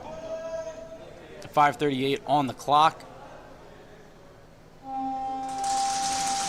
We got 2 players going into the Snake, 3, 1 going down, trying to get to that Snake 50. OTG passing Snake 50. Looks like we're going to get a trade out here. Yes, we do. Both Snake players are down. We only have the corners on the Snake side. For Kings, we have the back 4, Snake corner, the home, the Monk Dorito, and the Monk Arrow for the Dorito corner. For OTG, we have home, Snake corner, and Dorito corner. Snake corner getting shot out as I call it in. Home going down for OTG. They're going down the field. I can't tell if they got a snatch or not. I think they're a little late. OTG will go into their second possession. This is our last match of the day, so we're coming back tomorrow, Sunday morning, starting everything back up, and I hope you guys tune in for that because we're going to have 2 heats, rather, and then we are going into the semifinals round and then finals right after that. How's everybody doing in the chat? We got a few of you guys in here. Trying to catch up as well. There is a ref with a GoPro on. That's the that POV you're getting in the middle of the game. The ref with that GoPro is the one and only Tristan. He's up on the field. He came here through half the day, pitching in a little bit of work and relieved one of our other refs here. But they're doing a great job. The refs have been pretty on point. I personally don't have any complaints. I got pulled as well, so it's good. And you're getting those pulls. It's pretty important, especially if the refs are diligent and really on top of their game, paying attention to what's going on. If I can make one request of Elijah up there in the booth, get an image of Coco up there on that Who's Next bunker, posting up like a French girl from the Titanic. It's actually quite hilarious. He's chilling up there. He's having a good time. We have 5 bodies lining up for both teams here getting into the next round. OTG is in their second possession. Score is currently 12-5, under 5 minutes left to go. We only have 1 shooting up from OTG and 1 from Kings, mirroring the same lanes. 2 going down for OTG, both from the home. The Dorito corner going down. That's player number 99. I feel like now that I've said his number enough, I kind of feel like I'm picking on him. Number 35, there's a new one going down from the Snake 50. Position I haven't seen all that often right now for Kings, and that Snake 1 on the inside instead of the outside, making a little bit forward movement for Kings, trying to take a little bit more real estate, shooting at that high Kappa Hub Dorito. Last player alive. They're going to run up, try to get the snatch, and I see it dive, a little bit of a spill. We'll get the official call on whether or not it was a snatch.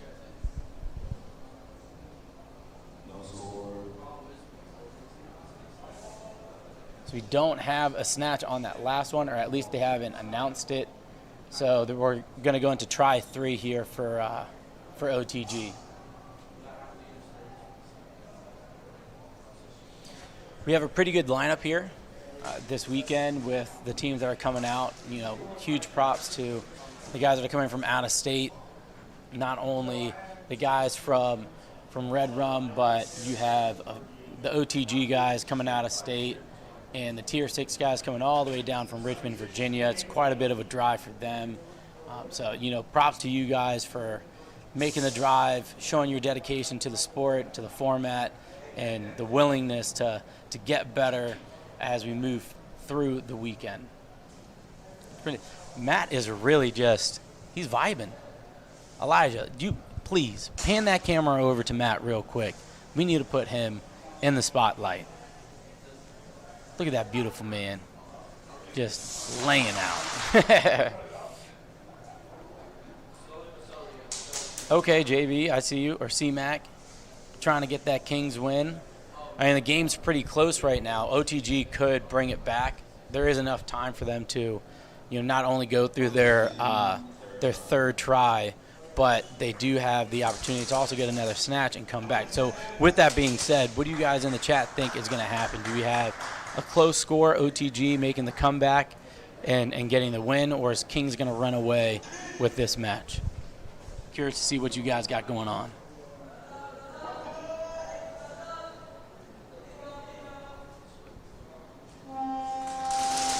Try 3 underway. We got Snake 50 off break for both teams.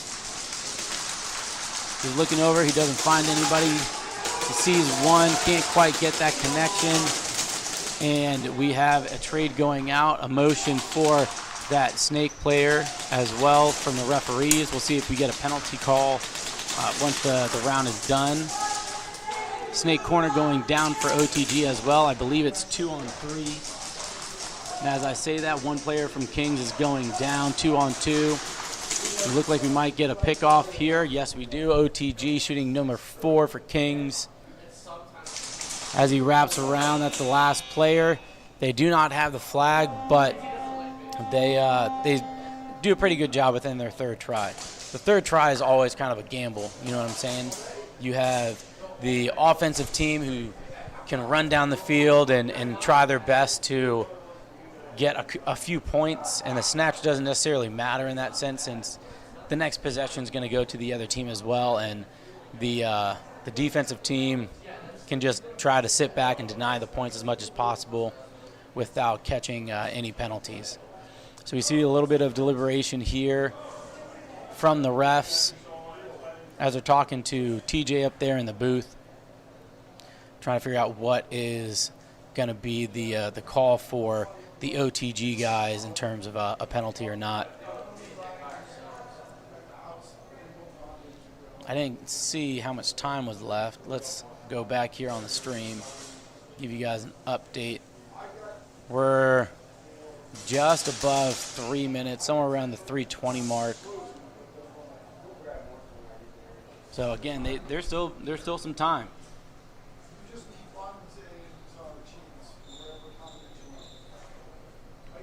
One thing that I haven't seen a lot of throughout the day is the possession on the flag on the close side of the field. A lot of teams are taking it on the far side, and it plays to, the dominant hand for most players. Majority of us are shooting right-handed, so it's a little bit easier to get a few of those lanes out, and they're switching it up. They're going on the close side, trying to see if they can't maybe get a few of those players off the snake side, clear it up a little bit so that way they can push up. At least that's where my mind goes, at least when it comes to this situation, but I'm not sure. We'll see. We'll see what happens. Trying to get that final word from the refs. A lot of conversation going on. So one disadvantage of being on top of that who's next bunker at the Snake 50, you can see everything, but you can't necessarily call somebody out if you see the no-hit call. You can only motion towards them and try to get that communication.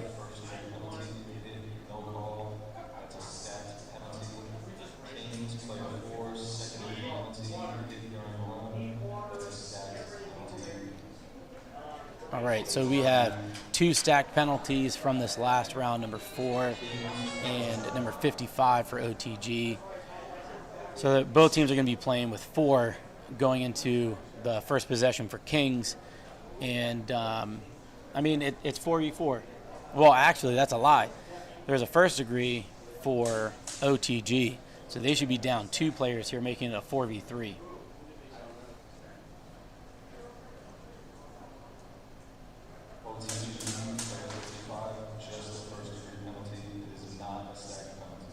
Okay, so getting some clarity on that player number 55 from OTG. It's just a first-degree penalty. It will not be a stack. There'll still be down 2 players, but that person can come back in after those 2 rounds. Right now, we're looking at somewhere, 2 minutes, somewhere around that 2-minute range, maybe 2:30, something of that nature. So there's still time left. I keep saying it because it's important. And if you're paying attention on the field, then if you're paying attention to that time in the middle of the game, you can start to formulate some sort of strategy around it. All right, we have 2 players from Kings shooting that snake side heavy, just like I thought they would, taking the snake player as well. It frees it up, and we see that Snake 50 getting into that car wash area, trying to pick somebody off if they can. You have another from Kings moving up to that Snake 50 as well. 1 player left for OTG. They just have to get him out, which they did, less than 30 seconds. So they are going to touch the wall, get that hang, move into a 1v1.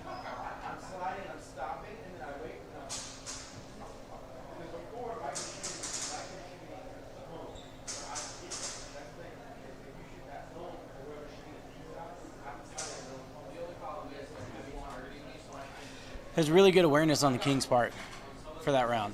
I mean, you only have 1 player in that Dorito corner, or that Monk arrow, and they all moved up, taking advantage of the real estate on the field that's open, and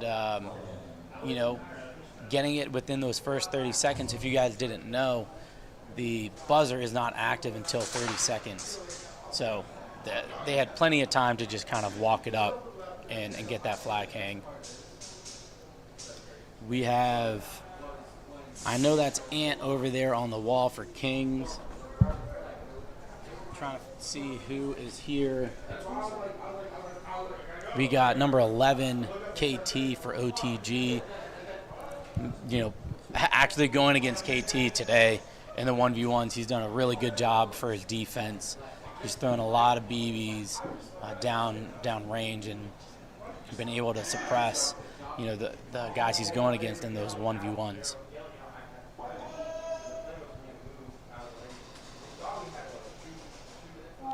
"30 seconds on the clock. Fire going from both players, going right-hand dominant. Ant's going to have to try to get up to that 50 mark by 15. That's the goal I usually set for myself when we get onto the field, so that way you're set up to get the hang. But KT was lining them up. He was holding that lane real strong, and Ant just kind of walked right into it. He should have taken advantage of the opposite side, maybe peeking him, make him switch, so that way he can get around and advance a little bit more. But unfortunately, that's just not how it worked. Getting the score up to 24-5 in favor of Kings. Looks like Kings is going to be kind of running away with this one, at least for the time being. We're under 3 minutes now. I was a little bit off in the last announcement for time, but I believe I saw somewhere around the 2:50 mark when the time expired, or the flag was hung, rather, for Kings. So OTG is going to keep the far side of the field for their first possession and see if they can produce anything with what they got. They are still playing with 3, serving that first degree penalty. So, in this situation, I'm trying to stash that flag somewhere. Whatever makes the most sense. If you've had the flag on the D side for the majority of the day, then maybe you put it over on the snake side and throw them off a little bit, keep them guessing. But they got to hold out. They got to hold out for at least 30 seconds before that transpires. Kings looks set and ready to go. OTG looks the same. See if we can get a good, clean breakout here. And as the game unfolds, a lot of you is going down towards that snake side. We have snake 50 for Kings. He's coming over the top, sees him, trying to get that trade out. We do get OTG going down 2 players. We have 1 left here in the Dorito corner. And Kings is going to push up on that snake, try to catch him by surprise. We're still approaching that 30-second mark. He sees him on the snake side, but he also has to worry about the plexi. And moving up again, a rifle player from Kings on the snake side. It's a lot of pressure, a lot to try to manage while you're here, but it can definitely happen. 1 from Kings going down, both on the Dorito side, and here we are trying to find the flag, and he can't quite get there in time. It is very close, and we only have 2 minutes left here on the clock. It's getting down to crunch time for sure for OTG, and I'm sure they're feeling the pressure now, but they're going to be able to go back up to 5 players, and things are going to change here. The dynamic changes. There's going to be a lot more people on the field. I want to know if Kings is going to be able to adjust to the 5 players.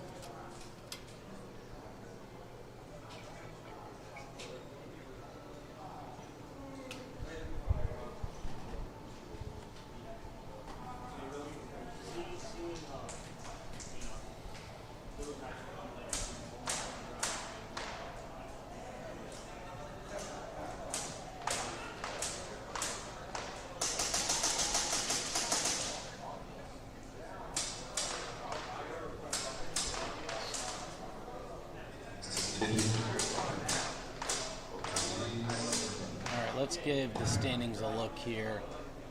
Before this match started, the standings are as follows.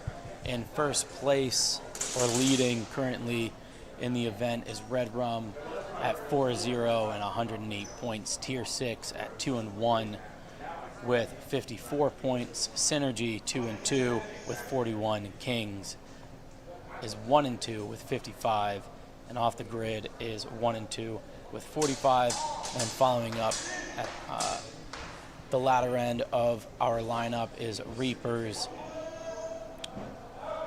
with 2 points. tomorrow's going to be really interesting to see how, the players try to pick it up. Everybody should be warm at this point, understand where they need to be looking. Snake 50 moving past for Kings and taking out OTG Snake player. We have 3 left here for OTG, and I believe there's 4 for Kings. I just can't quite see all of them. I know we have one in a danger close for Snake. Moving up to the Snake Dorito for Kings. He gets taken out in the process. Snake player diving past the Snake corner, but number 11 takes him out. One-on-one, opposing sides of the field, Dorito and Snake. That Snake corner, it's a very big bunker to be playing behind, so there's a lot of cover, and he takes him out, which is great. He has the flag, just not quick enough to get into that zone 1. It's hard too when you're playing against opposing sides. You can't quite see when that player is walking off, so you kind of have to make the right assumption that you hit the player and start moving forward. Or in this instance, you kind of just have to wait to see if you see him or you hear that buzzer and then move from there.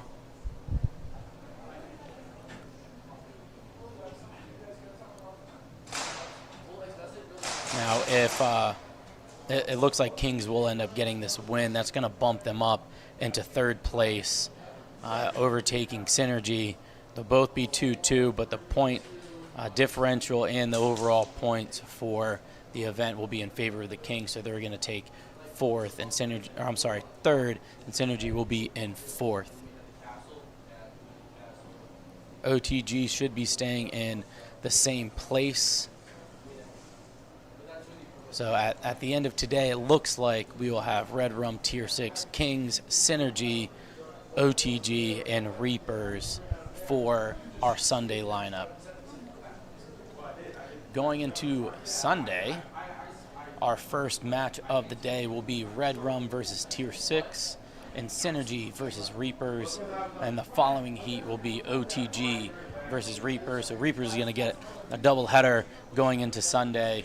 I think Kings and Tier 6 will be the last match before we get into semifinals, which should be a good matchup for them.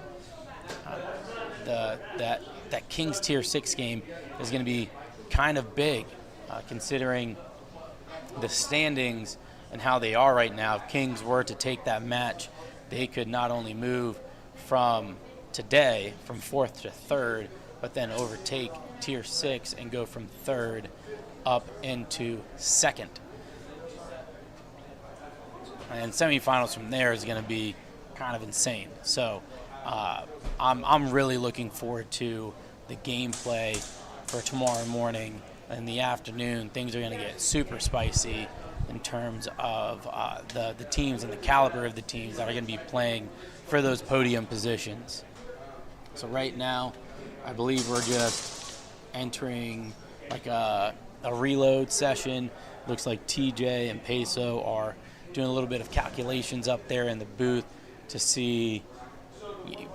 I don't remember seeing a player getting pulled in that last round, but if there was someone pulled, we'll end up getting a final call on what that penalty is and then what they're going to have to serve in addition to it. Hopefully for OTG, it's not on them if they kind of need to have their 5 players. And if Kings ends up getting the penalty, it might be the opening that OTG has been looking for throughout this entire match, at least make the game a little bit closer.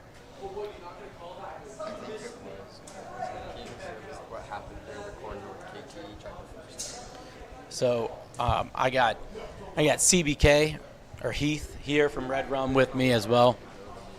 If you want to be more in it, you can get closer to me. I can scoot over just a little bit. But he was saying that the exchange in the Snake corner between player 22 and 11 might have been a forced trade, something of that nature. I'm not quite sure since KT stayed alive. But we'll see. We'll see how that goes. We just got to wait on the final call from the reffing staff. Seeing Peso enter the fray on the field, talking to the refs. Still not a fan of his Steelers jersey, but you know, we can talk about that another day.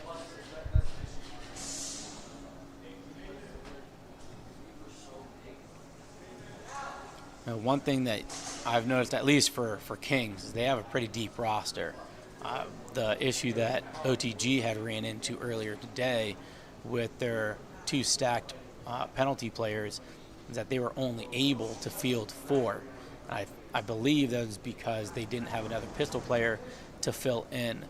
So, you know, something to take into consideration when you're building your team to do these different formats, these different leagues, making sure you have an even squad, try to build that roster and get that depth chart set in stone so that way when you get into these situations you can put 5 people up on the wall instead of having to wait for someone to sit and wait out that penalty.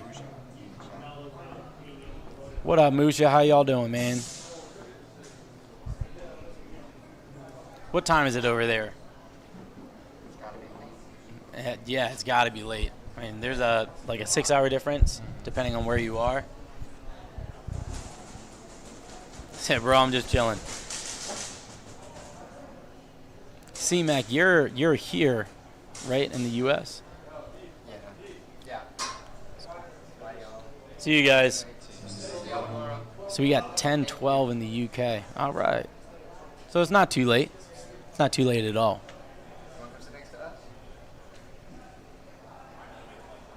Hey, Rex, my man. I knew that. I thought I remembered the name or recognized it. That's my boy Rex. Oh, is that a referee field camera? Yeah. Oh, that's it's cool. It's on Tristan. Yeah, it's on Tristan. Well, I got to remember there's a delay with the stream. I was like, hold on, wait, that's not him. But yeah, he does. He does have the ref cam on. Elijah's killing it with the stream. Thank you, my man. I know you. Well, I'm pretty sure you can hear me. Pretty sure you can hear me. Do a safety meeting, call it. Yeah, man. I struggle staying up past like 9:30, so I get it. Yeah, Elijah. My man Brandon, what's up? Brandon. Yes, sir. All right, we got a player from Kings going into the Snake 1, getting there quick and taking out the OTG Snake player. We have a player from Kings getting pulled at home. Player from OTG going down to Monk Dorito, the Snake corner in the home. Going down as well for both Kings and OTG. Snake 50 getting a little bit more aggressive, trying to take some more of that real estate if he can. We got the flag here in the Snake corner with number 11 for OTG. 3-on-1 seems to be a reoccurring theme here for number 11 being the last player alive. And he's diligently looking across the field, trying to find out where everyone is, moving up into that Snake 1-2-ish. KT knows he's there, number 11, trying to make sure he doesn't move up anymore. It's a lot to cover. The time is going to go. The game is over. Final score is going to be 24-5. So with that being said, that is going to be the end of our Saturday, and we are going to be coming back tomorrow morning bright and early. Make sure you're tuning in and get a piece of all the action that's going to be taking fold tomorrow morning. I'm excited for it, and I will catch all of you guys tomorrow. See you later.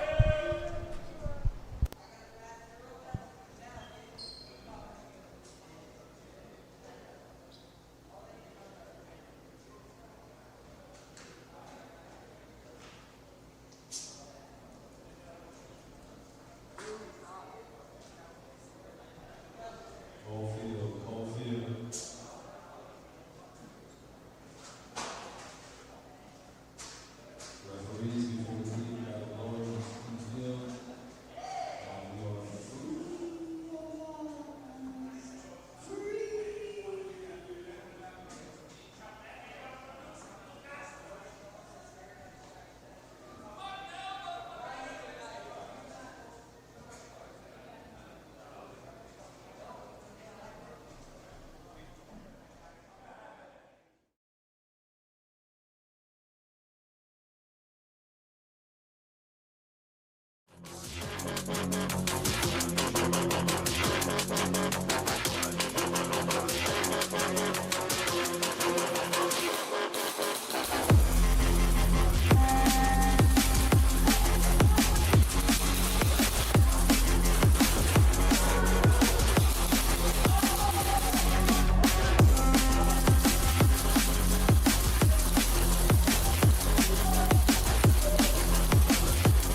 Explosive gods.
Yo guys, I'm Fives. Most people know me as the head of the NSL, but today I'm here to introduce you and present you my little side project that I've been working on for a year now.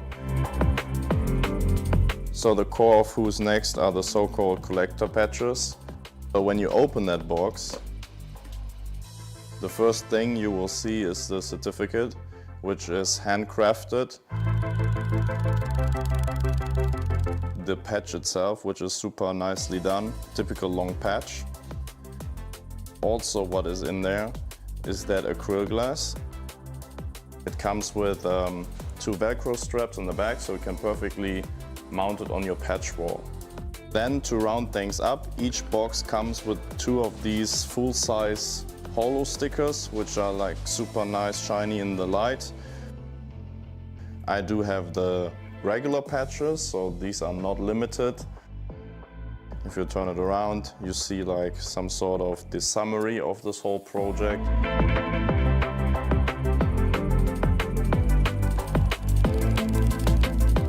With each shirt, you're gonna get 2 stickers that are included in it, and obviously the t-shirt.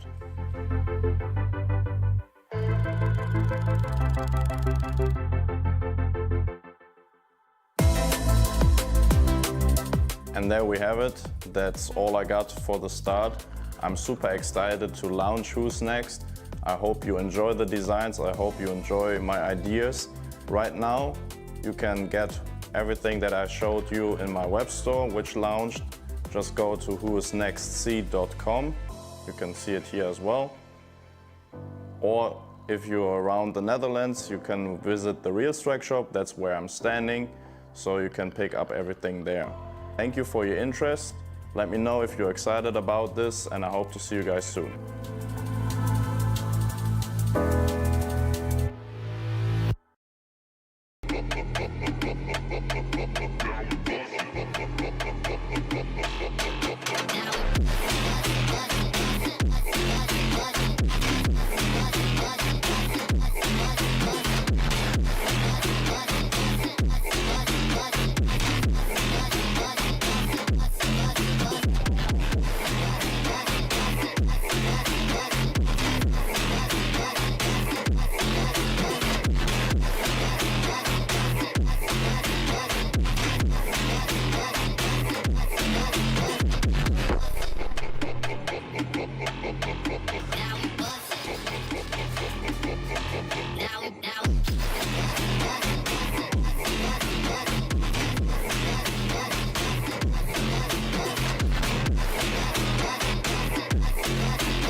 I started playing Airsoft at a young age, just like